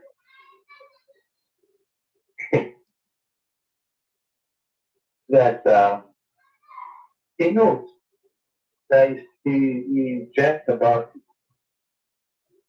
and somebody confirmed it to me that he went by route, and but he does not want to even accept and talk about it because of the way the thing took his mom. So he tries not. So I was like, but you go through any kind of therapy or what? You in the military, does this not bother? He said, that's his brother. He has two brothers. So Dian, the younger one, and he is very close to this person, but they never get along. But they are very, he does not want to think about it at this point. He just wants to live his life like just take it as it is. So, but hearing the thing and Mr. Tony talk about this, uh, I don't even know. But when I found out this boy was no more, it broke me, honestly. It did broke me. And especially when this guy was explaining everything that happened. This guy was like, there's something is truly that I can't say that this guy told me. He was saying it like he was telling me what they went through. He was telling me what they went through. Jimmy, I don't know what to say anymore. It's just unbelievable. So my only question that I would want to understand that no matter how hard it was, Mr. Tony and King, I don't know if you guys can just please explain this part to me. After that first movie, and you guys saw how difficult it was. Let me use that word, difficult it was moving forward. Was it that it was a thing of the masculinity in you to come back or to just conquer this tree. Because I'm not going to lie to you guys. I used to go to Cotonou, I used to go to Togo, I used to go to Ghana by road. When I go through this so-called border stress and stuff like that, honestly, I just felt like this thing. It was fun to me. I would like you guys, it was fun. I said, I'd rather go by road than fly. It was fun going through Ghana, going through, I see people like, see the way they harass people, like, I talk to them, I need to harass them, but it gets to a point. Because I always have it at the back of my mind that I'm going back to Nigeria anyway, so let me just enjoy. So I don't know. Is it that it's a different mindset that you guys don't feel the need to go back, or it's just that ego, you being a man and you want to conquer this nation? I don't know. I'm just trying to understand because it was so. All right, Mark, can you hear me? Yes, I can. Please All right. explain. Let me take that question. In my own case, I have nothing to go back to. Wow. That's just the simplest answer I can give you. I have absolutely nothing. I have no backbone, no support structure of any kind. Wow. You know, should I say official protocols in Nigeria, laws of all kinds, you know, being in the way of moving forward one way or the other. Not to talk about the financial part of it. Trying to get an education in Nigeria was like climbing a higher mountain in itself because of the financial backbone, which was not there for me back then. But I knew I was capable of making something out of my life, but the opportunity was just not there in Nigeria for me. So I was like, so there are two options here. I can either stay back home and end up as an Agberu there too, which of course the possibility was very high, or I take my chances, being a very athletic person, and see if I can conquer the desert, right? Just like they say, in pursuit of greener pasture, right? So those were the options, right? So I guess I was to some extent mentally prepared for the journey, but what I experienced went far beyond my expectation. And as you can imagine, I saved a lot of gruesome stuff from what I said because I just wanted to leave it at that. That's the best way I can answer you, Mark. Wow. I mean, I Okay, but Mark, I will take a bit of it as well. At some point, some persons actually wanted to go back, but at that point, there was no option. The only option you have, or we had, was just to keep moving. Because the only way for you to go back is for you to go to Tripoli and probably get repatriated to Nigeria or go and stay at the deportation camp if you can access one. Libya is not organized. It's not an organized place. You get. So we will expect some things to be legal, some things to be a normal process, but at that point you cannot. The ION, you can't even access it in Libya. So how do you intend to do it? How do you go back? Who's going to take you back? That's what the problem. So some people actually wanted to go back, but they can't. That's the thing. You can't. There's no way to go back. It's just one way. Just keep going.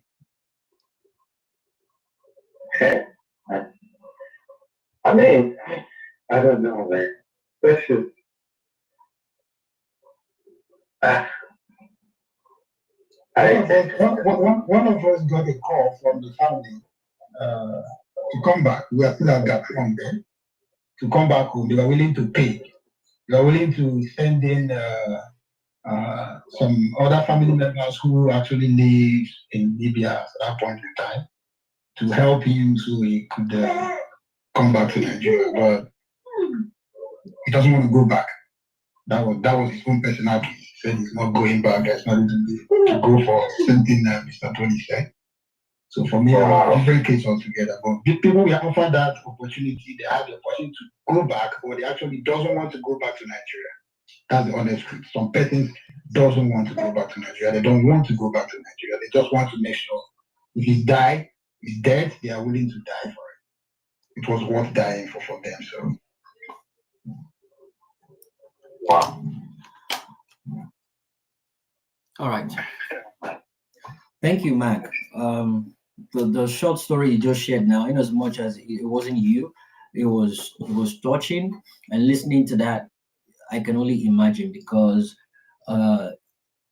you shared it from an angle of someone that had spent time, quality time, and mentioning video game. I'm a video game junkie, and these are memories that you cannot eradicate from your mind. It's a Contra, Mario, and all that. So knowing someone you used to do all these things with can be really, really hurting, remembering all these things.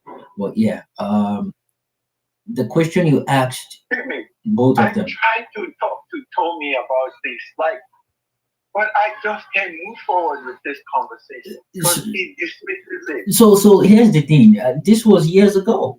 Not to now talk of. Someone sent me a message after listening to Ikenga and Tony's submission. What the person could pinpoint is men are they play. They are now in Europe, all settled. They are living a comfortable life. That man has to take a risk. Well, I agree with you, but what we're saying is you can go through the right part, the legal part. I used to tell people one thing. When I got here, I met some people, which is going to be another topic entirely, because the way fellow Nigerians, always want you to go through suffering when you get to a land that you're not used to. The way they want you to go through suffering, the way they went through suffering is ridiculous. They'll be telling you things like, when they came here, they had to do this, do this, do this. Yeah, you did that, and you did that for a reason. The reason why you did that is simply because God wanted you to do that and prepare you, because you eventually need me. That's the way I see it. And if not God, maybe destiny. Let me put it that way for those that doesn't believe in God. Destiny prepared you to come have that experience and be ready, because you use that experience to help someone else. So when you now get to your turn and you want to start tossing seniority because you've been through that, you hear people say things like, when I got to this country, I drove car for 10 years. You just came and you think you want to hustle your way out. Jimmy, you said that one, and what I have to say to that. Yeah, so man, that one is another topic entirely. I know. I just mentioned that to give people an idea of what a lot of things going on in the background. Yeah, here is my take to that, just real quick. In the Western world, information determines or reshaping. Information is a currency. Yes, it determines how you want to live your life. How fast you can change. How fast you can, honestly, you can adapt to the society. There you go. If you are not well informed, you will go round and round and round and round. Which is I really don't entertain stuff like that. Like when I got here, only two things. Information is key. Very, very. Information is key, and stay away from American. There you go. And those were the two things that I held on. So, and I know this doesn't just apply to people in America. It happens with people in Europe as well. I mean, Mr. Tony and Ikenga, You guys didn't mention it. All you talked about was the journey between Nigeria and where you got to. It's another chapter entirely for you guys to now dive into the things you had to go through, the kinds of shame, the kinds of insult and embarrassment you had to face going through that process of blending into the system, learning the language, adapting, relating with the weather, how to get work, and all those things. It's another world entirely. People hardly talk about the things they go through. We'll get to that point at the point in time. But first, That's another 5 to 7 years of your life. that is a huge topic entirely. People need to understand that it's not that easy for people that just get into the country. And guess what? Whoever it is that helps you when you get into the country, one way or the other, you guys just become enemies. Like, not necessarily enemies, but one way or the other, it's either you guys have a misunderstanding, a fallout, and as time goes on, if you move on with your life, you settle down, have a family, one way or the other, you guys will meet somewhere, you just act like nothing happened. But the point is, we do not need to go through that. It's almost like a procedure for Africans. I don't know how that is just so difficult. It's almost like a procedure. And the thing that comes after that is the bragging. When he got to this land, I made him who he was. He slept on my couch. I was the one that gave him 20 pounds that he used to buy a short knicker and a shirt. I was the one that fed him for 1 week. He slept on my couch, sometimes on the ground. He slept there. Yeah. This was the place he was sleeping when I accommodated. Yeah, destiny placed you there because he's gonna come, and it is your duty to help him because destiny brought him as well and places him there. It's his duty to help someone else. That's just the way I see life. So you going about bragging about it is not gonna change anything. And in Yoruba,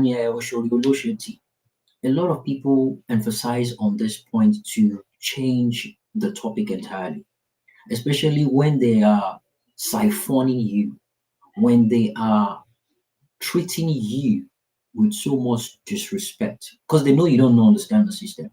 They know you probably need a job, you want to do something, and they put you, you see people that are helping you, threatening you to go and report you. Things like that.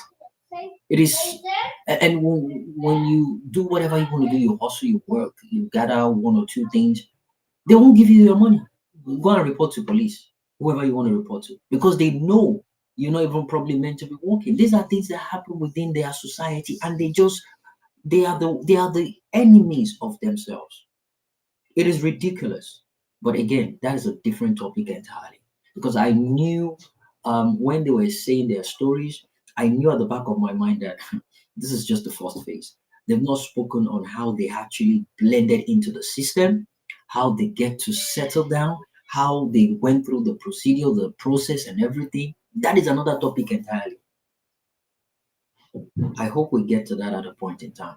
But thank you. Zari, Valentine, I don't know if you have a question to ask or you want to share your own experience as well. But Ikenga and Tony are still here. They are ready to answer questions. Jimmy, I think I have experience to share. Oh, you went through the desert as well? I would say yes. So I'm just gonna. You see, some of these guys went to Libya. I actually went to Morocco. So Libya, I would say. I wouldn't say it's amazing, but it's a little bit easier than the Morocco side. So in 2011, I passed my bank. I was actually doing well. 2010, 2012, I was very cool. In Nigeria, I was supposed to be more attachment. Sorry, Valentine, is it me or your mic? Yeah, your mic is your mic is muffled up, and I want people to really listen to your submission. Are you using an earpiece? Yeah. If you can take it off and use speak directly to the phone. So Oh yeah, I think that is better now. So, like I said, 2010, I was doing super well. I was making millions, selling weave-on attachments and wigs in Abuja market in Lagos. I was actually doing great. I have a shop there. I was doing well. So some of these guys who are coming from the east, they normally come through Lagos, and they stay in an apartment opposite me. Every time they come in bulk, before you know, they're already gone. When you ask about them, they say they're already in Europe, not knowing that they're going through the road. Some of them are even dead on the road, while some made it through Morocco and Libya and all that. So the guy who was pushing them was always coming with people. So after I had contact with him, he told me about it. So I said, okay.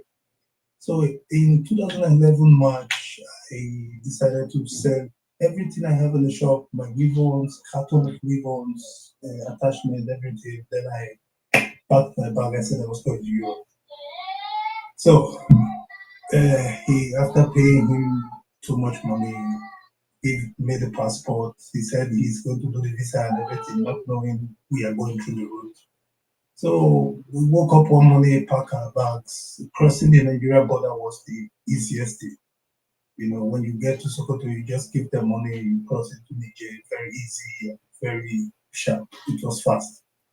So when we crossed into Niger, I was like, bro, what's up? I thought we were going through the flight. He was like, don't worry, we intend to get to Algeria, get through the flight, and you go. And I was like, okay, no problem. So we already crossed Nigeria border. I was seeing different places.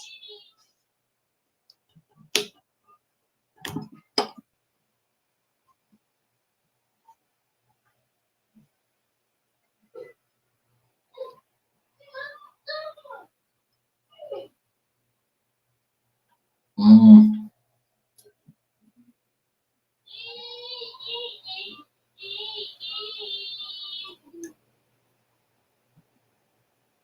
Libya already, so I decided to say, no, I'm not going to Libya. Let me go to Morocco because the negative aspect I've had about it very little. So I said, okay, I'll go to Morocco.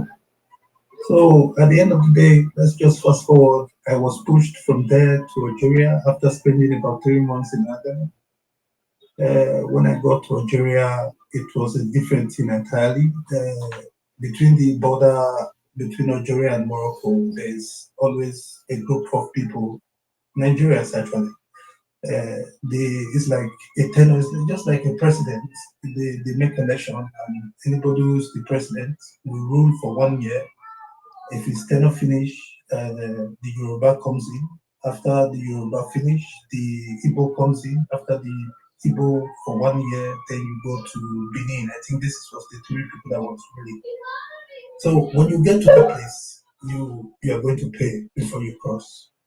In my own case, I was sold to a lady that took me to her place, and actually to pay almost 14 million Nigerian money when we converted into dirham and everything like that. So even took me to his place, made me swear an oath that I was going to pay the money, which I have to pay. So after crossing me to Morocco, I got to Morocco. I'm trying to fast forward this story because I know so many people also like to share their own. There are so many things that went back in Agatha, in Nigeria, where some of these people have said these things already. They will rob you, they will stab you, they will do so many things. But I was lucky, I survived everything. It took me like a year and 4 months to cross just from Nigeria to Algeria. So during this 1 year and 4 months, so many things happened, which I just think we should just move forward because there are so many things to say. So when I got to Morocco, I started working for this lady at home at first, doing so many stuff, cleaning, washing.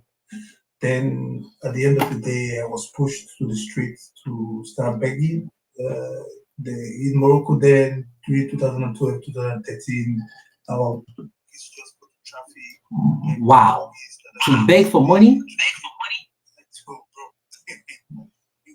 traffic and you have to beg for money, you go to the mosque. After they finish praying their money, you stand there in the front,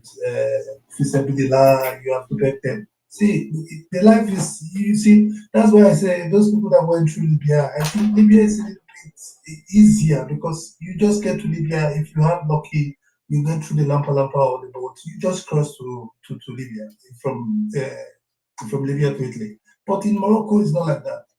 In Morocco, it's different. In Morocco, you have to pay up whatever you owe.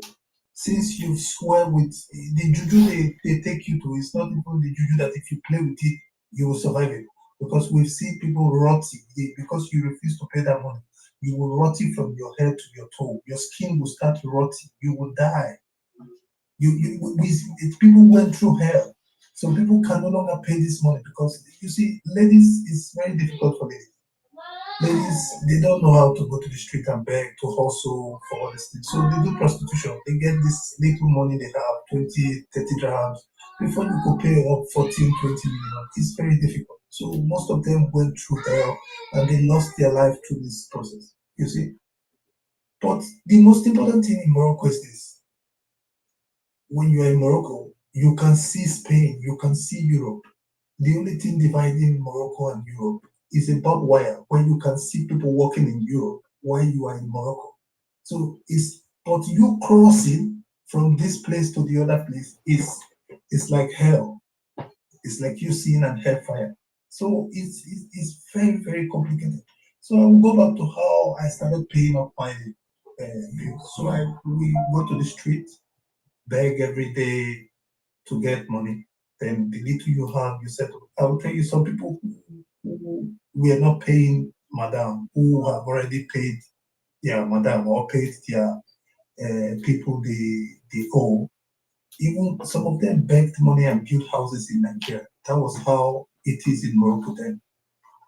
You could beg, then the money you saved, you could use it and build the whole house in Nigeria. So Morocco then was a very good place to stay. You go to the mosque, you ask for people. You see somebody who comes to mosques and say he wants to come and give people just to do sadaqah or whatever. He will give you very big money, 1,000 dirhams, 2,000 dirhams, sometimes 500, 100. This is how people get money. And there were too many people there. But yes, we were still getting little. Sometimes you go to the market, in the market, you don't need to beg for food. You just go there, ask for them, you want tomato, they will give you, you want meat. Your life there was a little bit okay, the way we were living as black people. But is it the life I want to live for myself? No. But that is how it is. So after 5 years in Morocco, paying up my debts, I saved up a little money and I decided I was not going. So first of all, I tried to go cross the wire. Before you could cross this barbed wire to enter Europe into Spain, there is a very big hole, which is more than 6 feet wide, open, and there are different kind of stuff inside there that if you fall there, you're not going to make it back. It's good as gone. But the Senegalese, the Malians, and most of these East African guys, they know how to maneuver those stuff. They build ladders to cross this place, and they try to climb this barbed wire and cross over to Europe. If they are going, they are not going in one, they are going in like hundreds, they are going in like 500. You attack this military because at the other side of the wire is like, let me call them soldiers for them, but they are called gendarmes. They are military equipped with guns and everything.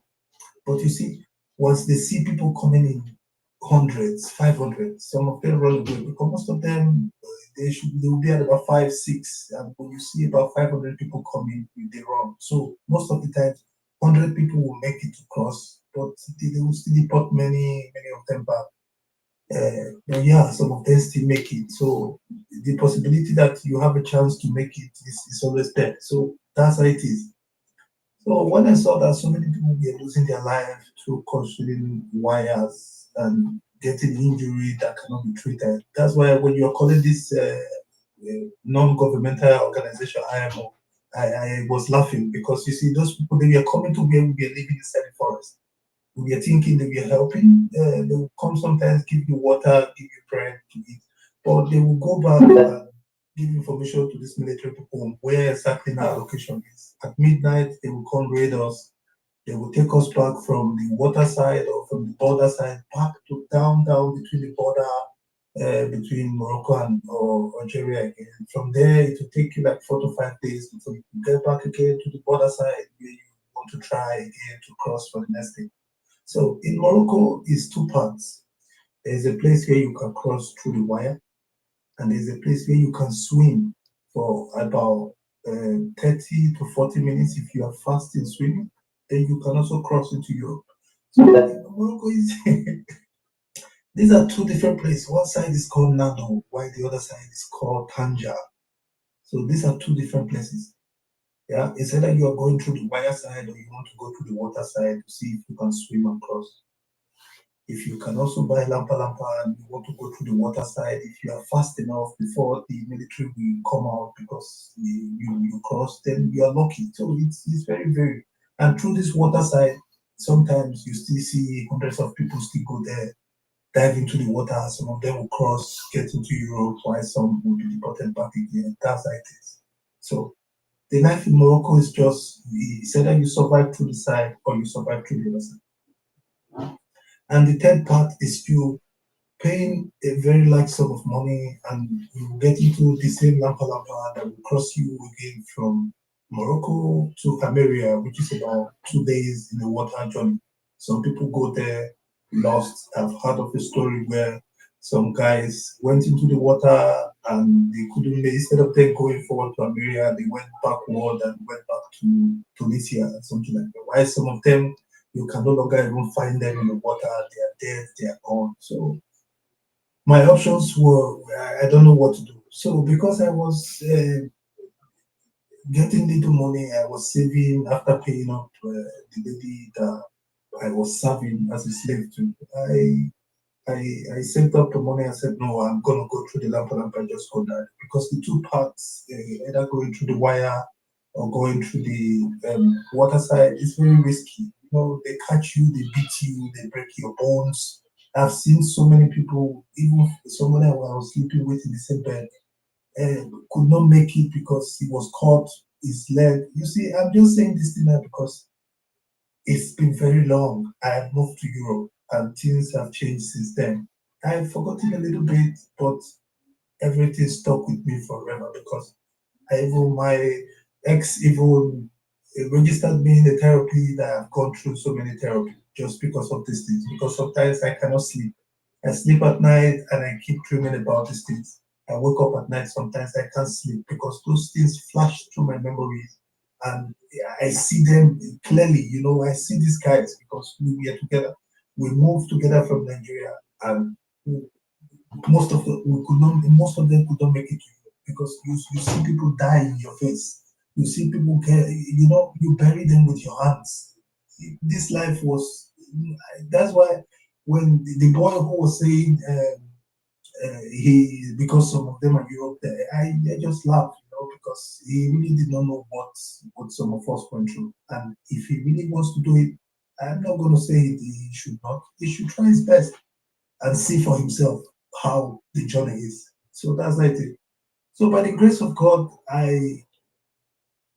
2016, 2016, I paid up a large sum of money and I crossed all the way from Morocco to Almeria, which took about 2 days on top of the sea. God was so great. We met a very big ship that was crossing all the way from, I think, Turkey going towards Europe, carrying different foodstuff and all that. He saw us and couldn't leave us because we were all weak, tired. So he carried us and called up the guards, and they came pick us up, and we were rescued. So that was how it is.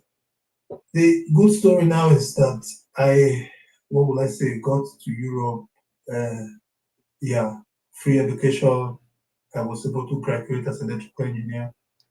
Yeah, and I would say, yeah, life has been good. I'm not going to lie for some time, but You see, the experience that most of us went through back there is not something I would advise anybody in life to go through. Up to this moment, I've not been able to say anything to my mother or any of my brothers about how and what I went through.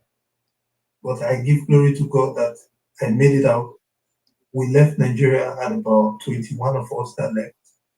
I think it was 6 people that made it out alive out of 21. Wow. So, yeah. 6 people out of 21. With 6 made it alive out of 21. They were out of about, I think, the 4 girls that went never made it out. Some other boys, most of them were Delta Robos, Benin, I think 1 or 2 Yoruba. You see, bro, those people, I don't know their parents. I cannot call any of them and tell them this is what happened to your child or your son or whatever. None of them. We just met each other when this guy said he's carrying all of us together. We never knew each other from anywhere. We only met. I think that's how we met in Gaza. Every one of us. That was when we become friends with Nigerians in Libya. So Libya is a nice, I would say, is also a little good place to go. The Morocco side is totally different where people don't want to go. But yeah, some people still went through it and they saw what they saw. And if you advise somebody, that's why 99% will choose Libya. 99% will choose Libya because Morocco is a dead zone. So this is what I would say I passed through. And yeah, as I'm saying, if you had tell me to tell anybody to go to that place, I would pay. Even if you're giving me $200 million, I will never in my life try it again. I said one day will come, I will sit my daughter down and I will explain to her everything. But even if I do, she's not going to understand it because she cannot. Right now, what we do from here is we go on holiday in Morocco, in Marrakesh, because after spending enough time there, I could speak very good Arabic. I even, have a citizenship of Morocco then because, they will say because you have a little job you're doing, you go apply for citizenship. That was how it is for me there. So, please, Wow. Anybody that says he wants to go through Libya or Morocco, please think twice. It was the bad government, like I said, everything was also not good. Then, when I get to Europe, things also changed.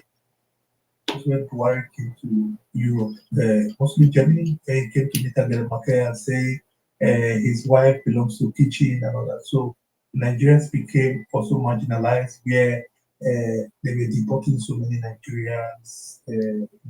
Because they see Nigeria as a place that is safe, then they will not war, they will not fight. So after you spend some more struggle through the desert, so many people were also deported.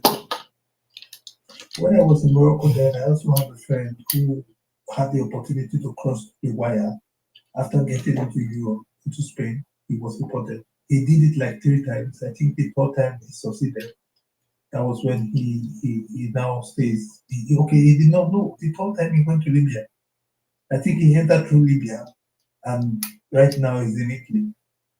So that's how it is. It's not very easy for anybody. So please, if you are thinking of it, I beg you in the name of God. My father died when I was on this road. I never saw his burial. I never went to his burial. No, it's not something you should try. It's not something you should even think of. Just because you think people are in Europe right now, they've made life or they've made money for themselves. You really do not know what they go through. I think Ikenga and Tony that came up here and brought this energy out of me right now to speak about it. I have never spoken about it anywhere. I have never told them. The only place I've speak about it is only when I went to therapy. That was the last time I spoke about it to my therapist. I have never. So please, do not say you are not one about it. this is a very big topic that they are coming out right now to tell you people what Nigerians about it. Yes, the government is not doing anything for Nigerians. Nigerians are struggling, yes, but going through the road is not the best one. Find something and do. Right now, I live in Europe and I have so many years, and I was like, oh, if I'm in Nigeria right now, these are things and things. You could ask questions. Maybe they can help. Maybe sometimes we tweet about these things. Some of us online. But if you think maybe it's because you think most of us send 50 euros, so might you change it and it's like 20,000 for you, you think we are killing it here, bro. You should ask Tony and Kenga again, they will explain for you better. So that is it. I guess Terry is still gonna come and explain give his own side of the story. So right. Thank you. Thank you, my brother. Wow.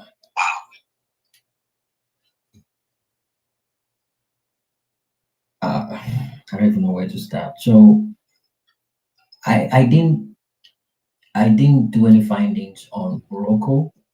I only did on Libya to Italy and Spain. And I'm just hearing about this Morocco adventure now, and it sounds more deadlier, more severe, more dangerous than the other route. Zari, I believe you have a question for Ida Ikenga and Mr. Tony before we move on to Ari. Ari is here. Welcome, my brother. Because we want to, or you want to wait till Ari says his own, then you just ask all the questions, or you quickly want to ask these two, then we'll move on to Ari. Well, thanks, Jimmy. Actually, I don't know if you call it a question or a commentary, but it's just not going to take maybe maximum 2 minutes. I just wanted to say that the predicament, while I think I came up, I think I sent you a DM because basically the narration broke my heart. It's an experience I don't think I've ever had, because from the part of the country I'm from, not many people have dared, that path. But then I just wanted to state that the elite, so-called elite in Nigeria, are not in any way different, not to justify or support anybody to, take the desert route. But the elite are not different from the people that do that. The only difference between the Nigerian leaders and those who do that is that the Nigerian leaders just have access to more money. You could picture a low self-esteemed president, senators who can't even build a hospital that could guarantee their health. They travel to Europe, and then you meet them at airports, you meet them on streets, behaving like lowlifes over there, and they're just comfortable with it. And those who go through that desert route go there and build a life for themselves. The last speaker talked about getting there, getting an education, growing, and then ideas coming in, Valentine, and all of those things. You can't have a Nigerian politician or a former president or a former governor in any part of Europe building wealth. They only go there and they basically deplete all of the monies they've stolen, and they become the normal, ordinary people who live there, just the way Nigerians struggle here to live. They end up over there struggling to basically survive, ending up in smaller clinics, and those who are stolen a lot in very expensive clinics. So when you have that tradition, it basically forces, it's almost a spiritual thing, because the entirety of what life is in the mind of the average Nigerian, whether one who has, dared that path or not, is that you can only live as a human being outside of Nigeria or outside the shores of Africa. And that explains why, at whatever cost, knowing fully well that it is my life I'm putting on the line, it is still a lot better to take that risk than to remain in Nigeria. So I don't usually blame people who do. I've never blamed them. Of course, I feel the pain of going through that route. But Nigeria is a country, that's just the point I want to make. Nigeria is a country that is more like a mother hen that would either use its beak to destroy the eggs it has laid, or use its beak to kill the little chicks that's hatched. That basically is what Nigeria is. And my brother Jimmy unless that changes, frankly speaking. Even if there is a certainty that 100 of you live in Nigeria, 80 of you will die, and 20 of you will get there, Nigerians will still pass through that route because it's basically hell down here, especially for people who have dreams and aspirations. So a lot of times, it's not just the thought of, hey, better there, let me watch. The measure of the ambition, the dream, the life people want to realize, basically what puts them to that. Of course, it's not something I would advise people, but I'm just trying to say that sometimes I've been able to relate to their stories, especially. I don't know if it was Tony who was speaking when he came on space, and then what Valentine said.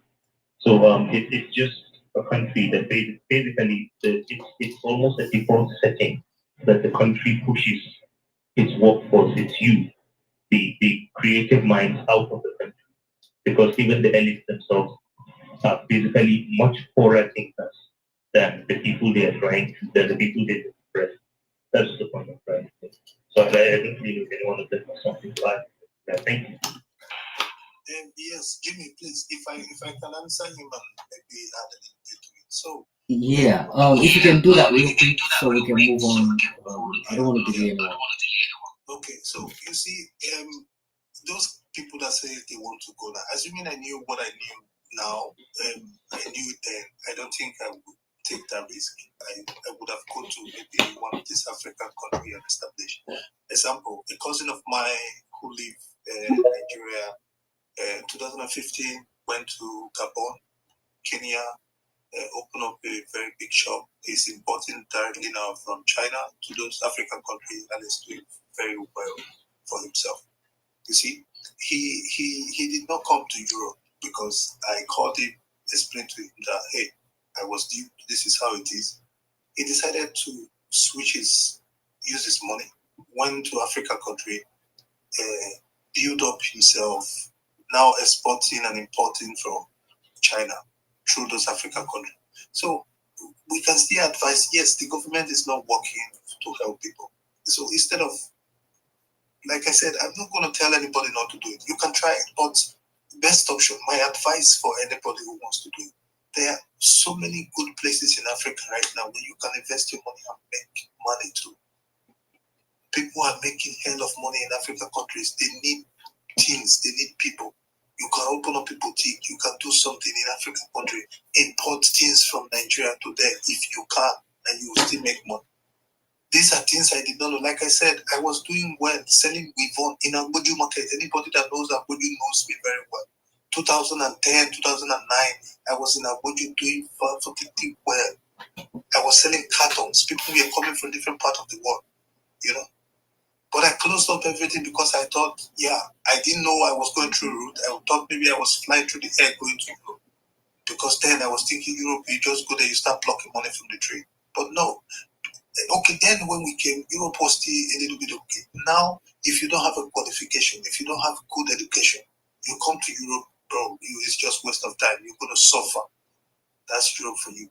Now they need qualified education, people who are qualified, people who are brain, people. It's not like before when you just come, you do one or two things, you have money. Now you have to go to school. You have to learn the language. You have to work. And if you don't have anything you learn, anything you do in Africa before coming to Europe, bro, you are going to suffer like hell. That means you're going to clean floor for the rest of your life. That's how it is. If you are above 20, 25, you come to Europe, you are going to suffer because one, the year where you could learn, go to school, learn, has passed. But if you have the opportunity that you can also learn before you now finish your language school, before you now get into a professional school, a career school, it takes time. Maybe before you finish, you're already 40. So what time are you going to work and save money? So that's how it is. So if you are advising people and thinking that you want to tell people because Nigeria is very, very bad, you won't. If they have a career, mostly IT, computer, tech, they will earn perfectly super well in Europe. But if it's just manual jobs, mechanic and all that, they have those skills already. So that's my little advice. Thank you very much. All right, thank you, my brother. Thank you. Beautiful and well said. By the way, guys, if you want to join me in the studio, the link to the studio is on the jumbotron. Oh yeah, sorry, I was actually speaking. I didn't know the mic was still muted. Thank you, beautiful one. Thanks for that. By the way, guys, if you want to join me in the studio, the link to the studio is in the comment section and it's in the jumbotron. I'll be looking forward to having people in the studio so we can have a more clearer conversation to let our people watching on all social media platforms have a very beautiful engagement with us today. Thank you for that. Before we move on to Ariel real quick, so I checked out some statistics again, and I was shocked to see some other updates. There was a mass grave discovered in Libya in 2024. Actually, in the late 2023 by IOM, that's the International Organization for Migration, confirmed the discovery of at least 65 migrants' bodies in the mass grave in southwestern part of Libya. Victims include sub-Saharan migrants who perished during the desert crossing before ever reaching the sea. They remain mostly nameless, echo the brutality of deadly routes across Sahara and Libya, many triggered by smuggling network and extreme environment. So there was another recent shipwreck of Libya this year, 2025. According to the IOM, two shipwrecks off the coast of Libya in the middle, well, sometimes around June 2025, left at least 60 people dead and a couple of others missing in the sea. Survivors were few and many families remained in limbo, with over 674 migrants reportedly dead in 2024. This tragedies underlines the daily risk of crossing the Mediterranean Sea. They went further to explain that the Missing Migrant Project, also carried out by International Organization for Migration, has recorded over 72,000 deaths and disappearances during migration across Africa and the Mediterranean Sea up till 2024. Jamilu, so Youssef returns Johnny. Jamilu is a 34-year-old Nigerian man, survived the detention in Libya and voluntarily returned to Lagos in late 2023 via the International Organization for Migration Coordinated Flight. He received post-arrival support, including reintegration assistance and counseling. His testimony highlights trauma and survival echoes as countless others never returned back home. And there are a few stories that actually struck me. I'm going to repeat two of them before we move along now. The first one was a lady. They were quite, two of them actually, friends. They came off the truck, like when the truck stopped so they can use the bathroom, they can pee and do whatever it is they want to do. I think they stopped twice within the next 36 hours. So they stopped to pee. So they needed a little bit of privacy. So they moved aside a little bit. So the first one bent down to pee, and the other one to bend down to pee. So one of them was felt a pinch on buttocks, and they just left. They jumped on the truck back, and the truck started going. Not until about 10-15 minutes later on, she started convulsing, spitting, and foaming from her mouth. Apparently, she's been bitten in the buttocks by a venomous snake. They did not stop the truck. So it was from the back, the driver's side, the driver front seat, passenger, then the back of the Hilux truck. There's a space there before they have the truck where people, stand, sit, and just hold on to some railings.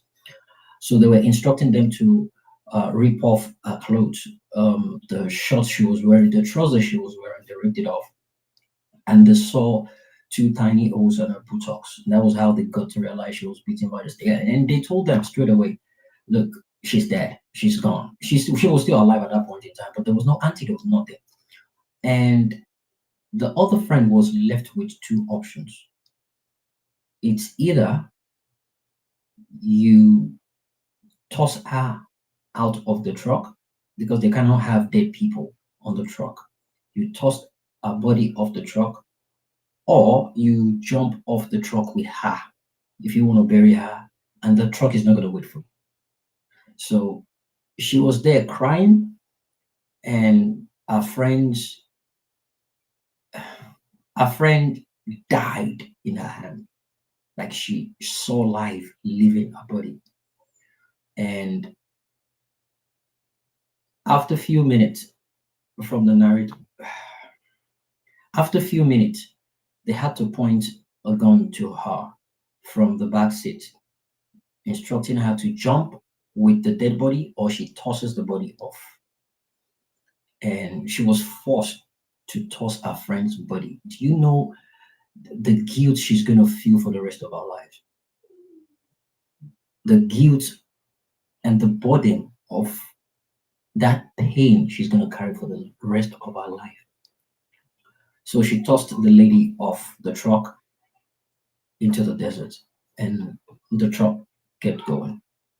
She survived, and she said that was the first horrific thing she had to go through.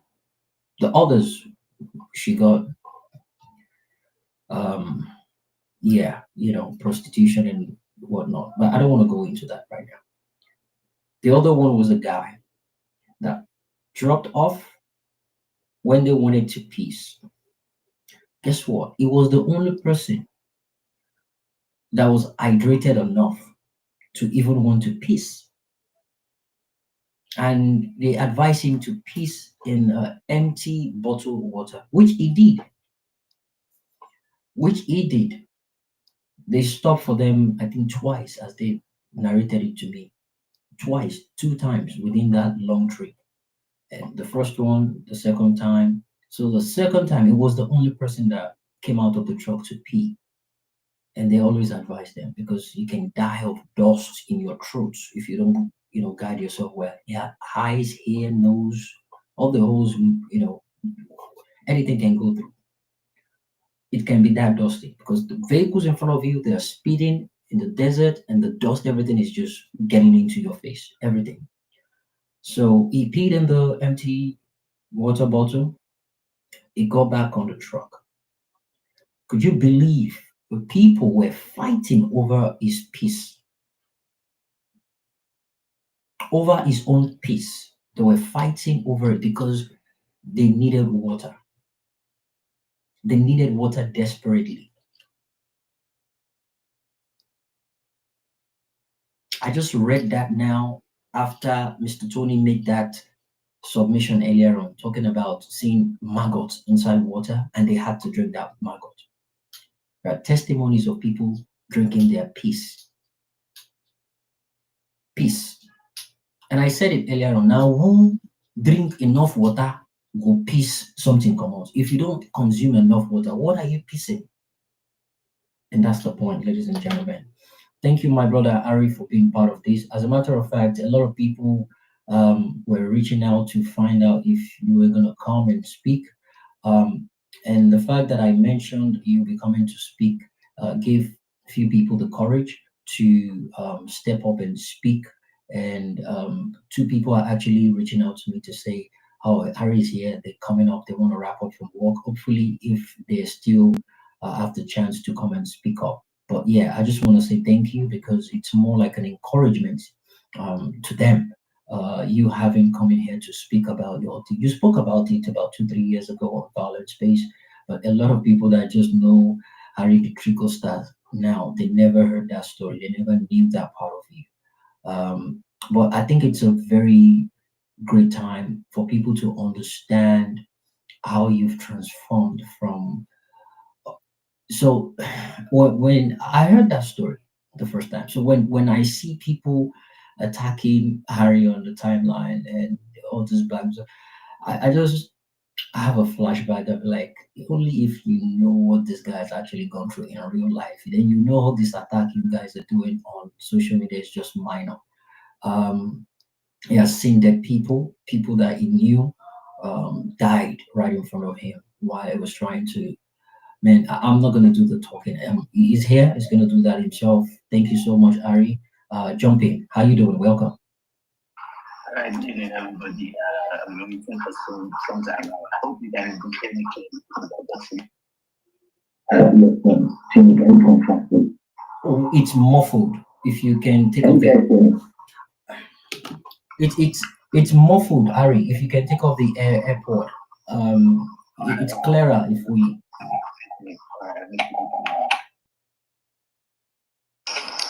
Can you guys hear me better now? Crystal, beautiful. Thank you. All right. So, because for me, this is a very important topic. Actually, it was one of the reasons why I decided to come back on Twitter because I opened my first Twitter account, I think in 2011 or thereabouts. If you guys go on your search button now and write Harry Breezy, you're going to see my very first Twitter account. So it was in 2011, 2012 or thereabouts. And I was this, upcoming rapper now, young guy, and I was just tweeting things off my head, most times lyrics. And then 2022 or thereabouts, I was like, okay, let me come back to this app because of certain things that happened that, okay, I'm not going to talk about it now. Let me go straight to the point. So, I think in 2015 or so, no, 2014, I actually experienced voting, elections, and all of that firsthand. And I was like, no, bro, after everything that I've seen here, I'm not going to be in this country to experience all of this. So I started, I think it was from 2014, I started looking for visas, to leave Nigeria here and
how's this place called? I think it's called Zidane, if I'm not mistaken, because this is a very long time ago.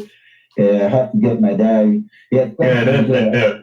Yes, Zendel, yeah, in when you Niger. get to that place, that's where you get buses to go to Niger, the capital of Niger is Niamey, and then you go to Agadez. From there, Agadez is like the border town. When you're in Agadez, you can literally see the desert, just the border town around the desert area. So when we got to Agadez that night, it was still smooth up to that point. We got to Agadez. They showed us where we were going to stay. Everybody pay your money now. We don't need to pay your transport fare. So we paid the cab guy that brought us there. When we were still 19 of us. The group was still going until we got to that place. And we got to that place we left on 2 days later or 3 days later. We got there, and on Tuesday of it in the evening, these like 4 or 5 pickup vans came, and they were like, guys, we have to leave. We have to go to Libya right now, because in case we never know, the journey, they know the plan. As soon as you come out from Nigeria, they don't plan anything. If you dey sleep, you just come wait to see how far and movement time is. So on Tuesday evening, the guy they came and they took us. We left. We rode throughout the evening that night and the next morning. And then I don't know exactly the place in the desert. We got somewhere and we were stopped. Like the healers I was in was the second healers. Only the first healers passed through, and we were stopped by soldiers on their uniform. They had this econog right up and all of that. Guys, I was literally any policeman, soldier, anybody where I meet, I need your uniform first. Mind me whether you soldier or Naki, I'm gonna kill all of us. So I saw this and I was like, okay, no problem. So they asked us to sit on the ground. They did not beat us, they did not do anything. In fact, they gave us water to drink. But at the end of the day, they took us back to Agadez because they were like, our passports were fake, our documents were not complete, and all of that. So when they took us there, this whole trafficking stuff. Now, one call night, we were sitting out there up to like 1 a.m. And then they brought out this megaphone and announced, like, you guys are free, you can go, in French and in English. But they did not take us back to where they took us from. They just opened the police station and said everybody can go. So we left and we hung around the police station that night. The next morning, we took this rickshaw, keke, and we started looking for our camp back, but we could not locate it. That led us to the first place where we got kidnapped. We were about 5 Nigerians, and we got into this camp. And when we found out that it was not where we were supposed to be, they did not want to let us leave anymore. But at the end of the day, we had to pay them, I think, how many sefa that? I think 20K sefa that day. We had to give them 20K because they said that even if you have to give, at least you have to pay us for the water you drank when you got here and the food that you ate, because when we got there, they gave us food. So we paid them 20,000 sefas and we left. 20,000 sefa not too big like that. So at that time, like 2K or 1.5 for Nigerian money. So when we left, we at the end of the day, we got back to our camp and we stayed there for like 10 days. Guys, the story never even started. Like this whole Agadez thing is just the whole beginning. This is not the preamble. Stuff I never really start. So after staying there for like 10 days, another day, I think on the 11th day, this group came again and said, we're going to leave now, and same Healers trip. So on that day we left, and the Healers trip was one of the worst trip I've ever had in my life, because this is how you sit. You guys know how the 4x4 Healers is. The ladies are meant to sit in the middle, and the guys are meant to sit around the Healers, holding a single stick in between your lap. And if you not pin your stick well and that stick break or it fall or you pull out and you fall, nobody's going to wait for you. So that is the orientation. So that we left, and for like I won't go straight to the 3 days because it took us 3 to 4 days to get to Gatron, which is the border town in Libya, with the desert. On the first day when we left, our car broke down, I think at about 8 or 9 p.m. So we had to sleep in the desert that night. No water, because normally they tell you to fill this 4-liter keg, but that 4-liter keg, you're not going to do like 100 kilometers inside desert, the water don't finish because of the hot sun and dust. If you're not washing your face or cooling your head, you're drinking it. So like We've not done any like 2 cities in the desert and the water is finished. So on that first day, our car broke down. We slept there, and when we woke up the next morning, the first thing we had to do, because the driver, they called their guy to fix the car, so the guy came in the morning. And when we woke up in the morning after fixing the car, the first thing we had to do was to look for water. So we started walking around the desert area until we got to a point where we found the well. And as soon as, because the well is an open, it's like open, but it was covered with trees and leaves and all of that. So when we when we opened this well, the smell that came out of it the first time was really, really crazy. Like it was crazy. Everybody understood the whole thing that was happening there. And that the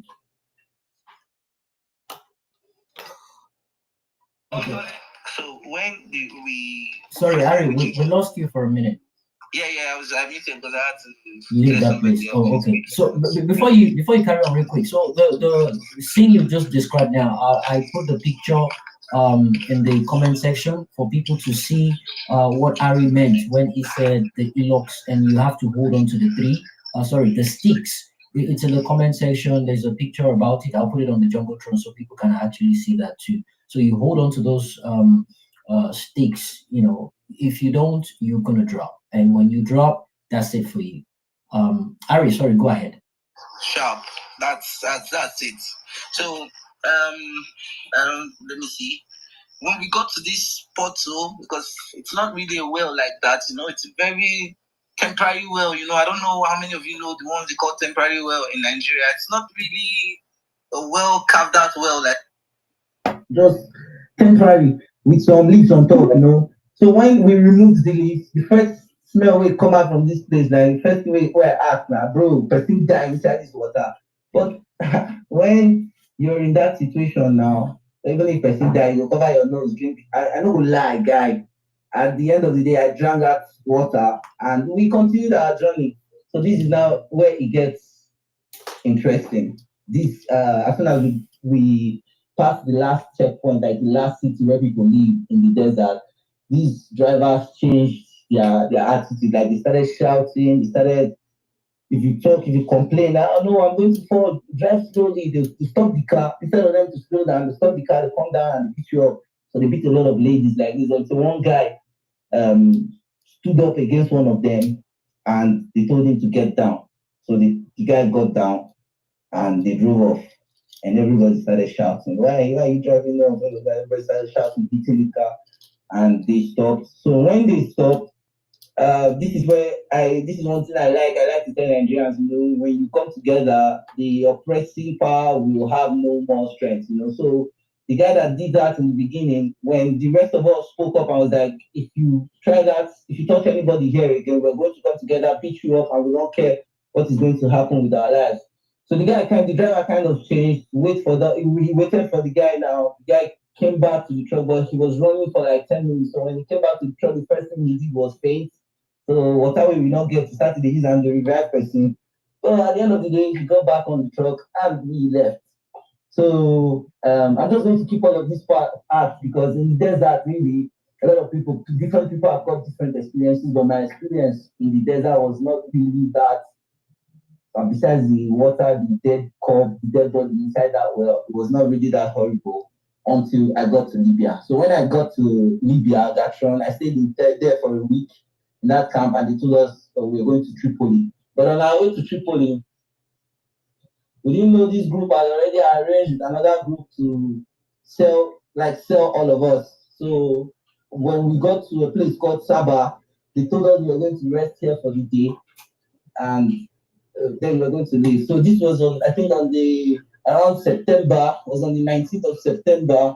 And to give you an idea of how it became a kidnap, they told us we were going to leave the next day, but I left there on the 22nd of October after paying 120 dinars to these guys.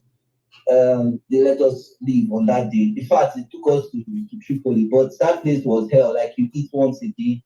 And the intriguing part is that the guys that control this place are 90% Nigerians. I'm not going to call the tribes, but they are 90% Nigerian. So let me leave the tribal part out for now. So I stayed there for a month plus, and I got to Tripoli. So the first day I got on the 22nd of October that year, I got to Tripoli. And when I got to Tripoli, as soon as I entered the camp, I just sat down, and the first group of people that I saw coming behind us were guys that got on the boat capsized, and some of them died. So these remaining ones came back. So when I saw them, I was devastated. Like I said, nah, I'm not going to do this. So I just said, no, I'm not going to do this. In fact, I'm going back to Nigeria. So I started talking with my friends. I like, are you sure we'll be able to do this? So that was on the 22nd of October. On the 23rd of October, the police came to that camp and drove everybody out. So we went to another place. So it was like a raid. They were chasing everybody out. At the end of that day, most Nigerians were on the streets, and these guys in Libya were kidnapping people as much as they want. So they took me and some other group. After running for hours, I just at some point knelt on the ground and raised my hand and like, bro, no, I'm not running anymore. When I just catch me. So they took us into one bus, took us to an uncompleted building and left us there for like 2 days. After 2 days, they came back in small police cars and started taking us out of there fours. So each car took 4 people. I was amongst the last 3 people that left because the last group that left we were not up to 4. It was me and 2 other guys. When they took this group to the police station, we got there and they started arguing, these policemen. And one of them, I could understand a little bit of Arab. Then one of them told the other one that the station is filled up. They should take us to another place and dump us there, do whatever they like with us. So these guys, after arguing for about a minute, they came out and then they drove for about a few minutes, parked the car and told us just go away. So we left. This was the first time I got arrested. I left that day, and I think 2 days later I was rearrested again, and this was hell for me. How was I arrested?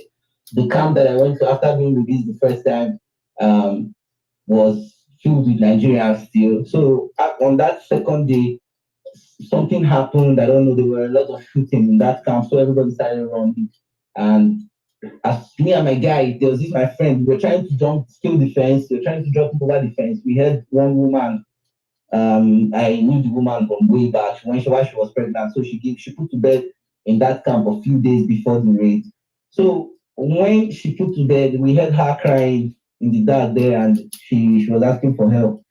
And my guy was like, Harry, we know if you leave this woman here like this now. So no deal with her till the morning. And then we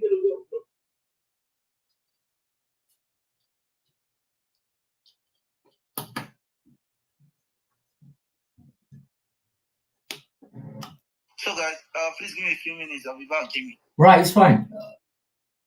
All right, it's okay, Ari, it's fine. Thanks. I mean, pending the time you come back, guys, please retweet the space. You don't know who you might be saving by sharing the space with them.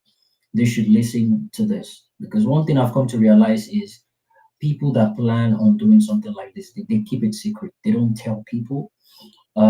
So send to your friends and family, share with them. You don't know who you might be helping. Again, at this point in time, I don't want it to look like we're discouraging people not to seek for greener pasture. I'm not going to do that. But I think hearing from other people that actually went through that ordeal is okay enough to hear what they've been through. And then you can make your decision. Because then again, we need to put into consideration how bad things are in Nigeria. Zari mentioned that. I guess Ari is back now. Come back up, my brother. Ari, you there? All right. Ciao, you said. All right. Yeah, I'm back now. So what was I can't remember. Yeah.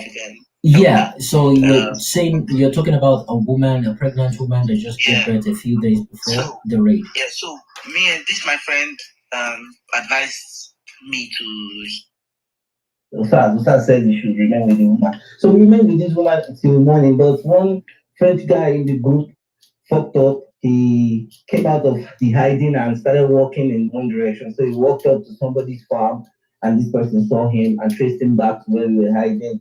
So this person called the police, and they took all of us. So this was how I did like 3 to 4 months in a Libyan prison. So in a Libyan prison, it's not something I would advise anybody like just if you get in there, the only thing you have to, if you even if you don't believe in God, start praying. Try to believe in something because you're going to need. I know Karibe is going to hate me for this, but you're going to need divine intervention to actually get out of there. So this is how it is. When you wake up in the morning, they give you one loaf of bread and this triangle for piece of cheese with your bread in the morning, and then you wait till like 8 p.m. in the evening, and then they serve you with a bowl of this medium-sized bowl, and you have to eat with your bare hands in 8. You only eat in threes or fours when your embassy comes, and they finalize preparations to deport this because I saw this experience with I think the Sudanese group when their embassy came and they finalized preparations to support them for the last 1 week. They started feeding them very good, like they were eating separately from the rest of us. And when they call, there's always silence in the prison, in the cells. It's one huge cell. It's not like there are different cells. No, it's one huge hall like this. Everybody has got their corner. So even if one person is talking from the other corner and talking in a very loud voice, and the policeman comes in and says, "Who's that making noise?" and nobody points out that person, or you point out that person, the policeman is going to flog everybody in that hall in that moment. So it's going to. They don't want, and when I say flog, I don't mean cane or sticks. They use these pipes, these plastic pipes, bro. If you want to touch you, and now permanent mark, you must there, buddy. So they were beating a lot of people. Me, I was just on my own most of the time, so I barely collected. I was just general suffering, but when it comes to personal stuff, no, they didn't touch me like that because I was keeping my cool and I only reacted when it was time to react to the rest of the group.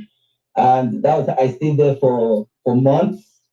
And until one day I'm just going to cut all the whole part out because that reason I don't want with what a lot of people are saying. The decision is definitely yours. If you want to go through that route, fine, there's no problem. But you should know what you're because most of the time a lot of people do not know. In my own case, somebody told me it's going to take 2 weeks, and at the end of the day, I find myself being in Libya for 8 to 9 months.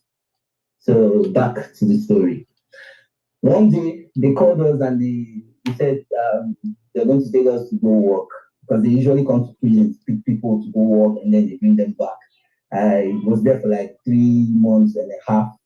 They never picked me once. I was always ready in the morning, wake up, take my shower, wait at the door, hoping that somebody's going to come pick me up because I already had my plan cut out. I know, nobody's coming here to save me. So as soon as they take me out to go work, I look for a way to escape. That's my plan. But nobody came to call me for like 3 months. Until one morning, they called me the first time. I went out, but it was still inside the prison. We went to offload some cartons of drinks, alcohol. And after we finished offloading, they paid us, with food and money. And then they took us back into the cell. And after a few minutes, another group came. They were looking for 5 people.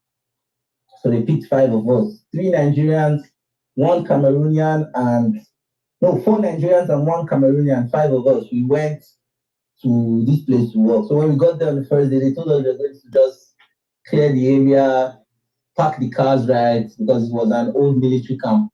After working that day, it was getting late. Then we asked them, are we not going back to the prisons? And they said, no, there's still so much work to do. We have to remain here for the meantime. So I was like, okay, there's no problem. So we stayed there that day. On the second day, when I understood that we were not leaving, so I started scheming. I did not tell any of the guys. I just started planning in my head, how am I going to get an opportunity to live here? So every time they took us out to work, I was starting to understand or map out the area and understand if I come out of this place, go right or go left, and that's how I'm going to run. So, well, as Jam talk, man proposed and God disposed. this is how it went. On a very good day, they came in the morning. They called us, me and one other guy, and they said we were going out to the city to take some documents from one office. So they put us in a pickup, and we went there. In the middle of it, we're taking out documents, computers, and all of that. The boss came and said the both of us cannot do the work alone. They should go bring the other guys. So they went and brought the other three guys, and it was the five of us there now. And we continued our work normally. Nobody had any thoughts of anything. And after a few minutes after get into the work, we started hearing gunshots outside the building. So one of us looked out from the window and like, bro, there are soldiers everywhere surrounding this building. So we ran out of the building, ran up to our truck and got on the truck, but the truck failed to start. And the gunshots were getting closer. So there now, man on the talk last prayer. Until one of the guys, one of the Nigerian guys there got out of the truck, went to fix the battery, and jumped back into the truck to start the truck. So when he started the truck, I don't know what happened. The truck could not get away to talk and come. I don't know what these mechanisms. They said they go to the entire gear again, so you know go feel move fast. So this guy drove at I think I was sitting in front at about 30 kilometers per hour out of that place. It was really slow, but we got out of that place. Now only God know how. So I was sitting in front of the car and in front of this pickup where we parked, where we were supposed to take this document. So when we got there, the policemen there were arguing like seriously. And in a few minutes they started shooting.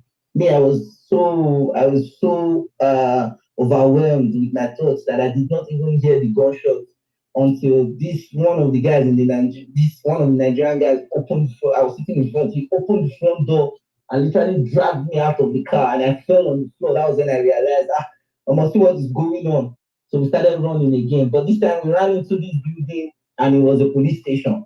So when we got in there, they closed the building. I was like, what are you guys doing in here? But it seemed something from the argument before, there was a bigger problem to solve. So they only closed the door and they left us outside in the compound. They did not take us inside. So after a few minutes, I told the guys, this one, we don't leave us here like this. I could find way move.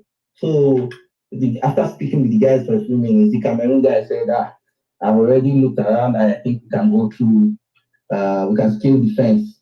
So all of us climbed the fence, and when we looked at like the other side of the fence, when you jump this fence, bro, it's either you break all your bones or you don't survive at all. So we changed our mind. I was like, no, we cannot jump from here. Let's look for another way. And that was how we started walking around the compound for like 30 minutes until we found this, when they're building fences, it gets to a place, the blocks do not, that this L shape, the blocks do not enter into each other. So they have to intertwine it. So they did this, and on top, there was this place they did not fill with 1.5 piece of block.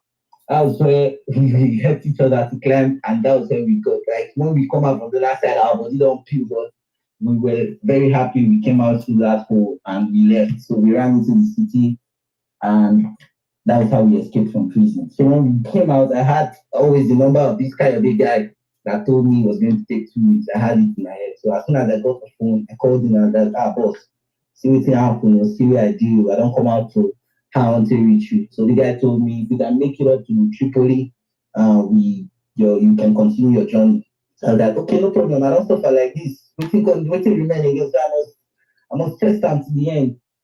So I stayed in that area for like 2-3 days, and then me and this group we left again. But before we left, we were now in 3 because the other 2 Nigerians they left. They said they could not stay in that area and they could not keep waiting with us, so they left on their own. We were reduced to 3. So after like 3-4 days here, we left.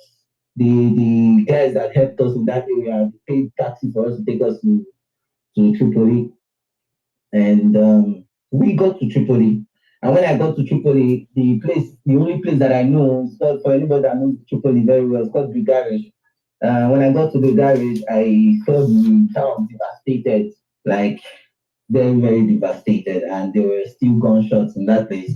As soon as, just for example, this is what I saw when I got into the community. There's one road that leads into the town, so I was walking on the road, and as soon as I turned my right to go to the camp that I used to live, I saw a dead body on the floor. It was not in the morning or in the night. It was afternoon, I think about 2, 3 p.m. There was a dead body on the floor, blood everywhere. So for if you're living in Libya, you see the body on the floor, this one is normal. So when I turned left again, like I was really close to where I was going to, I saw like dead bodies on the floor. That was when I said, no, no, no, bro. So I turned and I started running backwards towards town until I met another group of Nigerians that told me, no, no, no, you can come there because this place is safe. There's no problem. So I stayed there, and later I got a job. Started working in one gas station like that. I worked there for like 3 months. And I was like, okay, it's time to leave this hellhole. And that was how I left. I left on the boat. I have broken boat because when I got to the camp this time, like the crossing camp, when you want to cross, there's a camp close to the seaside that they keep you guys. So some people stay there for a few days, some stay there for months.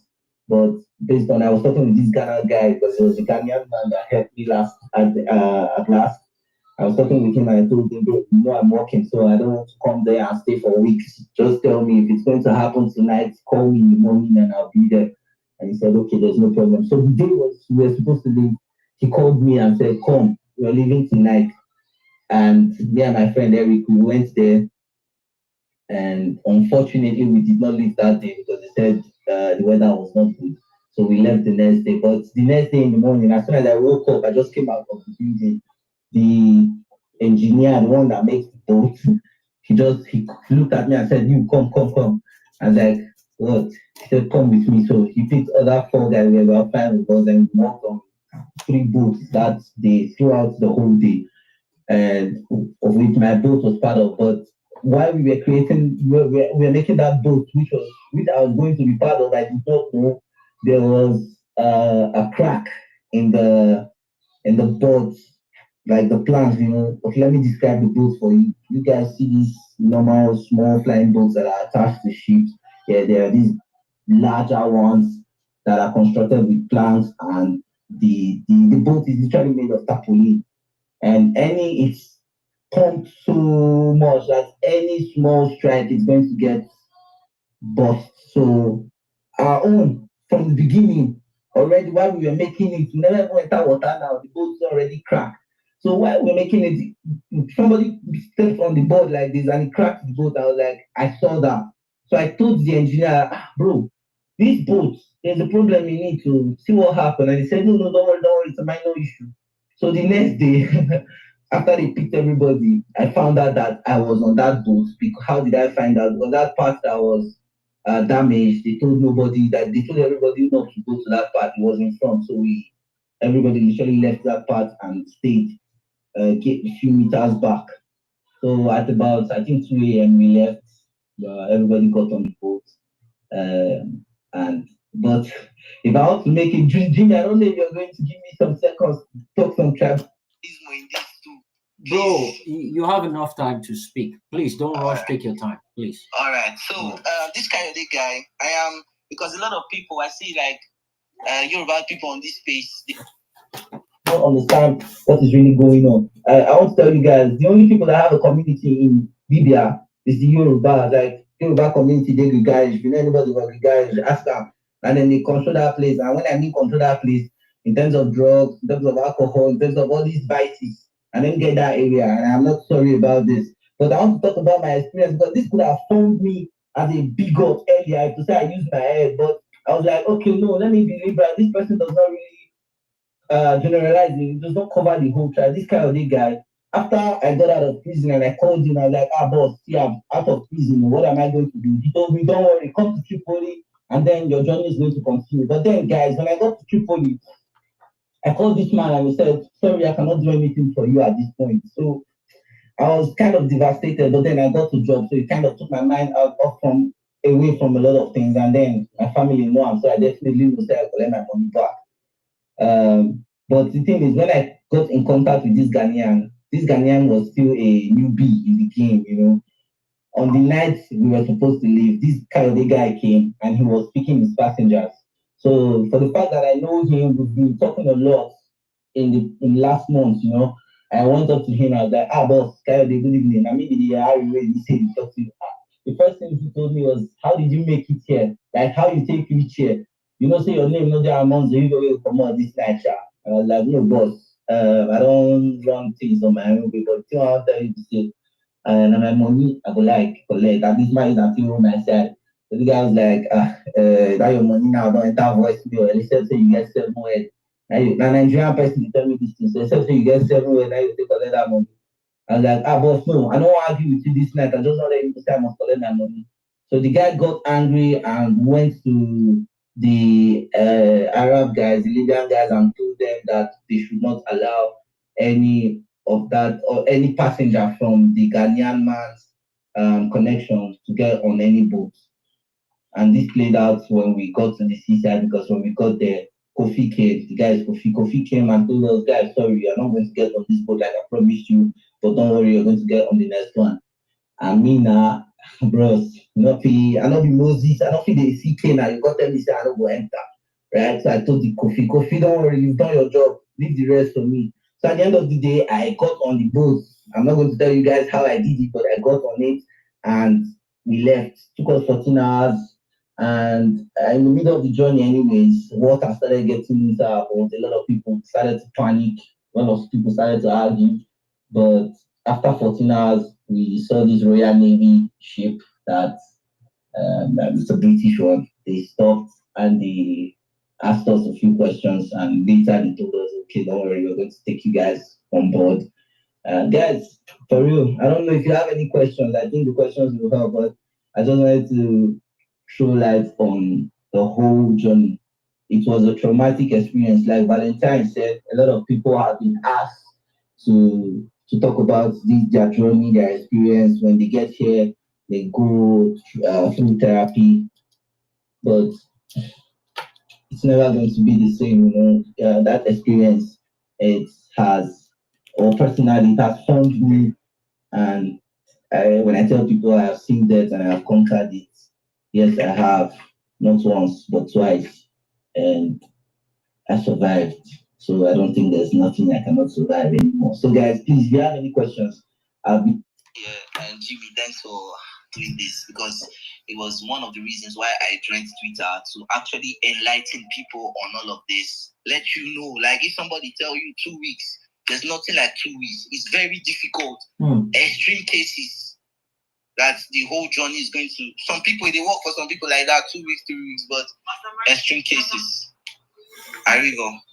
Thank you, Ari. Thank you. Beautiful. I love the way you hinted that. If I could survive that, I can survive anything. Can you guys remember my motivational speech for today? The inspirational one, the one I started with. Title: You survived that, then you can survive this. That was how I started. I do the inspirational motivational speech every single Friday, and I deliberately did that. I coined it from today's topic. And thanks, Ari, by the way, for coming up to do this again. I'm going to open the speaker section now, and I want Ikenga, Mr. Tony, Harry, and Valentine to be questions. I can see Izzy is up here.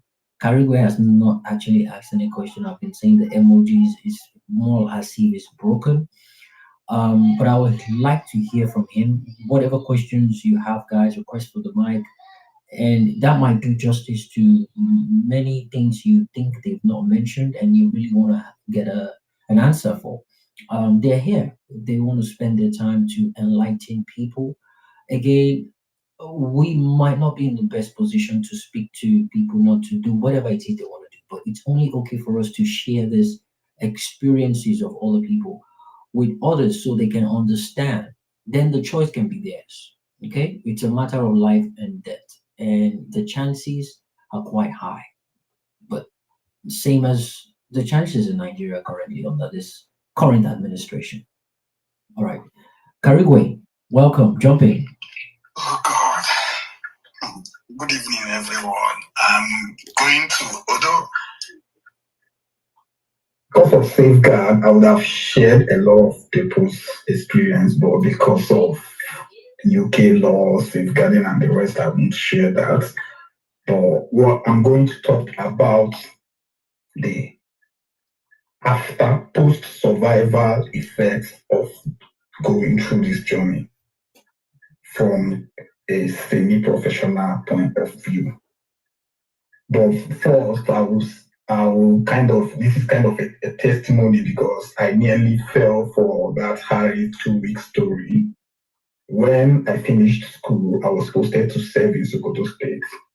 So I met this guy from Benin. He actually walked himself to be posted to Sokoto because I think for him, he was kind of that the only way his people could let him go close to the north because they know it's always the north that people go through to go to live is going to the to go to say. So he walked himself there. So when I noticed that he was the one that made himself come there, I befriended him to know because I actually thought he came there for business because Sokoto has a lot of farms and a lot of good business as well. So I thought it was business that brought him. So when we became friends, the guy gave me his link and told me about the journey. And the price was 300,000 naira that they told us to pay then. This was in 2014. So me, what saved me was my OCD. That need for everything to be perfect before I embark on it. I had to go back. I carry my phone and start to do research, go online, start to look for people online that have gone through the journey. So luckily for me, I met one guy that is in Italy.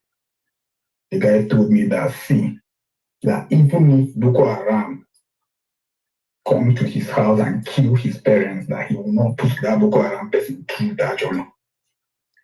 But I should use that 300,000, go back to Enugu and look for what I will use my life to do. That I should not listen to that guy that it is never that 2 weeks. That it is never that 2 weeks. That and from the way he's seeing me, that although I'm a little bit tough, that I'm asthmatic, that I go first die for inside desert. So I just told that guy that I'm not going again. That guy left, paid the money, left. When he's in Italy now, he made it. But he said that they were about 20-something of them that left Sokoto, that it's only 4 that he can trace now, that 2 is still in Libya till today. This is from 20, that's 11 years now. They are still roaming about in Libya, going from one camp to the other, prison to the other, because those ones, they don't get money and maybe they don't have Harry's kind of survival mindset. So he made it all right, but this guy ended up in the hospital. I don't know whether he's still in the hospital till now, but he came out of the journey with a lot of mental health issues. Then this brings me to the post-survivor experience that I wanted to talk about. A great percentage of people that go through this journey end up hospitalized. I've worked with nothing less than 20 of them. They go through many therapies. Some of them that have strong will find they don't survive it. The 3 people that have shared the experience now, if you hear their voice, you know that trauma is still there. What happens is because of the way we were raised in Nigeria, we know how to suppress emotion.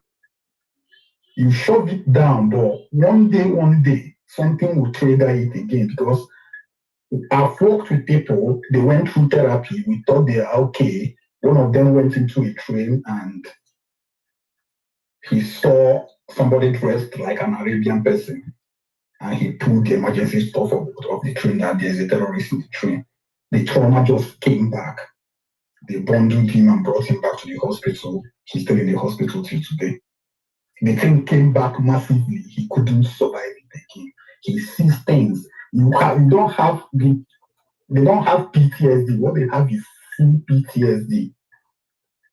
The acute one, they see let me say the most serious PTSD, that's complex, the complex one. Then some of them have what we call survivor guilt, obsessive compulsive disorder, you can develop it from that, adjustment disorder, trust issue, sleep disorder, schizophrenia, you have psychosis, panic disorder. There are many mental health issues that comes with this, and it takes years. I don't believe in God, but I would say it only takes the grace of God to get you out of that. So if someone tells you about that journey, always look for somebody that have had the experience before you embark on it. Because you might even survive it, you get to Europe and become useless. That is why the UK, Italy, Germany, most of these countries, that's why they are complaining today, because most of these people come there and become useless. They can't work. They will end up in the hospital. They will become a burden to the government of the country that affected them because of the experience you go through. The trust issue is massive. These people that if you read the UK news, you will hear people just carry knife and start stabbing people on the streets. It is not because they are bad, it's experience that they've gone through. They will just see somebody and that person will trigger the experience and they'll start attacking you for no reason. Karibu. So it's not only A man watched his wife and 2 kids eaten by shark. So just imagine the kind of survival guilt that will put down. And he couldn't do anything about it. He got into the city, the country, and he had nothing. He had nothing. He wanted to kill himself, but he wanted to take as many people as possible along with him. And before he did that, the detention center they said sometimes he would just wake up and just start screaming. Sometimes while sleeping, he moves his hands like he's swimming. So these things. Jimmy, most of the people that I work with, we actually put them on suicide watch. Before you carry on, let me alert Ikenga, Ari, Mr. Tony, and Valentine. I have a couple of questions that people have sent me. I'll ask that question, and each and every one of you, I'll appreciate it if you can answer those questions. These are educational questions that can actually enlighten people that are planning on going on this journey today, tomorrow, this coming week, next month, or sometimes the end of this year. That's the whole point. We're not stopping anyone, but listening to these conversations might give them a change of heart. Again, it has come to a realization that Nigerians, they prefer to unalive themselves, hang themselves up by the tree or do whatever, instead of facing the politicians that put them in that situation. But go ahead, Karibu, so we can move on. Oh, Jimmy, this man that you just talked about, imagine the kind of trauma that man faced through this. I will make him decide to not only go on his own, go with people. Most of the people will take care of, even if they are not suicidal, because we know that there are, as in, when you survive that journey, we don't just diagnose you and start treating you for one mental health disorder. Karigwe, I just got the contact of these people. IOM, International Organization for Migration. I contacted them day before yesterday, and the kinds of heartbreaking experiences, stories I've heard, because I didn't know they existed. In fact, they'll be hooking me up with people that have gone through counseling, people that are taken back to not just Nigeria, across Africa. Yeah, Jimmy, you might think Nigerians go this journey. Most of the people that go this journey are Eritreans and Ethiopians. I know somebody. Although the guy later, as he came into according to him, he landed in Italy. He couldn't survive in Italy. They smuggled him into Belgium. He wasn't seeing a future there. And all these things, he was going through rugged experiences. Then finally, he found himself in the UK.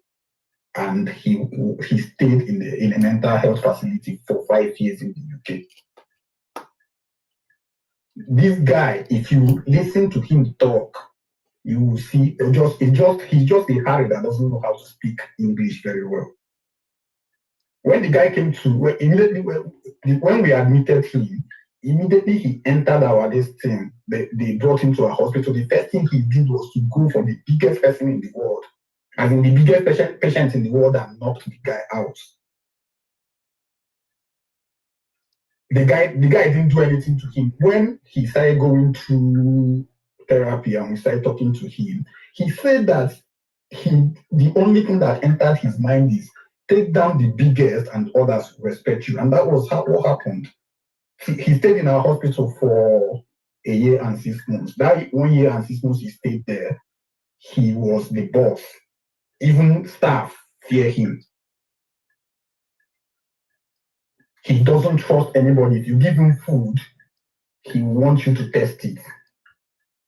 Or if you can't test it, he must watch you put the food in his plate and make sure that you collected the food from where you're collecting the food for other people.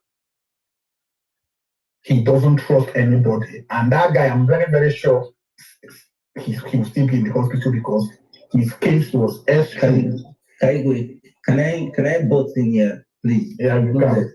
Yeah, the thing is, a lot of people like this, probably they've had experiences. Okay, this is one experience that happened to me, but I don't want to really take it that personal. So I'm going to say the experience of some other person because I think it happened to me, but God saved me. When people get these meals, some people can get some strange meals that after eating this meal, and then you wake up and you find yourself in strange places. This will be trans. Person will give you food. Inside the food, you don't drug the food. And when you wake up, you see say the person don't sell, you give another person. So it is normal for people that have been through this to have those trust issues. I don't know that you get. Yeah, I understand. And another problem that people rarely talk about. Most of the men come out with impotency. After the journey, they are pretty much the work again. I've seen like 5 of that cases. Can I tell you how that happens? If you don't, you can. The thing is, the Libyans have this way of punishing people. When you fight in these camps, or maybe when you steal something in these camps, or probably they just don't like the way you antagonize them because you are outspoken. This is the way they beat people. They don't. When they want to really beat you, this one is very different from the pipes and all of that. When they really want to beat you, they call it rakomi tying, and rakomi means ram. The way they tie a ram, they tie your hands at your back like this, and then your legs, they tie it behind your back, and then they tie your hands and your leg together behind your back. So that way you have your head and like your body on the floor with your feet up and your back up. So they don't beat your body, they beat under your feet. Like the piping is only focused on your feet. So when after the beating, you kind of have this sensation of going to pee. Well, the mistake there is never try to pee in that moment. Give it a few hours because if you pee in that moment, I saw this happen to one guy right in my phone. If you pee in that moment, you're going to pee blood, and from the moment you pee blood, that's the beginning of impotence. You get me? Wow. Very good. Yeah, I get you. So that is the major cause of it. It's not a lie. Some of the people that go through this journey come out impotent at the end of the day. There are many, as in the things like Tony and Ikenga said, and even Valentine also said it, Harry has also said it. If you weigh the risk and the gain, it is not worth it. Because according to that, my friend that I talked about 24 to 30 of them left. He can only trace 4 now, and 2 is still in suffering. They are still slaves as we talk right now. You might end up being, if you die, some people, the situation they find themselves is better they die. Yeah, that's correct. Because you might end up being a slave forever. Absolutely. Then when you get to Europe, you will be in Europe, that Europe where you the talk say you pay. You no go fit do anything. You can't amount to anything. Your brain don't scatter finish. You cannot even go to school to read. I think it would. I've seen people that this thing destroyed. What they do now is one of them got out from the hospital. He's working in a car wash, and they are paying this guy £30 a day. What would £30 a day? £30 a day or per hour? Yeah. Because he doesn't, he hasn't, what can he do? He doesn't have an option. A day. Jimmy, we're talking about the whole, I think we're getting this from a male perspective, you know. So most of the speakers here, including myself, have been men. I really do not want to make you guys nervous or anxious, but I do not want you guys to listen to the females that has gone through this. If the women come up and speak here, I think maybe people will speak to you. Oh no, about this journey. Ari, that's the whole day crying. no, that's a different topic entirely. So I already told IOM, I reached out to them. That's a different topic entirely. They are still nursing some people that are suicidal.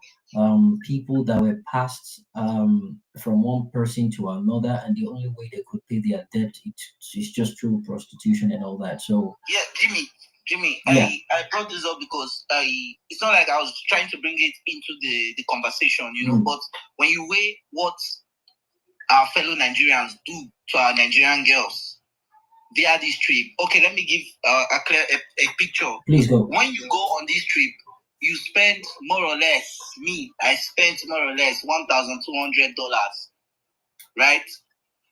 Most of the time, this is the range you get to spend between 1K, 1.5 for the whole trip, except you're kidnapped, you're sold and resold, and then you have to pay debt.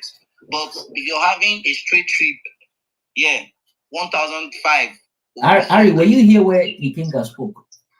No. Ikenga was spending he was spending 100,000 every day to feed himself and a couple of other people. I mean, he had money back then. Of course, my goodness. Of course, bro. If you have the money, of course, for you to be able to for you to be able to feed, like take care of yourself, feed well, you'll be spending that amount or even more every day. And when you have people that you're taking care of, yeah.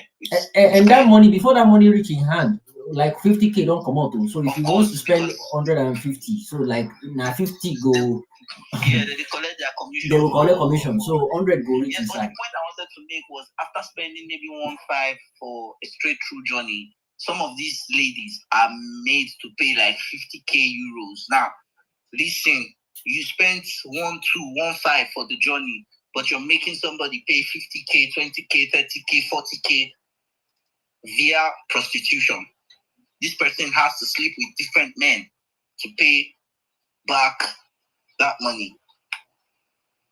So, but like Jimmy said, that's I really want to. But then let's finish with this one first because this one. Yeah. So I mean, I have no problem if any lady has the courage to come and speak, but I just found it hard getting them and summoning the courage for them to come up here.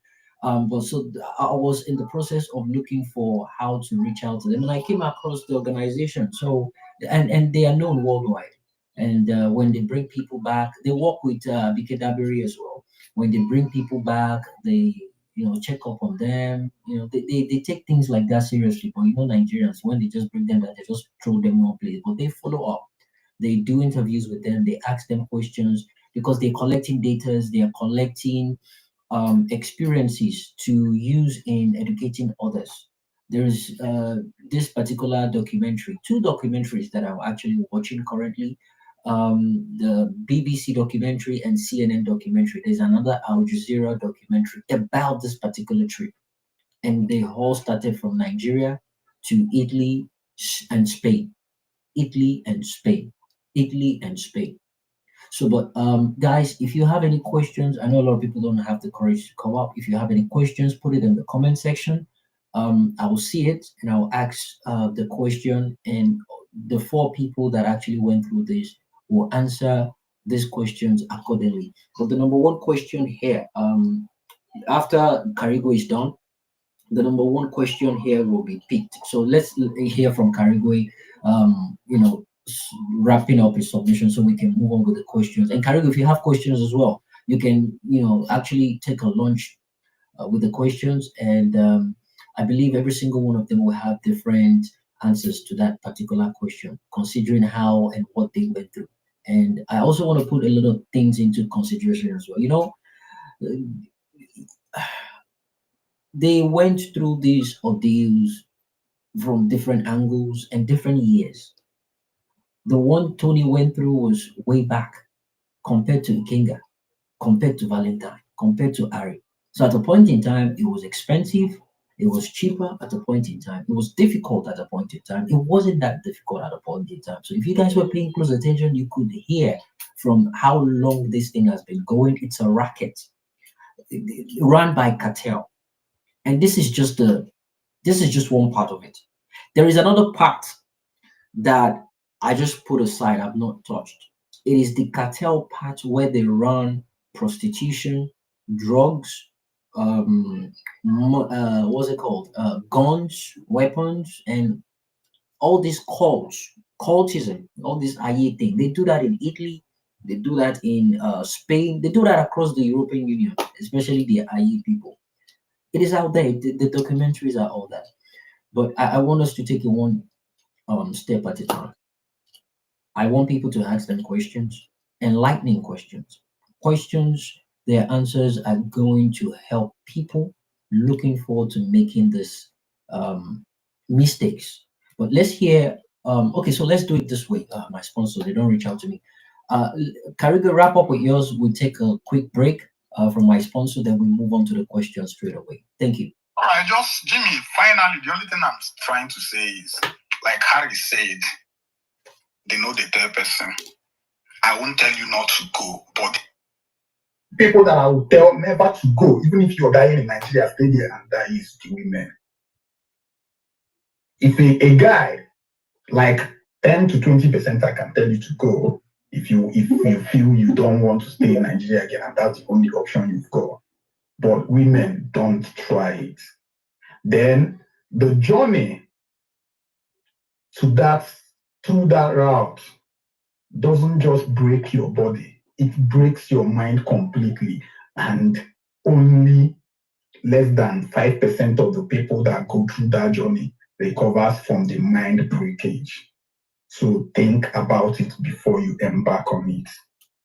People go and lost. There are many families that don't know where their people are today, that their people went through this journey and didn't tell them.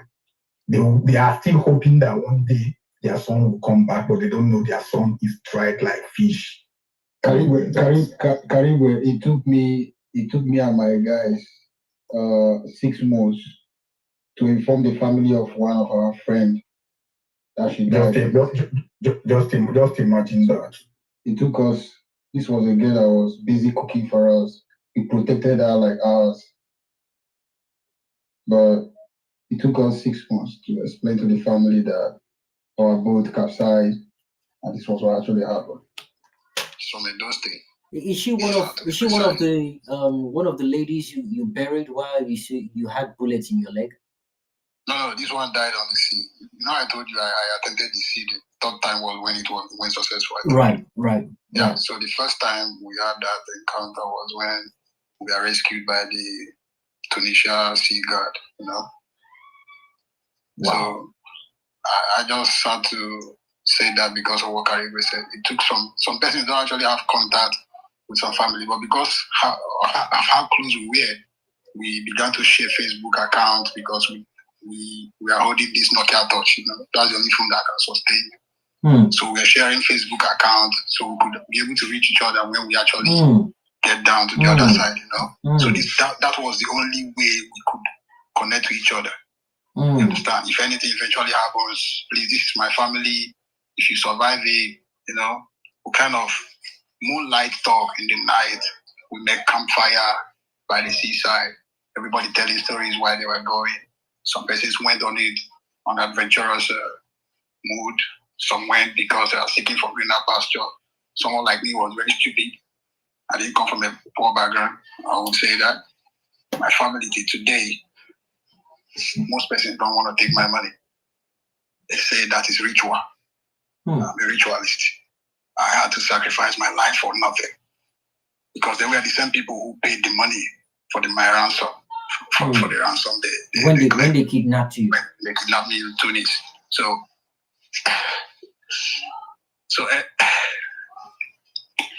everything Karigo was saying is actually true. Bro, I came to Europe on this survival mood with it didn't on top of the sea for the third time. I was smiling. Deep down, I've made up my mind. It's either I get there or I die trying. Because that was the third time attempting it. That third time was like, there's a saying in Igbo language. When it gets to the third one, that's to happen. You know, I was smiling. Even when I was trembling, I was still smiling. My friends were like, why are you laughing? What's funny? I said, bro, I know I'm not going out of this one alive. It's either I leave or I die. So I've made up my mind. I wasn't an easy person while I was in Nigeria as well. You know, and that's why I'm putting everything I have. I've made life in Europe for myself. I've made family for myself. I've also made a whole lot of stuff, progress in my life. But I wouldn't advise anybody to try it. Look, it's better you die fighting a war than die not fighting. Fight for a Nigeria that works. That is what I would have done. And the Kenga, you know the worst. Suffering all those things, then Chigebuogi Obu UK Kilande. They could just put you for camp, send you back to anywhere you're coming from. Yeah. They did that to a couple of people. They did that to a couple of people, and they went back home and they committed suicide. A couple of people from Sudan, what's it called? Niger, a couple of other African countries like that. Cotonou, they sent them back. They were supposed to take me back when Tunis arrested me. They were supposed to take me back. And some people ran off when the police arrested them. Some people ran off. They just scattered across the street. They were just running away. Jimmy, it's even easy that you were caught in an African country and they send you back. The one that I'm talking about is you've gotten to Europe and they still won't send you back. Yeah. So what they normally do is they go through a procedure before they send them back. You know, they will come up with different stories of why they left their country in the first place. So it's been difficult lately due to the stories I read on IOM, which is International Organization for Migration. And the stories are like a man. Okay, I put up one earlier on from UK Daily Mail from UK. 31 migrants were eaten by sharks. And a particular man saw sharks raping his child, kids and wife. He saw that happening live.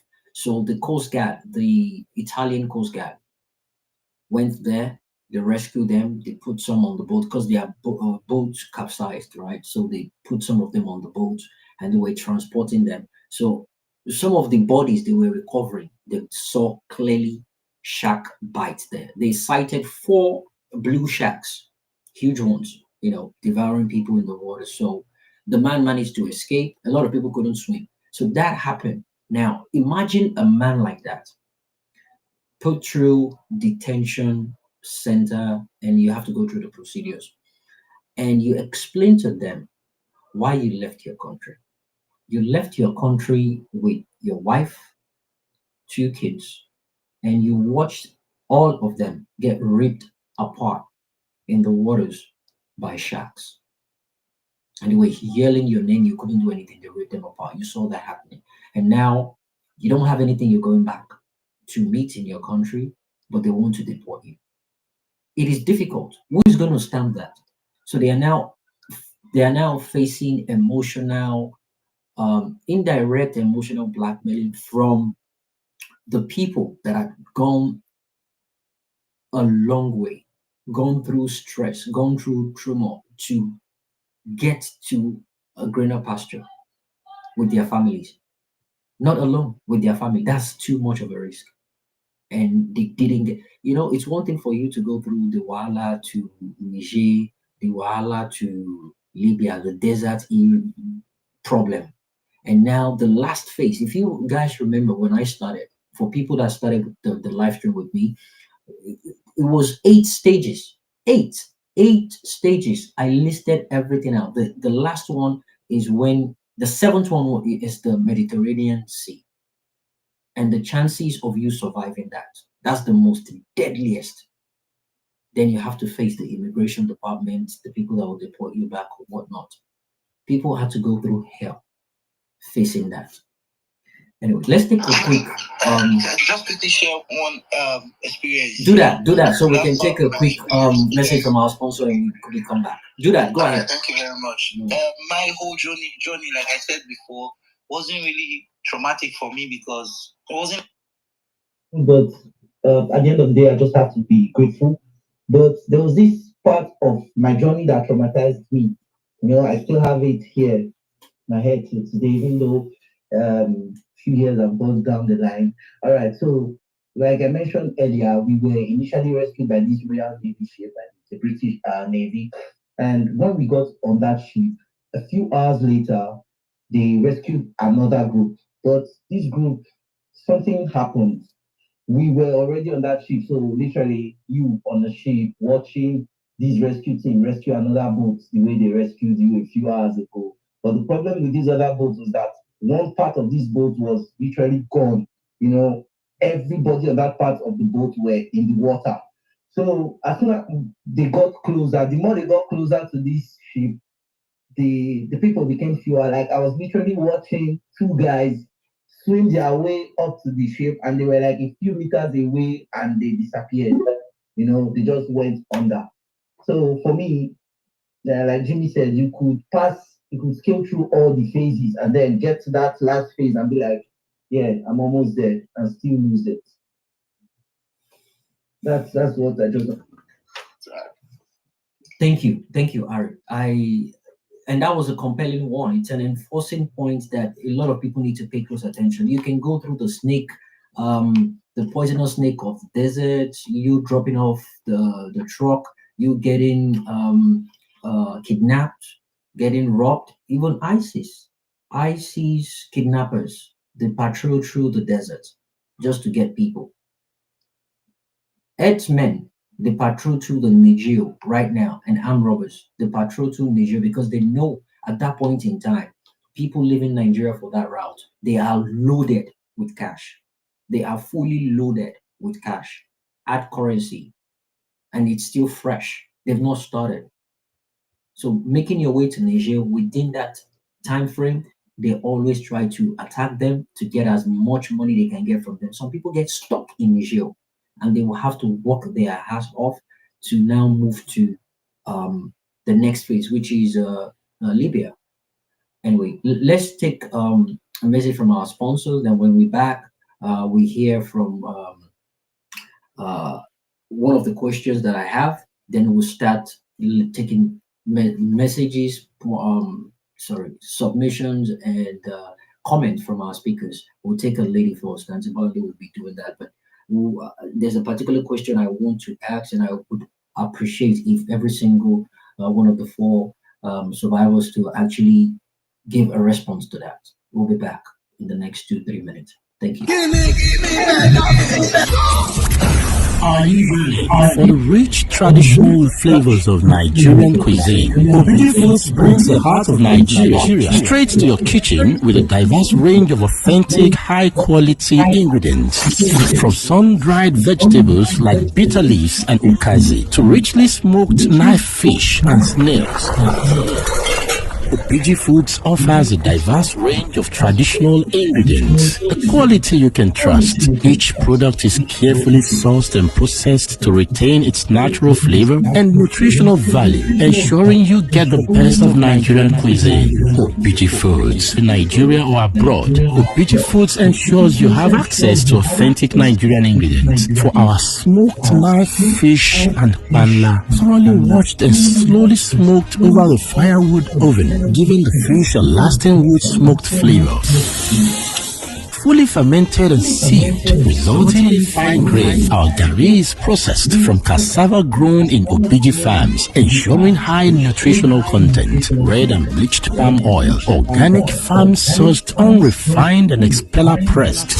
Our palm oil has zero cholesterol, no additives or preservatives, and is sustainably sourced. Dried vegetables, including bitter leaves, okazi, oha, all sun-dried to retain the natural color and nutrients. Spices and seasonings from Ehuru, the African nutmeg, to Cameroon pepper. Our spices are carefully sourced to enhance your cooking. Telephone +1 832 710 6747 or +234 703 062 3860. info@obijifoods.limited.com. Website www.obijifoods.com. Obiji Foods. Good delicacies beget longevity. All right, welcome back, ladies and gentlemen, to Off the Cuff with Jimmy. We do this every Friday. Welcome back to the topic at hand today. Desert Boys, Nigeria to Europe through Libya. Desperation for greener pastures. And I'm glad to have four of our beautiful minded guests here, Mr. Tony, Harry, Ikenga, and Valentine. Thanks for coming out. The bravery is on unchecked. I appreciate you guys coming up to speak about this. A lot of people don't even want to think about it or have a flashback of what happened. This painful topic reminds us of one thing. No one should have to leave home to eat or to leave. That's why I always, bring it once in a while when we have this serious conversation on BG Foods. They support real stories. They support what I do. Real stories like this, and they believe in Nigerian meals anywhere you are in the world. Our lives, our future stay rooted to our foods and the ingredients we use in making our foods. Feed the soul, feed the hope, feed with OBG Foods. Thank you guys. I see what you're doing in the background, and thanks for being part of this sponsoring Off the Cuff with Jimmy for the past 5 months now. Thanks for being part of Off the Cuff with Jimmy. Without wasting any much time, welcome back, ladies and gentlemen. My regards to every single person watching me live on the live stream, Twitter, YouTube, Facebook, Instagram, and TikTok. We have a total of 3,822 people watching live, and we have a total of 160 people watching and listening rather via Twitter Space. I put these numbers out there constantly to as a reminder of the amount of people listening to what you're saying, to let you know that you coming on my platform to speak, you're not just speaking to few people. The world is listening to you, and it's my pleasure to have you guys here with me to do this today. Thank you so much. I so much appreciate it. So without wasting any much time, let's take the first question, and it goes: what role did fellow Nigerians play? Were they helpful, or did they exploit you more than the foreigners? That's the first question. So after that, I would like our four guests to take that question one at a time. Then we'll just start taking speakers, starting from Auntie Bolanle. So the question again: what role did fellow Nigerians play? Were they helpful, or did they exploit you more than the foreigners? Who's going to go first, guys? All right, I think let me go first. Or Kinga, would you like to go first? Just go. I will soon go. All right. Personally, I do not. Good recommendations about Nigeria for the trip. Statistically, few Nigerians helped me. More Nigerians exploited me, but there was one experience that has remained in my head forever. And if I catch there anywhere for cash out, all my guys for Italy, say I define them anywhere for cash out, knows I will get problems. So there's this guy, his nickname General. He was one of the guards in Sabah, one of the camps in Sabah. Sabah is a place between the outskirts of, it's like a pit stop between Gatron, outskirts. Libya and Tripoli. Like there are two pit stops, Sabah and Ben Walid. So is it the same thing as Sabrata? No. Sabrata is a seaside area. Okay. Sabrata is a seaside area, but Sabah is like it's a city between Gatron and outskirts, city in the outskirts of Libya and Tripoli. When you're going to Tripoli, you make two pit stops, one in Sabah and one in Ben Walid. Kinga, you can confirm. All right. And in Sabah, this ghetto was controlled by the boss was a Cameroonian, but most of his boys were Nigerians. And there was Davido, there was General. Davido was kind of good. He was one of the guys that anything you wanted to do, you need to pay first. And your money talks. That's Davido. Right? You think the word ghetto boss, right? Yeah, it was ghetto boss. Yeah, exactly. Davido was the ghetto boss, and General was like his assistant. So one day, just a few days after I got into the camp, when I got there initially, Nigeria ginger, I never see get the cool that time. So I still a ginger, and injustice and something we say I don't like. So there was this guy, this general was maltreating every time. So one day I told him, bro, you don't feel do this guy like this now because he's a small picking and all of those things. So me and the guy argued, and it passed. So another day, somebody stole a SIM card and put in the phone of another person to make calls. So when this guy stole this SIM card, he was giving everybody to make calls. So the matter cast. So when the matter cast, this general come, bring out the guy, beat the guy anyhow. So when the main boss, that's the Arab boss of this ghetto come, general comes start to the point the people we thief the SIM card. So when you don't point the people waiting the SIM card finish, they don't beat all those ones. He can carry the Arab man come. Where me I lie down, come carry the Arab man come say, you see this guy so now be their ring leader. So before the Arab man even talk anything, general don't they play me left and right. As the Arab man did then, I if you retaliate, now more problems for you. So when you don't beat me, come carry me come outside. As him beat me, reach outside, the Arab man come be like, hey general, stop. Come, he just walk out come meet me because what be your name? I tell him my name. He say, general say they among the way thief because the guy could speak English. And I told him, no, I don't know anything about this phone. So as soon as I mentioned I don't know anything about this phone, the guy looked at me and said, okay, you know what, just go back inside. Don't worry. General no agree.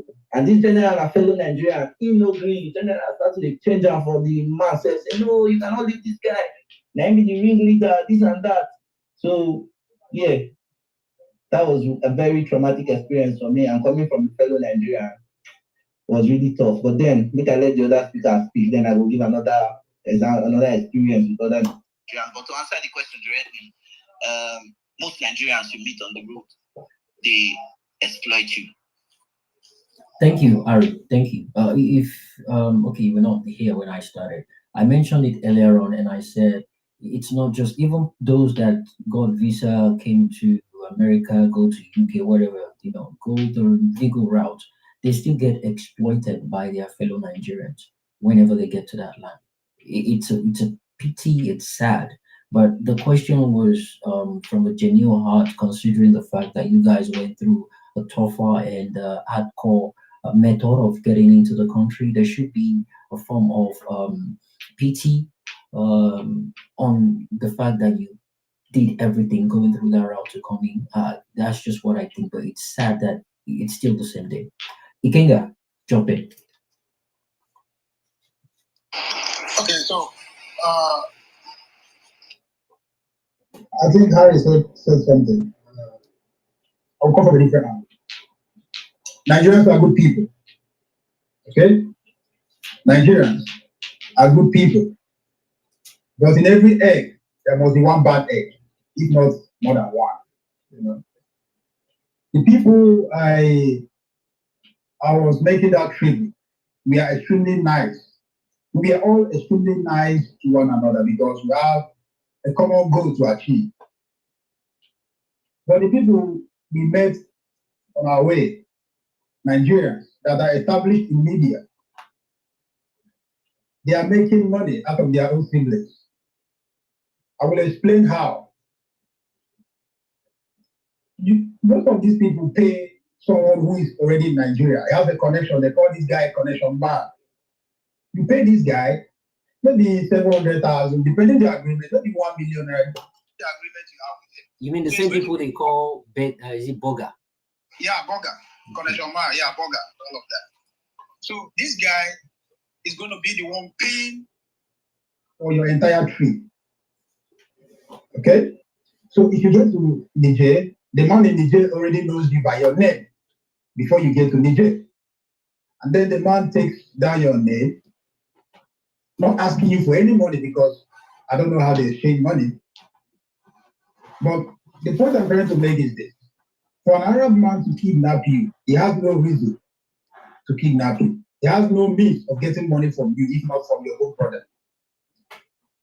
So most of these guys kidnapping black guys or travelers in Libya, they're actually doing that with the aid of our own brothers. People we don't actually know. People who must have let Arab people know how desperate we are. People who must have let Arab people know that if you call this person, you can actually make money because in Libya, there was no job. They were jobless. So since the death of Gaddafi, guys are desperate in the street. So a black man is like all your money. A man from Bangladesh is Arab money. So they were exploiting us on the basis that our brothers are going to help them clean the money. So our brothers who were living in Libya at that time, still now, most of them, the business I knew, I used to run through that route for, to meet up my guy in the middle of the journey, was moving vehicles. Because it was easy to purchase car from Libya and move into Nigeria through the desert. Clean cars like Hyundai, most healers. So this was actually their business until they realized that they can also make money from travelers. They started extorting us through these Arab guys. They cleaned up their money because there was no way for them to send money back to Nigeria. So they exchanged the dinars with the Arab guys while they are using their black brothers and sisters to make money back in Nigeria in their bank account. So people who were being kidnapped send money to a Nigerian account. They don't send it to an Arab account. That's the point I'm trying to make. So Nigerians are actually one of the biggest problems on that route. Aside from surviving the horror of Sahara Desert and thinking of how to cross the Mediterranean Sea, in between these two, the people you suffer most are your own siblings. Another guy will just naturally kill you for fun, but kidnapping you was never in their nature. So we introduced it to them, and they started exploiting us. They started making money out of us. Same thing goes to other countries like Bangladesh, I mentioned. Their own siblings out there are helping these Arab guys wash the money they make out of kidnapping travelers. So imagine running from the horror of Sahara and having to run for your own life again, even while you are living among the living, not living among the dead, like we were living in the desert. Like Harry said, they opened up a well and then they saw it was smelling. I drank with the goats from the same bowl where they were drinking from. I had to drink with them. We had to drink with them, not just me. There are some small villages you will find across the desert, white coast. They rear cows and they ride on their camels. They are still living that old way. They won't give you that their water they used to wash their face and wash their feet to pray. They will show you the place where their cows and goats are drinking, so you share from them. That's the only thing they can do for you. And then I'm telling you guys, I drank from that water. And there were so many people who died who could have also drank from that water, but they couldn't reach to that well or even to that place where that man is, where those animals. to drink from that water because they will rush it. You won't even pee. For 2 days, 3 days, you have not urinated. Where will you get the urine from? Your body will generate that much for you to urinate. I'm bringing out this horror part of this journey to also alert anyone listening. It's not about the answer to the question, it's about you as a person. You have to know. This is beyond someone telling you that there is a better life on the other side. There is light at the end of the tunnel. You don't even need to get to the end of that tunnel. Somebody will be somewhere now telling me, yeah, but you did it. Yeah, I did it. I was lucky. I'm not stronger than you. I was just fucking lucky, bro. I was lucky. Don't do it. And Ikenga, coming from a mental health point of view, that journey is not only going to take away your life. If you survive it, it's taking away more than 10 to 20 years out of your mental health. That's if you even recover. Bro, so when you come to Europe, the first thing you do in Europe is recovering. When others that came there legally are trying to make money for themselves, you are trying to recover from trauma, different kinds of traumas that will be hitting you with everything you see in your environment. Brother man, I don't see count how many people.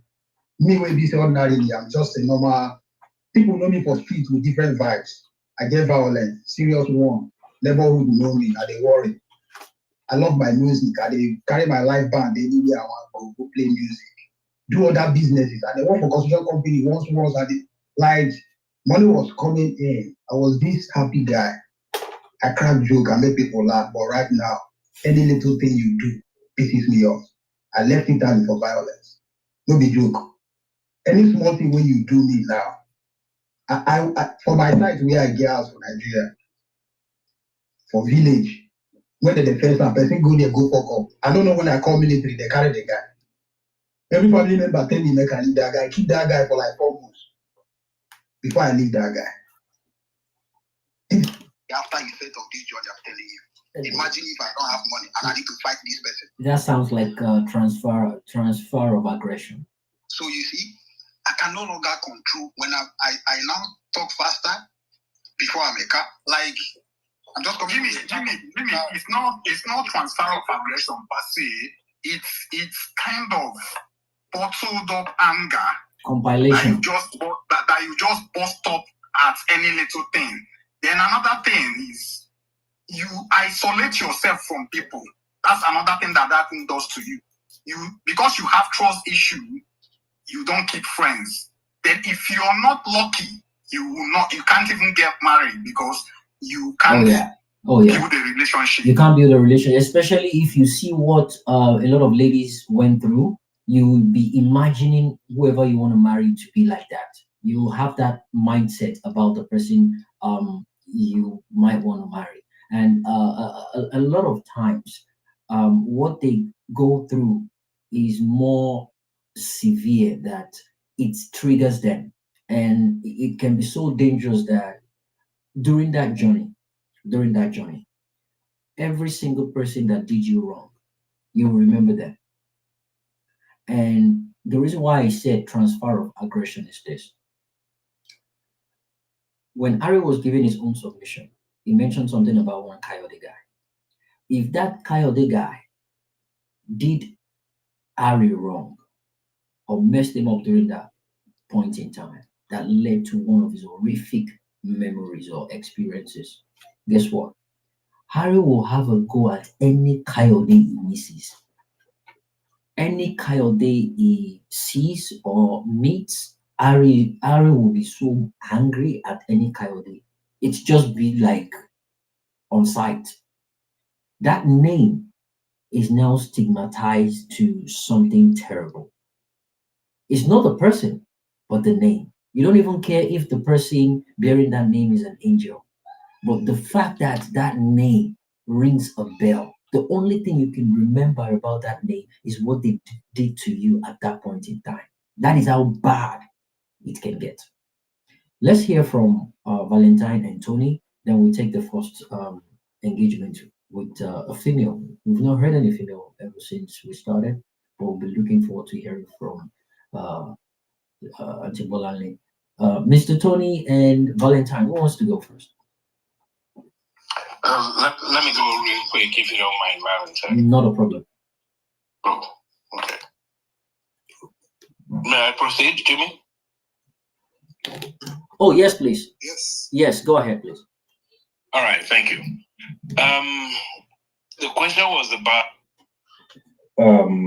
Nigerians generally and how they treated each other along the route, if I'm not mistaken. Let me rephrase. It says, what role did fellow Nigerians play? Were they helpful or did they exploit you more than the foreigners? Okay, very good question. You see,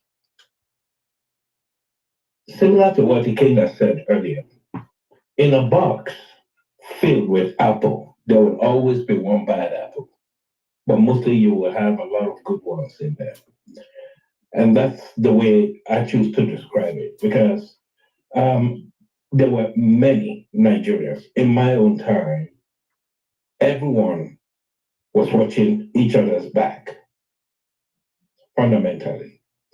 I told you about Solomon, Andrew, and the other two gentlemen from Edo State that made that trip with me, and how Solomon was very tactical in thinking, and because he was thinking collectively for everyone to make sure that we were okay. And everything we did was just basically watching each other's back until we got to Gat. And Solomon moved on to Sebaha, that city that Harry was talking about. He moved on to Sebaha, but something else happened to him there. He joined a group and anyway, went wayward. That's a different story entirely. But fundamentally, I would say in my own time, it wasn't as horrible as Harry pictured and Ikenga as well. Because for one thing, it seemed to me back then that most Nigerians, they realized that they were running away from somewhere for survival. And the best they could do was just to watch each other's back and make sure that everything went smoothly. And that was pretty much how it was. I was more careful with the Arabs. And I'll tell you why. I was more careful with the Arabs because at some point in time, there was an attempt to draft me into the Libyan Secret Service. And it was by an Arab man who came to my barbing salon. So he, painted that picture of being a very good friend, invited me to his home, had dinner with him and his family. He was kind of easygoing, smooth guy. But what I didn't realize at that point in time was that he was trying to get really close to me in order to drag me into the Secret Service and to be more or less like an informant, right? Because having a barbing salon means you are exposed to a lot of people. People come in, you see a lot of people, you hear a lot of stuff, and they wanted to know if I'll be able to feed them information regarding any kind of activities that people are doing which were against the law. So on that note, I was more careful with the Arabs, more than my fellow Nigerians did. And by the way, the barbing salon I had in Obari was handed over to me by a Nigerian. So we were really watching each other's back then. So that's my addition to it. Thank you. I love that. I love the way it's balanced. Doesn't necessarily mean all Nigerians are bad. I totally agree to that. And it doesn't necessarily mean all foreigners are good as well. So I love the angle you came from. And again, as I said earlier on, I think there are enough time between the time frame you went through yours and compared to other speakers, the time difference was quite huge. By years, it was a long time compared to when Valentine went through these and Ari and Ikenga. So that's the beauty of it. It created a different scenario. You guys are familiar with the names, the roads, the way they operate and all that. But the prices might have changed, the strategy might have changed, innovations. From the recent one I read about, now they're looking, they've innovated into asking people, "Are you a doctor?" If you're a doctor, they give you discounts.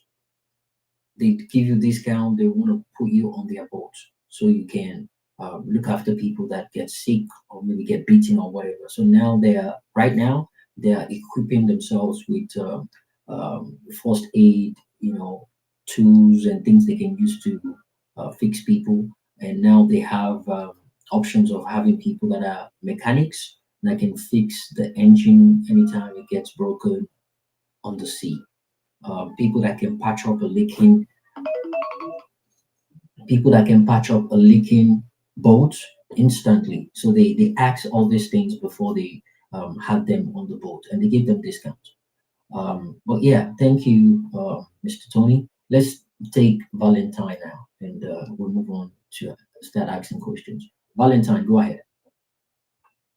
Yeah, okay.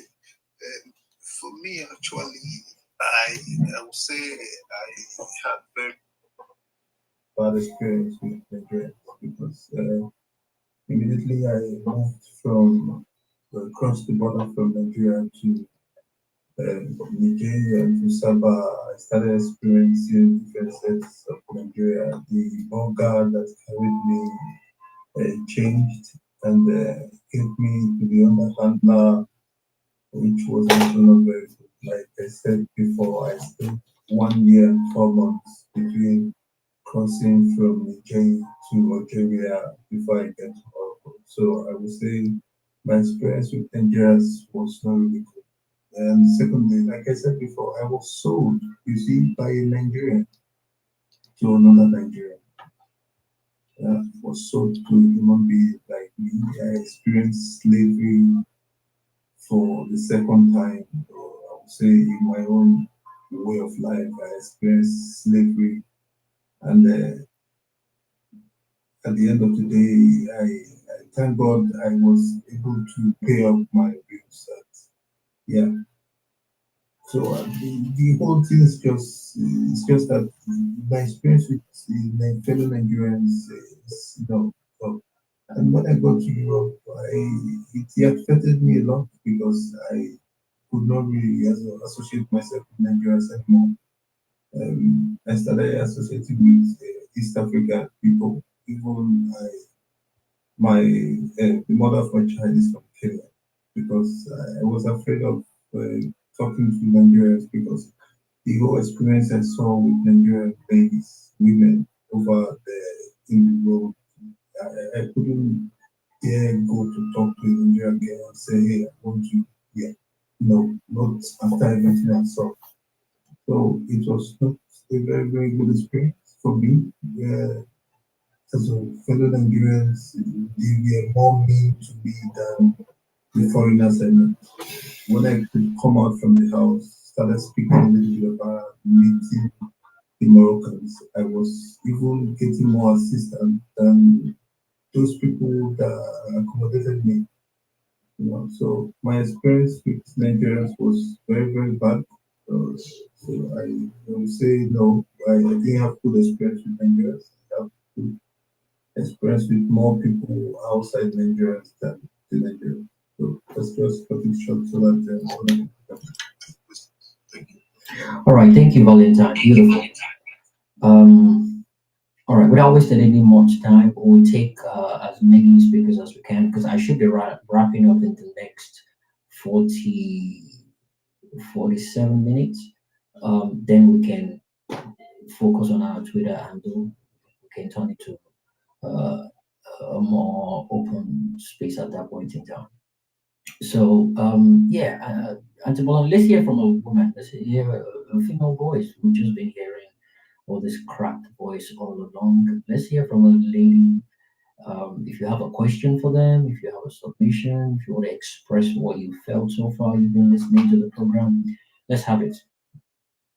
Hi, Jimmy. It's morning here now. Good morning from my side.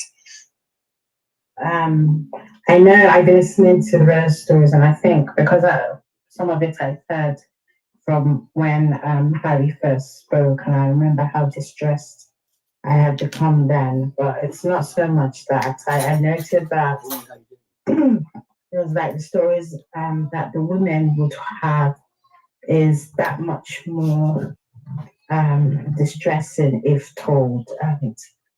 And I just remembered somebody that I worked with who had enduring mental health difficulties. Woman, she was probably in her mid 40s and had traveled that route. Eventually found her way to the UK. And I can't remember exactly what triggered her mental health difficulties.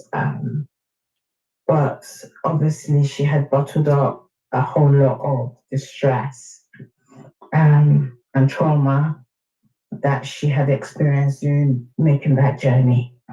Right? And I remember I had to do medication round, and I remember she was lucid. Usually, she's either medicated or not with it or what have you, but she was neither. So, and I was like, and she was like, oh, you're Nigerian too. I know it's your name, you're Nigerian, but you sound English and blah, blah, blah. And I was like, yes. And, we're talking about stuff. And then she spoke about her journey. She didn't go into a lot of detail, but she was raped multiple times. Like, even though whatever she had gone through, she looked really older. She probably was at that time round about my age, but you would think I'm her child because she has aged. Right? But she's a beautiful woman. You could tell she's very fair, naturally fair, and what have you. And she was like, at the time, her husband died. They had two small children. She had a small shop, but you know how it is when these government officials exploit people.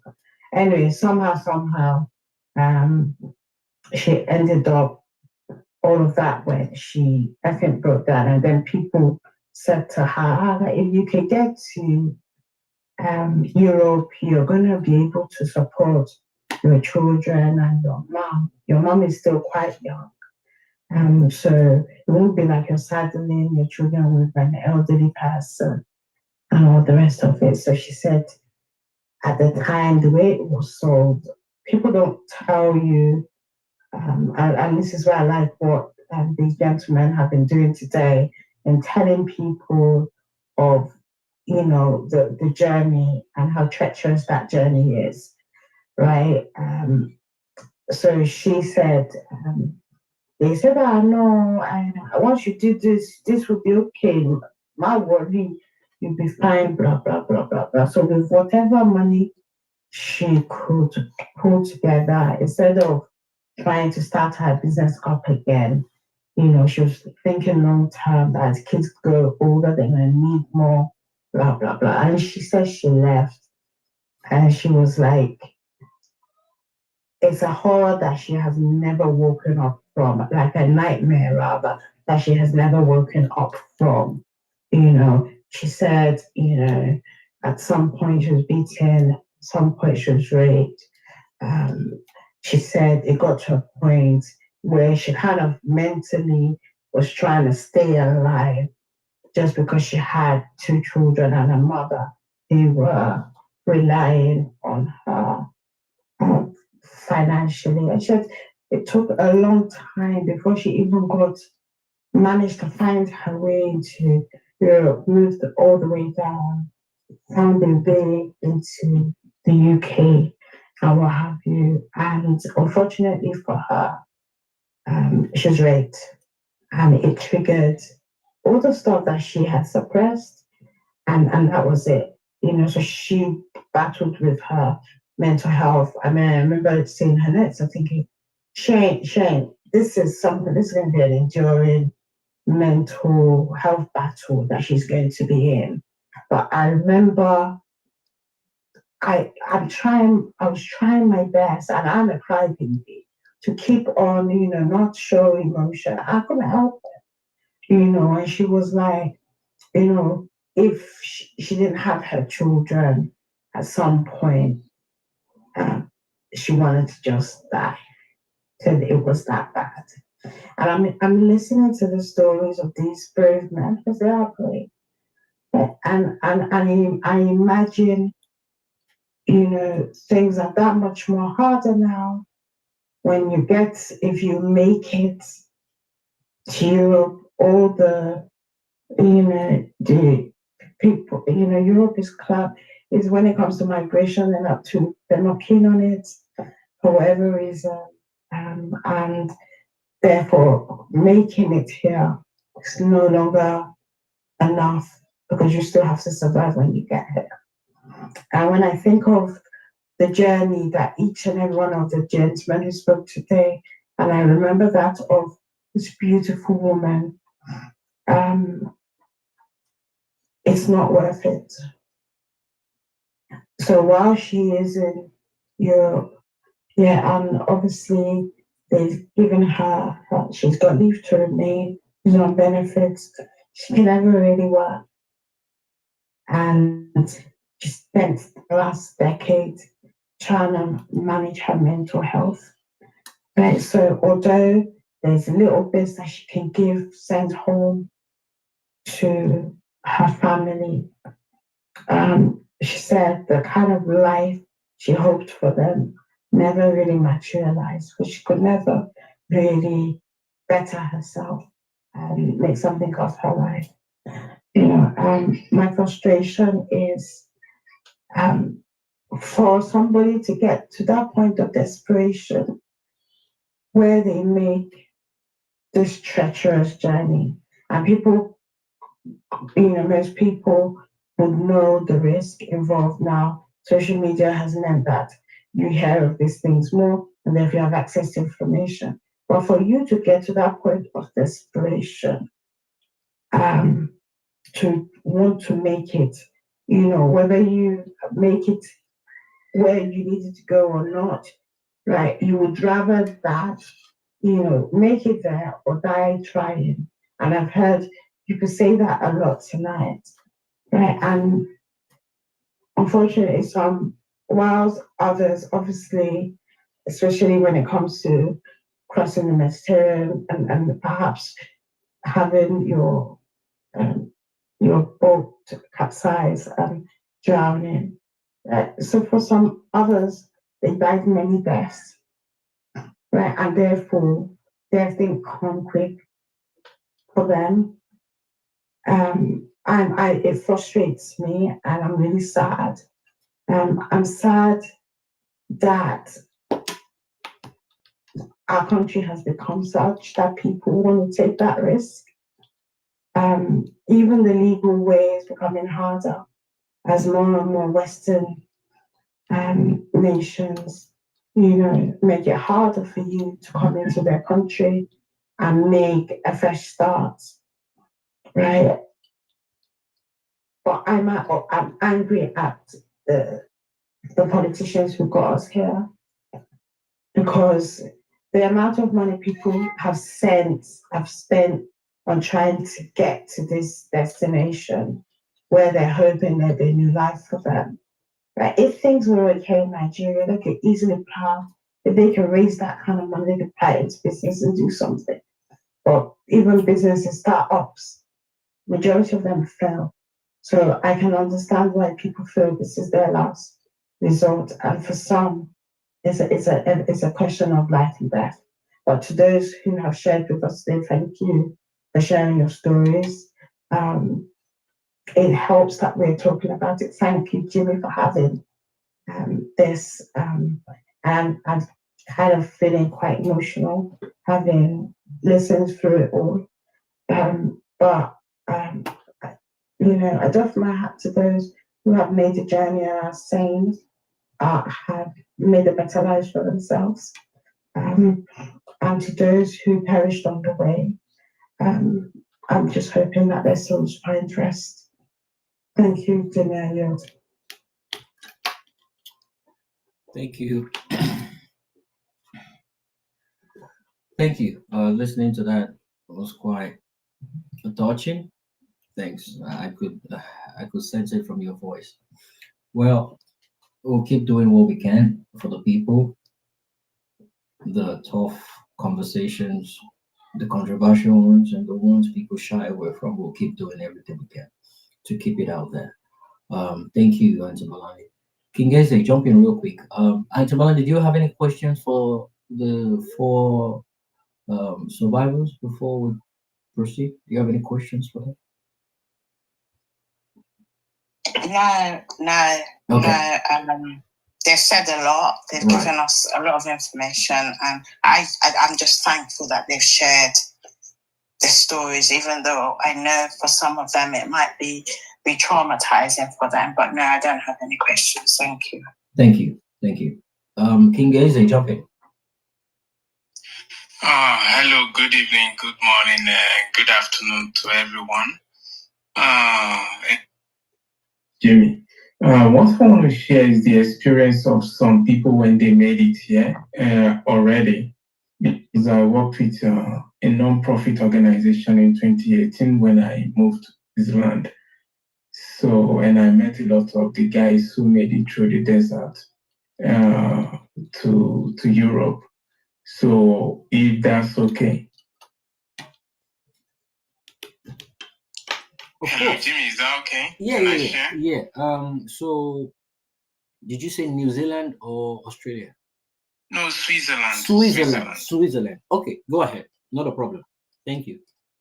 So, in 2018, I worked with an NGO that you're here that helps people to just take a shower, have an haircut. It was dedicated to homeless people. So, for people who don't know, there are homeless people in Switzerland. However, no Swiss person is kind of homeless. Let me put it that way, because no Swiss person ever walked in. So, in connection to Nigerians, the vast majority of people who came to that place to get services, haircut, shower, laundry service, dentist, because here dentists are expensive and they are not covered by health insurance, and health insurance is compulsory here. It's illegal if you don't pay. So those people who came to those places are people who are not documented. So they already made it to Europe, be it Spain or Italy or Greece, and they are here. So it's here in Switzerland, Lausanne to be specific, because I live just outside of Lausanne. And the place where a Nigerian was killed not too long ago is just about 3 kilometers away from me. So I also know where a lot of these people, where they live, where they pay about 1,200 Swiss franc a month, and they pack them like sardine inside the room. So the building is managed by people from Eastern Europe and some people from the Mediterranean, Turkey, and Greece and countries like that.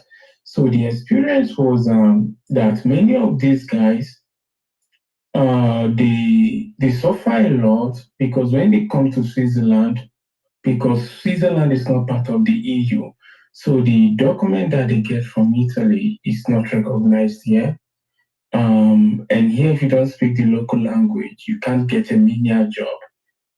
You only get a job, an English-speaking job, if you're a professional, which means you did not cross the Mediterranean coming here to begin with. So they end up selling drugs on the streets. I know it's a bitter thing, but they don't have a choice. You can go to Lausanne, just about 5 kilometers away from me here. You see them as I speak. So that's the only thing they are actually relegated to do.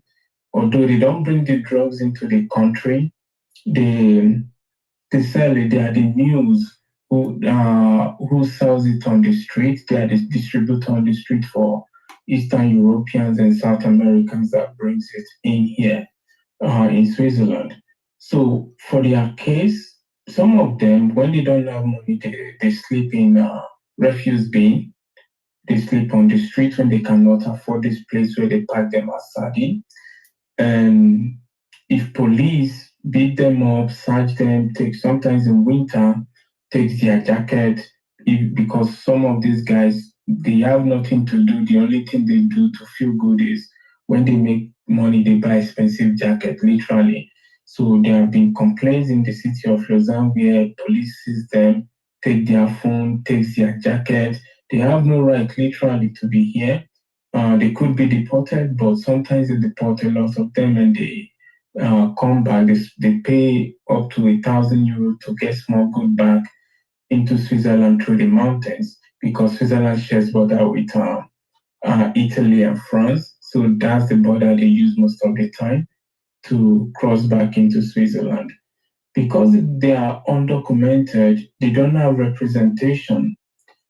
Many of them are in prison. A very important case that I was involved with a friend who is a lawyer was a few years back during pandemic. The guy is Gambian. He also crossed the Mediterranean, the desert, the Mediterranean, and then Italy to this place.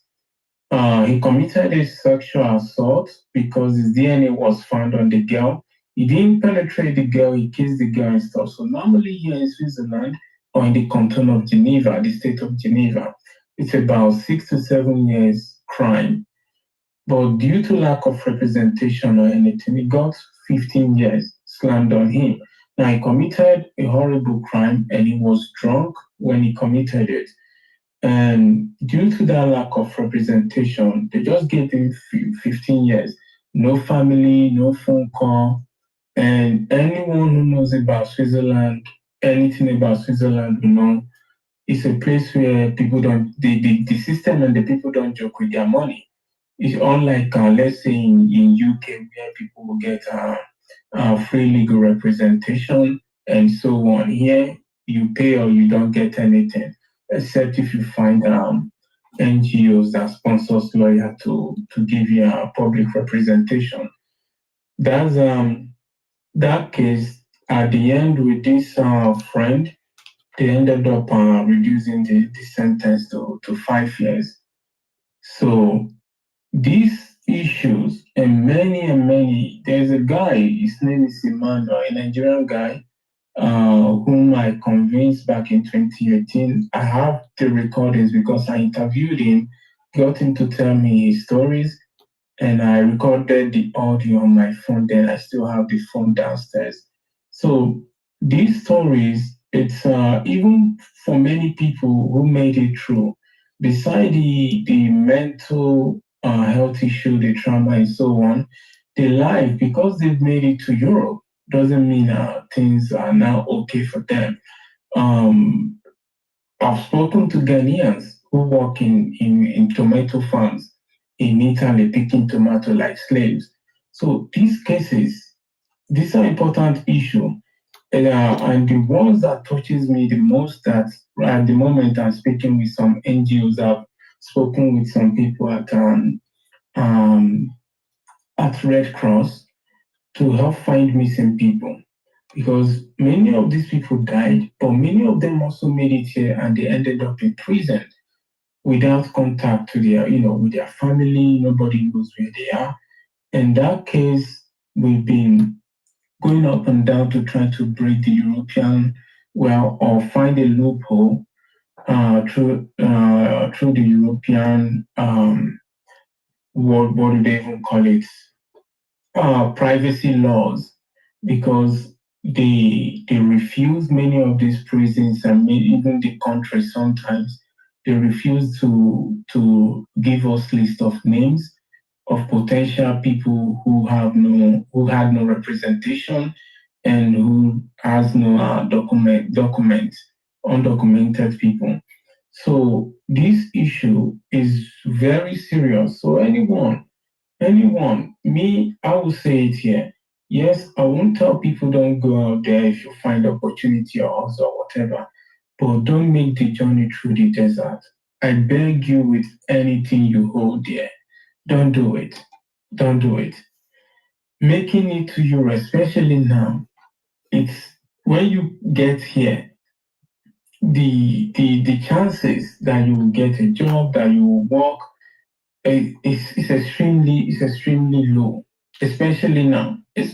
This Italy, a lot of local Italians are leaving their countries to places like Switzerland or moving north to look for jobs. They have deserted villages and towns in that country as we speak. So even those places is tough. And when you do cross, let's say you cross into the Scandinavian countries or a place like Switzerland, Austria, Luxembourg, and so on, is these places first, even if they accept your papers, let's say Austria, for example, where they recognize some of these documents from Italy and Spain, you have to speak the local language to get a menial job. Because what people like that will get are menial jobs. They won't employ them in offices and banks and stuff, regardless if they have the qualifications or not. And in menial jobs, these are jobs where people have to communicate with people on daily basis. Let's say restaurant service or working in construction site with the other construction workers and so on.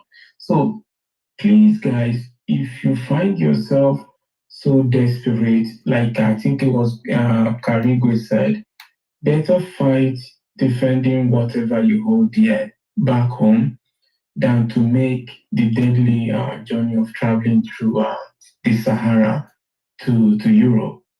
Please, I beg you, in the name of your family, everything you love, in the name of God, if you believe in God, don't do it, please. It's terrible. The people we are looking for, we still haven't found them. And I'm not talking about people who we don't even know if they survive or not. I'm talking about people who actually made it to Europe, but for some reason they are imprisoned in the Netherlands, they are imprisoned across Northern Europe or Central Europe where I am. There is no way to find them. These countries will tell us, hey, we cannot release the information or names or pictures because we don't, because of the EU laws. And me, I have citizenship here in Switzerland, so and Switzerland is not part of the EU, so it's an uphill battle for me. And anyone who ends up in that situation, chances that their family or anyone will find them or look for them is very, very, very low. It's extremely low. And if they are unfortunate and end up in some racist police custody or prison, nothing will happen. Nothing will happen. Very few people are even working to even know about these people. Right. So please, guys, I hope you've heard from the people who experience these things firsthand, and people like me who have met them. Please, whatever you do, don't go through it. Thank you. Thank you, King. Thank you, King. It's beautiful. I love the fact that you're coming from a different angle. You work with NGOs that engage people like this, and you can tell yours is kind of similar to what Karigue's perspective is coming from, but he's coming from a mental health perspective towards this particular issue. But here's the question I have for you guys again. Someone actually asked a question I want to pose across to you again. It says, what did your family know about your journey? Did they support or discourage you? Would they still do the same today? The way I understood that message is a simple way I can put it across to you guys is, did you tell your family members or parents before you embarked on that journey?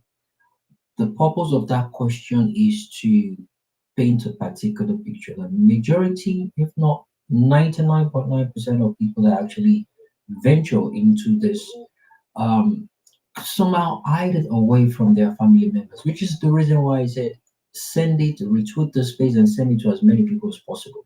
You don't know who is planning to do this in secrecy. You don't know who is willing or trying to just keep it coded. Coded, not tell anybody, we dey move this night. You never know. But I'm asking based on these 4 survivors that have actually been through that. Did you tell your family members?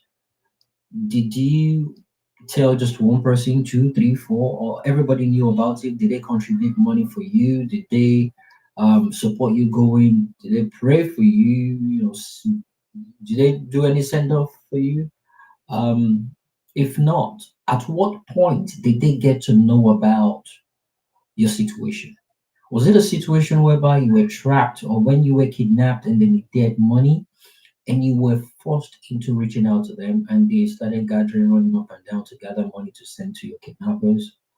Or it was when you got to the promised land and you started working, you called them and you started sending money back home? I would love to know that, and I believe so does everyone listening to me right now. And most especially, you never know who is listening.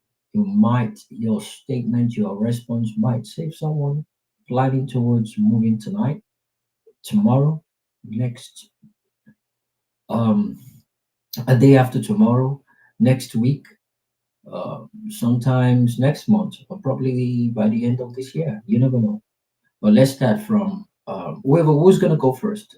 I can repeat that question if you need me to. Okay, I think I should go first and answer this one because it's simple. All right.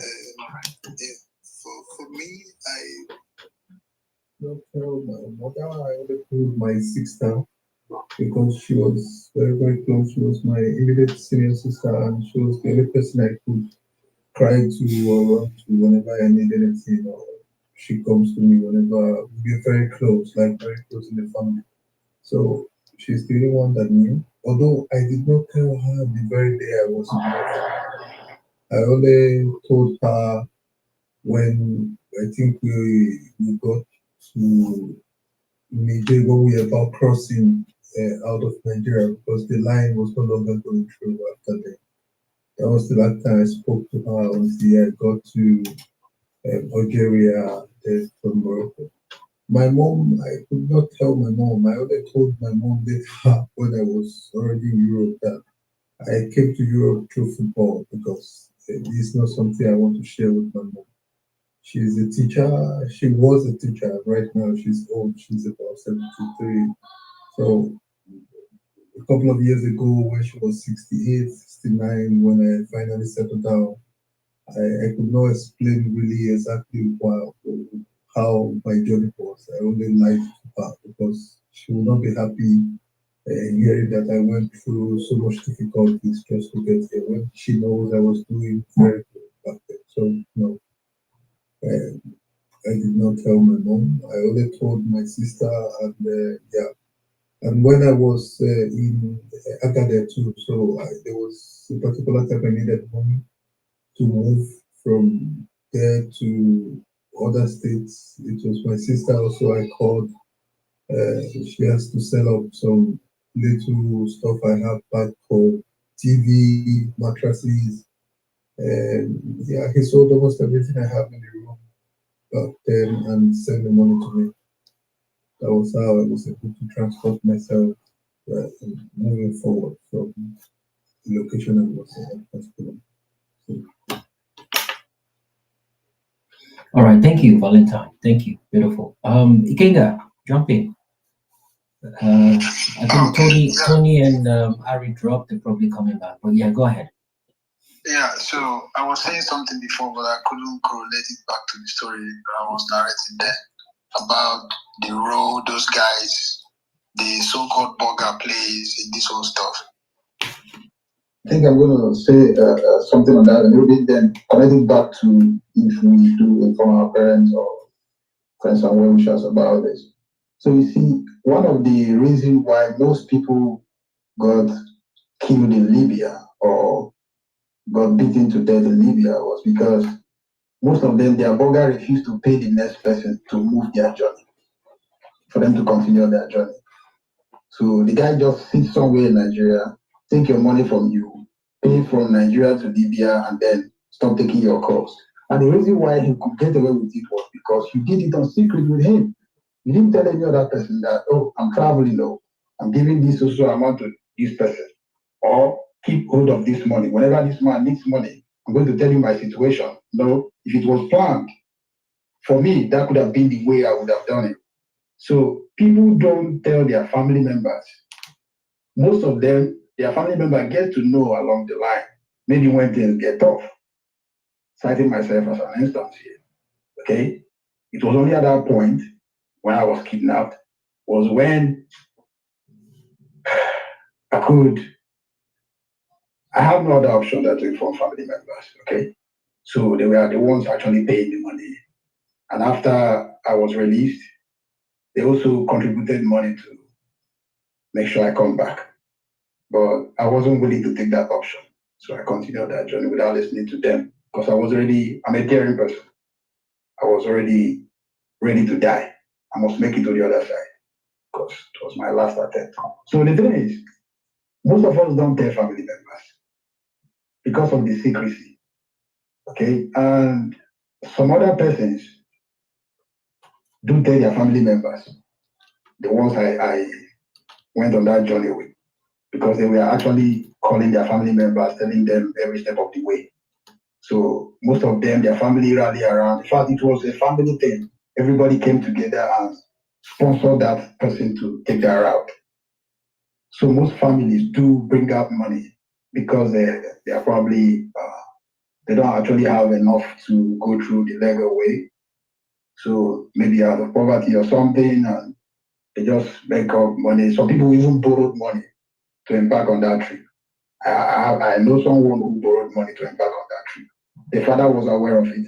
The collateral was their land. Okay? So families do know about this, and most of which they support it to an extent. Even while you are dying, I also know of a guy, one of the guys I was feeding while I was on that trip. He literally speaks to the sister every night, telling the sister that he's tired and he would want to come back. But the problem now is there's no way for him to come back because even the guys that were with us wouldn't let you say you are going back. He said, no going back. Nobody's going to help you get to the embassy or IOM that will help you repatriate you back to Nigeria. Nobody's willing to do that. Your life is at stake if you leave that gang. They are punishing you, but they are your only ticket to wherever you are going. You can't say, no, I don't want. I still have someone in Libya today, Jimmy. I have someone in Libya that I'm speaking to you right now. He has this aquaphobia. So when he got to the sea, he couldn't cross. Now he speaks Arab. He's now a bricklayer in Libya. He's doing well in Libya, honestly. He now has his own ghetto where he does his own stuff. I speak with this guy on maybe monthly basis or once in a while. He's doing well in Libya. He has fear he couldn't cross because his family called him and told him, hey, look, if you can't do it, you can stay there. But the other guy I was telling you, the family was persuading him not to give up. So it's no longer that person's desperation. It is the family's desperation as well, driving so many people to embark on that journey. Looking around you and nothing is working, and everybody thinks you have to be the breadwinner of the family. The desperation kicks in. An average Nigerian home has no plan, has no future plan for you. Instead, they want you to be the one to plan their future for them. Nigeria is a place where parents give birth to kids for kids to. I'm beginning to get angry right now because remembering the stories of most of the guys that journey would be, it could bring back that bad memory that I had about these people called our parents back home. Their desperation has pushed many young ones into early graves because they can't fight for these kids. They want these kids to fight for them. That's the problem. I saw kids in their 20s. I saw kids in their teens on that journey. For crying out loud, where are they headed to? These are people who couldn't even make a choice for themselves. Families are choosing for them, reminding them of their friend who has crossed over to the other side, flashing clothes online. Nobody knows he's probably eating pasta somewhere in Italy, but he's just busy posting pictures that he's doing well. We all know you are not doing well. So back to the question you asked, if families are aware. Most families sponsor this trip, not only being aware of it. Only but a few. 15% of people who went back on this journey were actually the people who never informed their families. 98% of people, or 88% of people who went back on this journey, their families are aware one way or the other, and somebody is telling them to do it, that they can do it. Somebody is showing them pictures of someone who did it online. Nobody is painting this part of the story to them. Nobody is preaching this part of death to them. Nobody is actually making sure they extinguish that ambition to embark on this journey. Everybody is telling them the good side of it. And that's where I have a bigger problem. When I came to Nigeria 2020, when I got back to Nigeria 2020, everybody wants to hear my story. And I told you here, 3 of my friends were desperate to embark on that journey after everything I told. Jimmy, I sponsored 3 of my friends to Europe today. After one of them died in the desert, I sponsored 3 of them within the space of 4 years. They are now in Europe. I still play the video to them. I say, I love you so dear, and I wouldn't want you to die there. That is how important it is for me that nobody dies on that road. That is how important it is. Families sponsor people, sponsor their kids. I see graduates, I see talent, I see people with bright future dying. I see people who doesn't have the energy, because you also need energy to embark on this trip. Maybe someone needs to sound this as a warning that there is no way out. It's just like a cage fight. A place where you have to choose between death or death. Like there's nothing like between life or death. No, it's between death or death. These guys who you give money in Nigeria end up not paying the complete money. These guys get kidnapped in Libya. People are beating them up for their parents to pay ransom. The same people who sponsor these people are selling properties to pay ransom, and the same person might not likely make it alive back to Nigeria. You have wasted your own effort. People say their houses is because someone has tried attempted visa 3 times or 4 occasions. It didn't work out. The person is on that road. He must have said his father's property or his only belonging to make sure. Some people close down their shops, Jimmy. I saw businessmen, and Nigeria was not this tough as at the time when these people were making this journey. I blame myself for even trying it. I could just say, okay, it's because of my person. I'm very stubborn. I just like to attempt things. I take the blame for trying that rubbish with my life. There is an Arab saying that if you ever want to kill yourself, don't do it with knife. Jump inside the sea, you will see yourself struggling to survive. That is when you will know you actually don't want to die, but something in you needs to die. There is something in you that needs to die, not you yourself wanting to die. This message is going out there for families, parents who are not in the ambition to sponsor their kids on this trip. There is no level of dehumanization they will not come across. I see men being slept with because they have a chubby ass. Men who are not gay in their life, but they were raped. I'm not talking about women here who are sexy. I'm talking about a man being raped.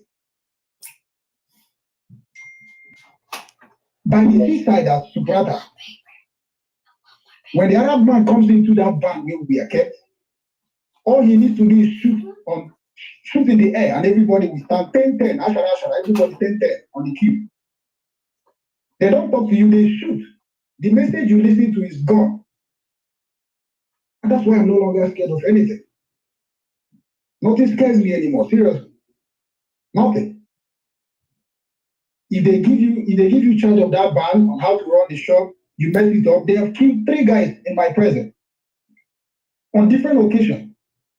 Because if an Arab man is asking you a question and you are delaying and you are stammering, the person answering the question or struggling to give an answer, he might shoot you. In most cases, these guys bleed to death. In our presence, we just go out there and bury them. Their offense is trying to maybe find a better life. That is their only offense. Maybe because Nigeria wasn't the paradise they thought of. Maybe desperation, call it anything. People trying to break this long generational poverty lineage. People trying to make something different out of their life. Only but a few went on that journey just for the sake of my friend is already in Europe. I want to go and meet my friend. Only few. I've seen stupid people who did that. Usaze de Genova for Italy. They say Genova fine, die. Almost if you see Pescara for Italy, no go fuck. I see that guy in picture. I have no one motivating me about all of this. I had it once and I want to give it a try, just for madness sake. And I'm telling you, it's not worth trying in the first instance. Jimmy, to your question again and again, most of our parents knew and they did nothing about it. They even lost the ambition for it. They support you to do it because they want to have a son abroad, because they want to have a daughter abroad. And most of those girls come here and do prostitution because there's no job for you. They build houses and nobody's questioning the outcome of the money. Someone just went to Europe, all of a sudden he start making money. It's not an expatriate, it's nothing. It's not an expat. In a country where he or she doesn't speak the language, all of a sudden you are building a house. And people have been in Europe for over 10, 15 years, they haven't done anything. All of a sudden, and most of them never get to come back to Nigeria alive. So the truth is, most family, I would say 88% of our families, 1 or 2 persons are aware of this. They think keeping it is a nice secret. They think keeping it is helping the next person. Oh, I can keep secrets once you tell me where you are going. But you will be the same person to announce to family when he's being kidnapped. Thank you, Jimmy. Thank you, Kinga. I deliberately allowed that to happen to pour out your mind the way you did. I felt the anger in your voice. Quite needed for people to listen to that part so they understand the gravity of what's at stake. Thank you for that passionate speech. I've been told there's another space ongoing that people actually flock into. It's not a big deal.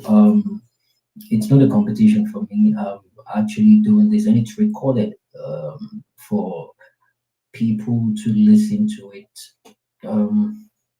It's to make impact in people's life, to put them through what they need to go through before they conclude on that decision of going on that journey or not. Again, I don't think it's in my position to tell anyone to go or not to go. I'm in diaspora. I never went through these difficulties, but the people that did are present here and they're speaking about it.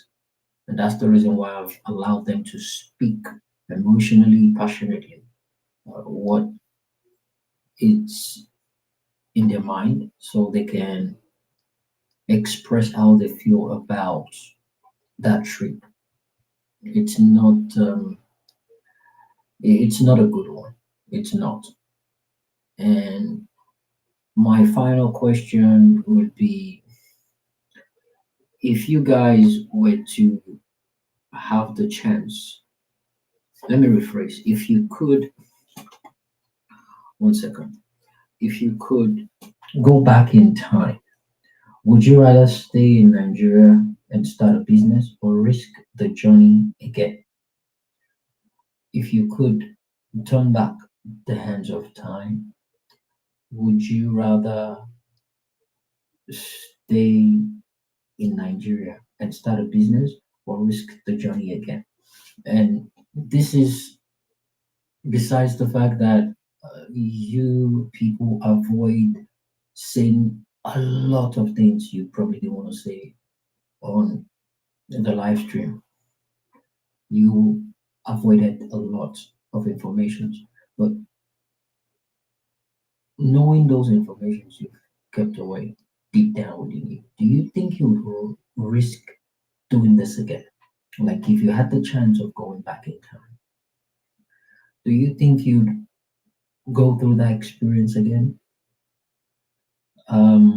The part I never actually read about, since when I started doing the research about this topic.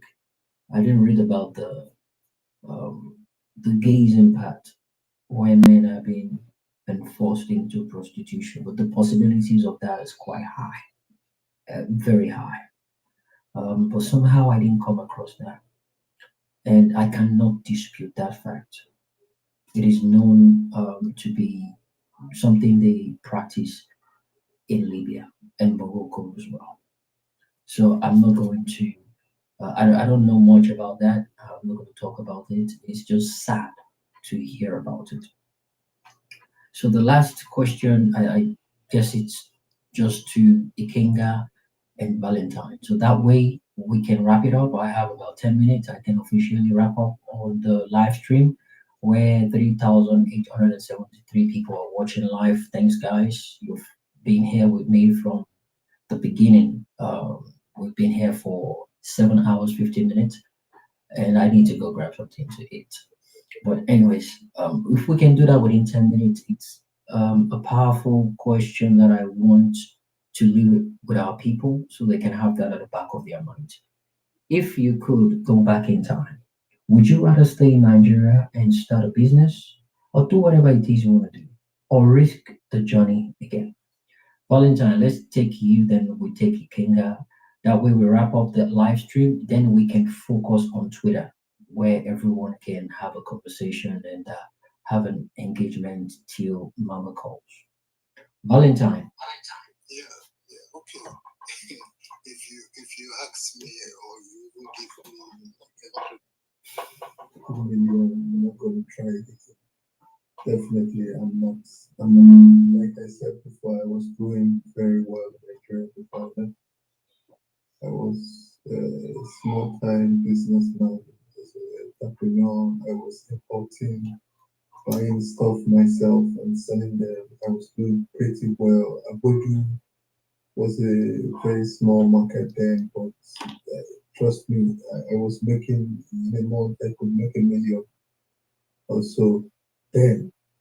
So yeah, assuming I knew I wouldn't have even tried, I wouldn't have, but because we do hear that Europe, when you go to Europe, you make more money. We do see people who live abroad for years, come back home, splash money, build houses. So we thought maybe, it was just easy and all that, but it was never easy. So assuming I knew that this is what I'm going to go through at a particular moment to get there, I wouldn't have risked it.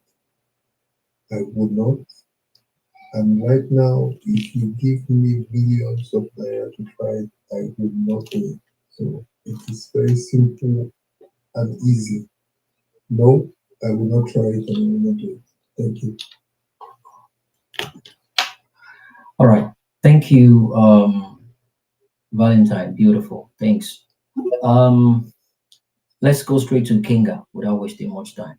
I already know your answer, but I'm not going to speak for you. But yeah, take it away, brother. Jimmy, you don't know my answer. Because you don't know my answer. My answer is. All the fellows say yes, all the guys say no, the next have it. Okay, so the thing is this 100 billion in pounds. I will do it again from the words of a greedy man. But Jimmy. Wait. I didn't get. Wait. I didn't get that. 100 billion. You would. 100 billion in euros. Right. You do it again. I will do it again. And that's in the words of the greedy man. Well, I mean, with 100 billion, you buy a ship, you buy whatever it is to fly. You fly down, right? Go through that. I'm going somewhere, Jimmy. All right, go I ahead. said in the words of a greedy man. So the thing is this. I won't dare. If I don't want someone else to do it, why should I want to do it? So, but it all depends on what you call your life, right? If your life is worth playing with, go ahead with it. But if you cherish your life and you have a purpose for living, don't do it. It's more like you want to rob Peter to pay Paul. Okay? You want to make money that won't take away any deformity you must have gotten through that journey. So in a quick one, I will do it. no matter the amount you want to pay me because I value my life. So anybody who wants to do it, depends on how they see their life. If they value their life, that's it, bro.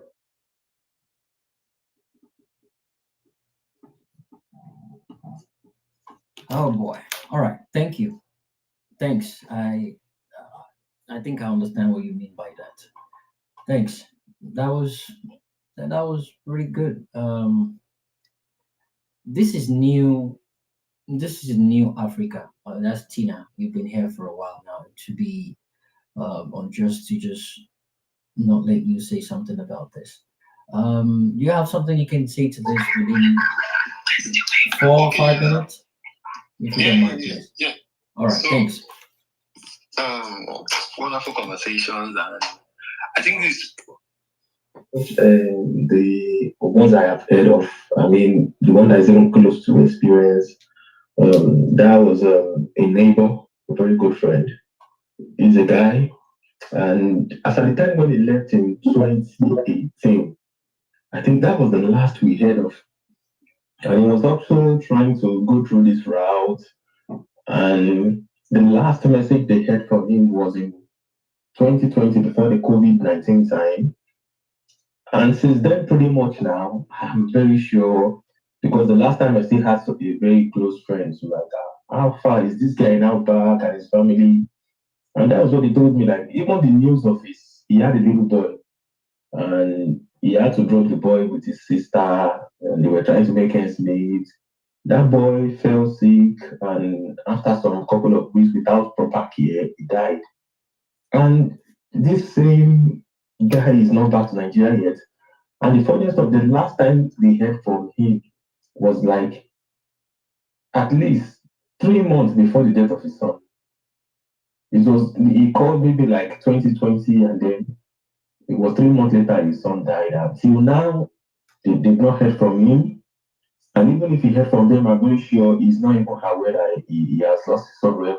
So I think this game is always like, it is never really a small risk. It's one of the biggest risks a man can endeavor to get himself involved with. We've heard stories, I've learned a lot from people's story.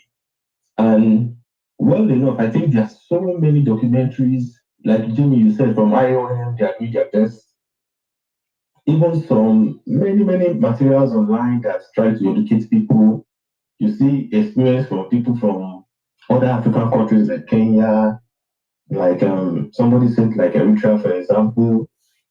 So many African countries like the Congo, Zimbabwe, Zambia, Nigeria, Senegal, a lot of this country just trying to like leave the shackles of Africa and just try and go and find a living over there outside in the West. So I think this conversation has really opened a lot of people's minds to this.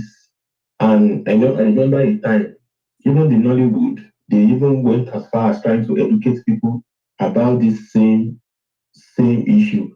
Like for all the stories I've heard here, I mean word for word, like people's experience, like what they literally explain, like what they were telling us today. It's been passed through a movie in Nigeria. I think the last time I watched that movie was 2019 or so. They called the movie, it was a Netflix series, Oloturi or something like that. That movie explained practically what everybody has been saying here.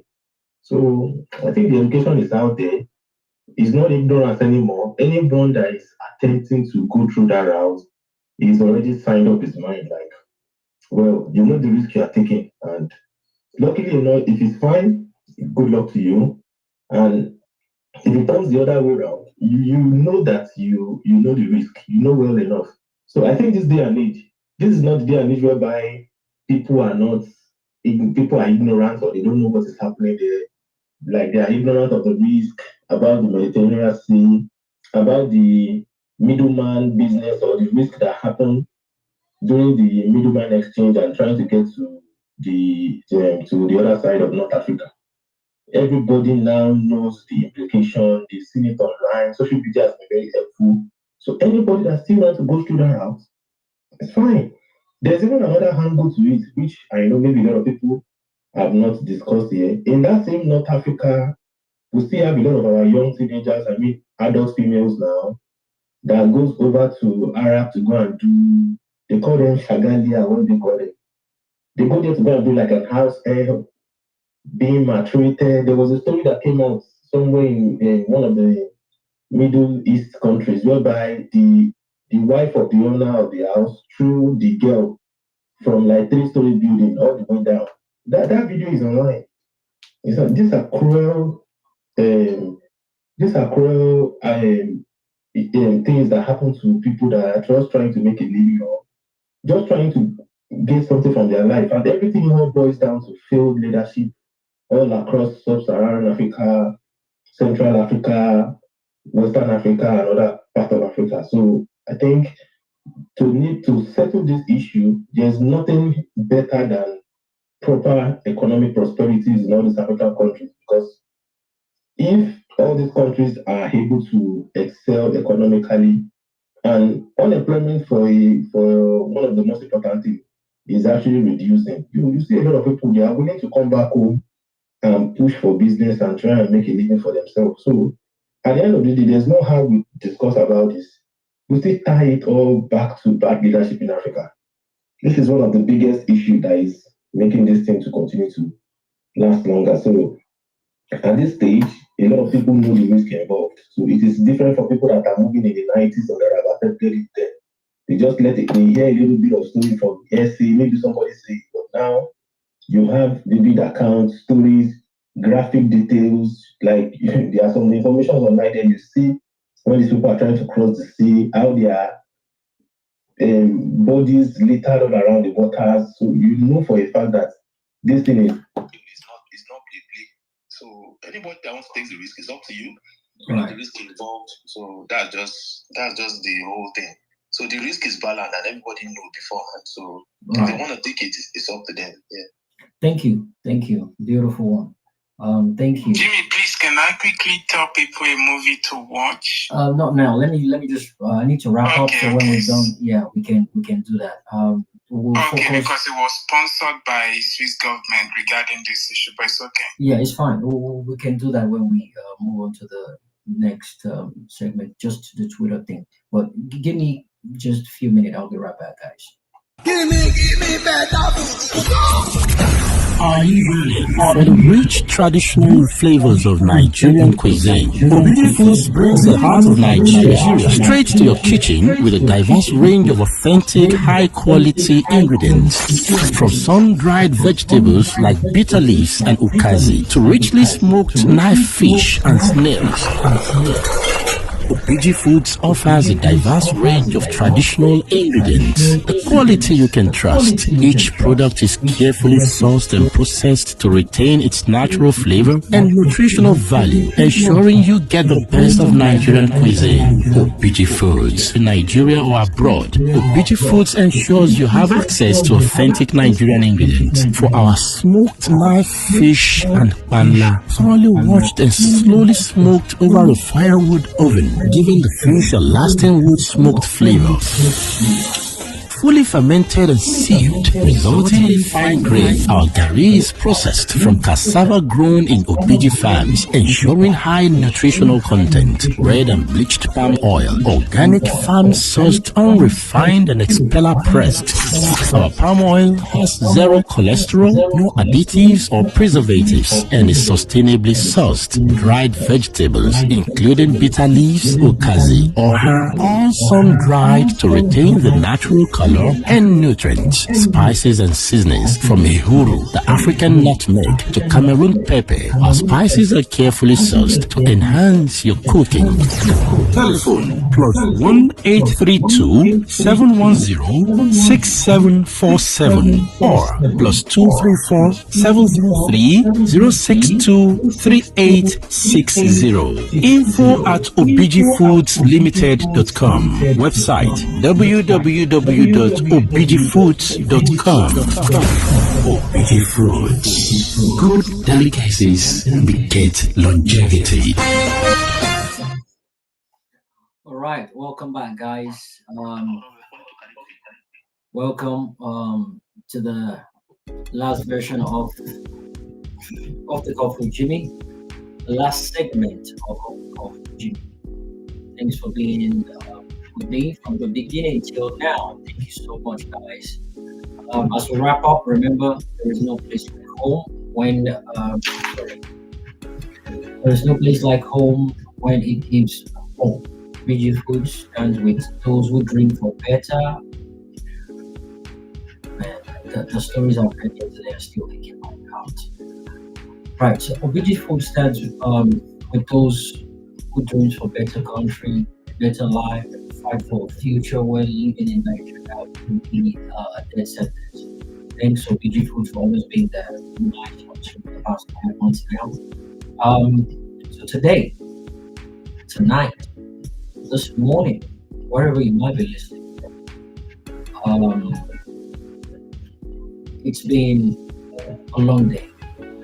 I've heard things I didn't believe I would actually hear, and I'm shocked. I'm shocked, absolutely stunned by the things I've heard today. But let me say this: we've heard the whispers of ghosts from the Sahara. We've heard people that couldn't speak when death crept up on them. People spoke on their behalf today. Felt the pulse of pain from Nigeria to Europe. And the voices of those who lived, the voices of those who experienced the madness, the hardcore struggle that you can ever come across at the chase of green pasture. And those who never made it. These stories are not fiction. They are real. And they are our stories. The reason our brothers and sisters chose to die in the desert and drown in the seas is simple. Absolutely easy to understand. Bad governance. Bad governance. That's the whole point.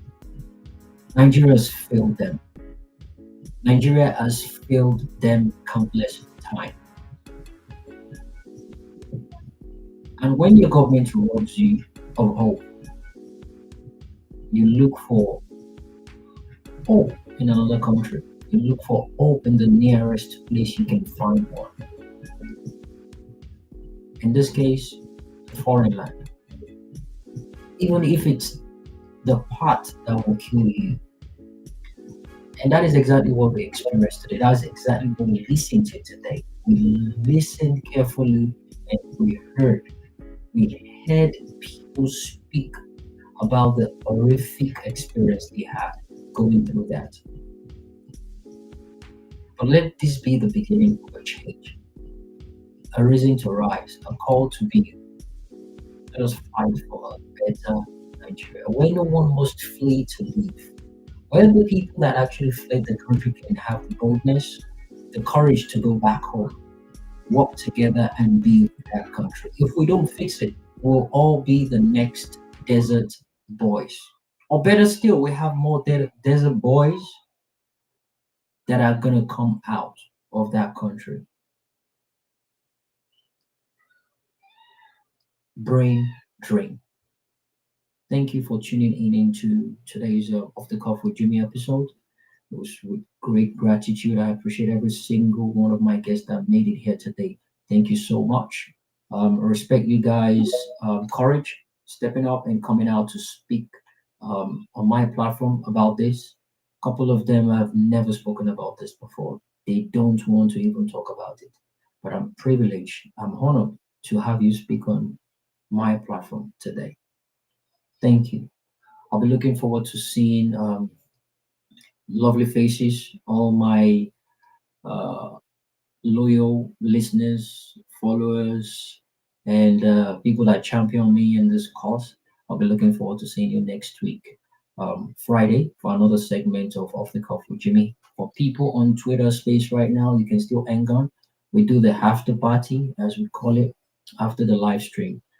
Thanks to every single person that tune in on TikTok, YouTube, Facebook, Instagram, and YouTube, Instagram, and Twitter on the live stream. A total of 3,887 people still listening to me currently now. Thank you so much. You could be anywhere else, but you decided to come here and listen to my monologue and my guest. Thank you so much for doing that. And a big shout out to my sponsor, OBG Food. We'll come back here next time, same place, same venue, same time next week.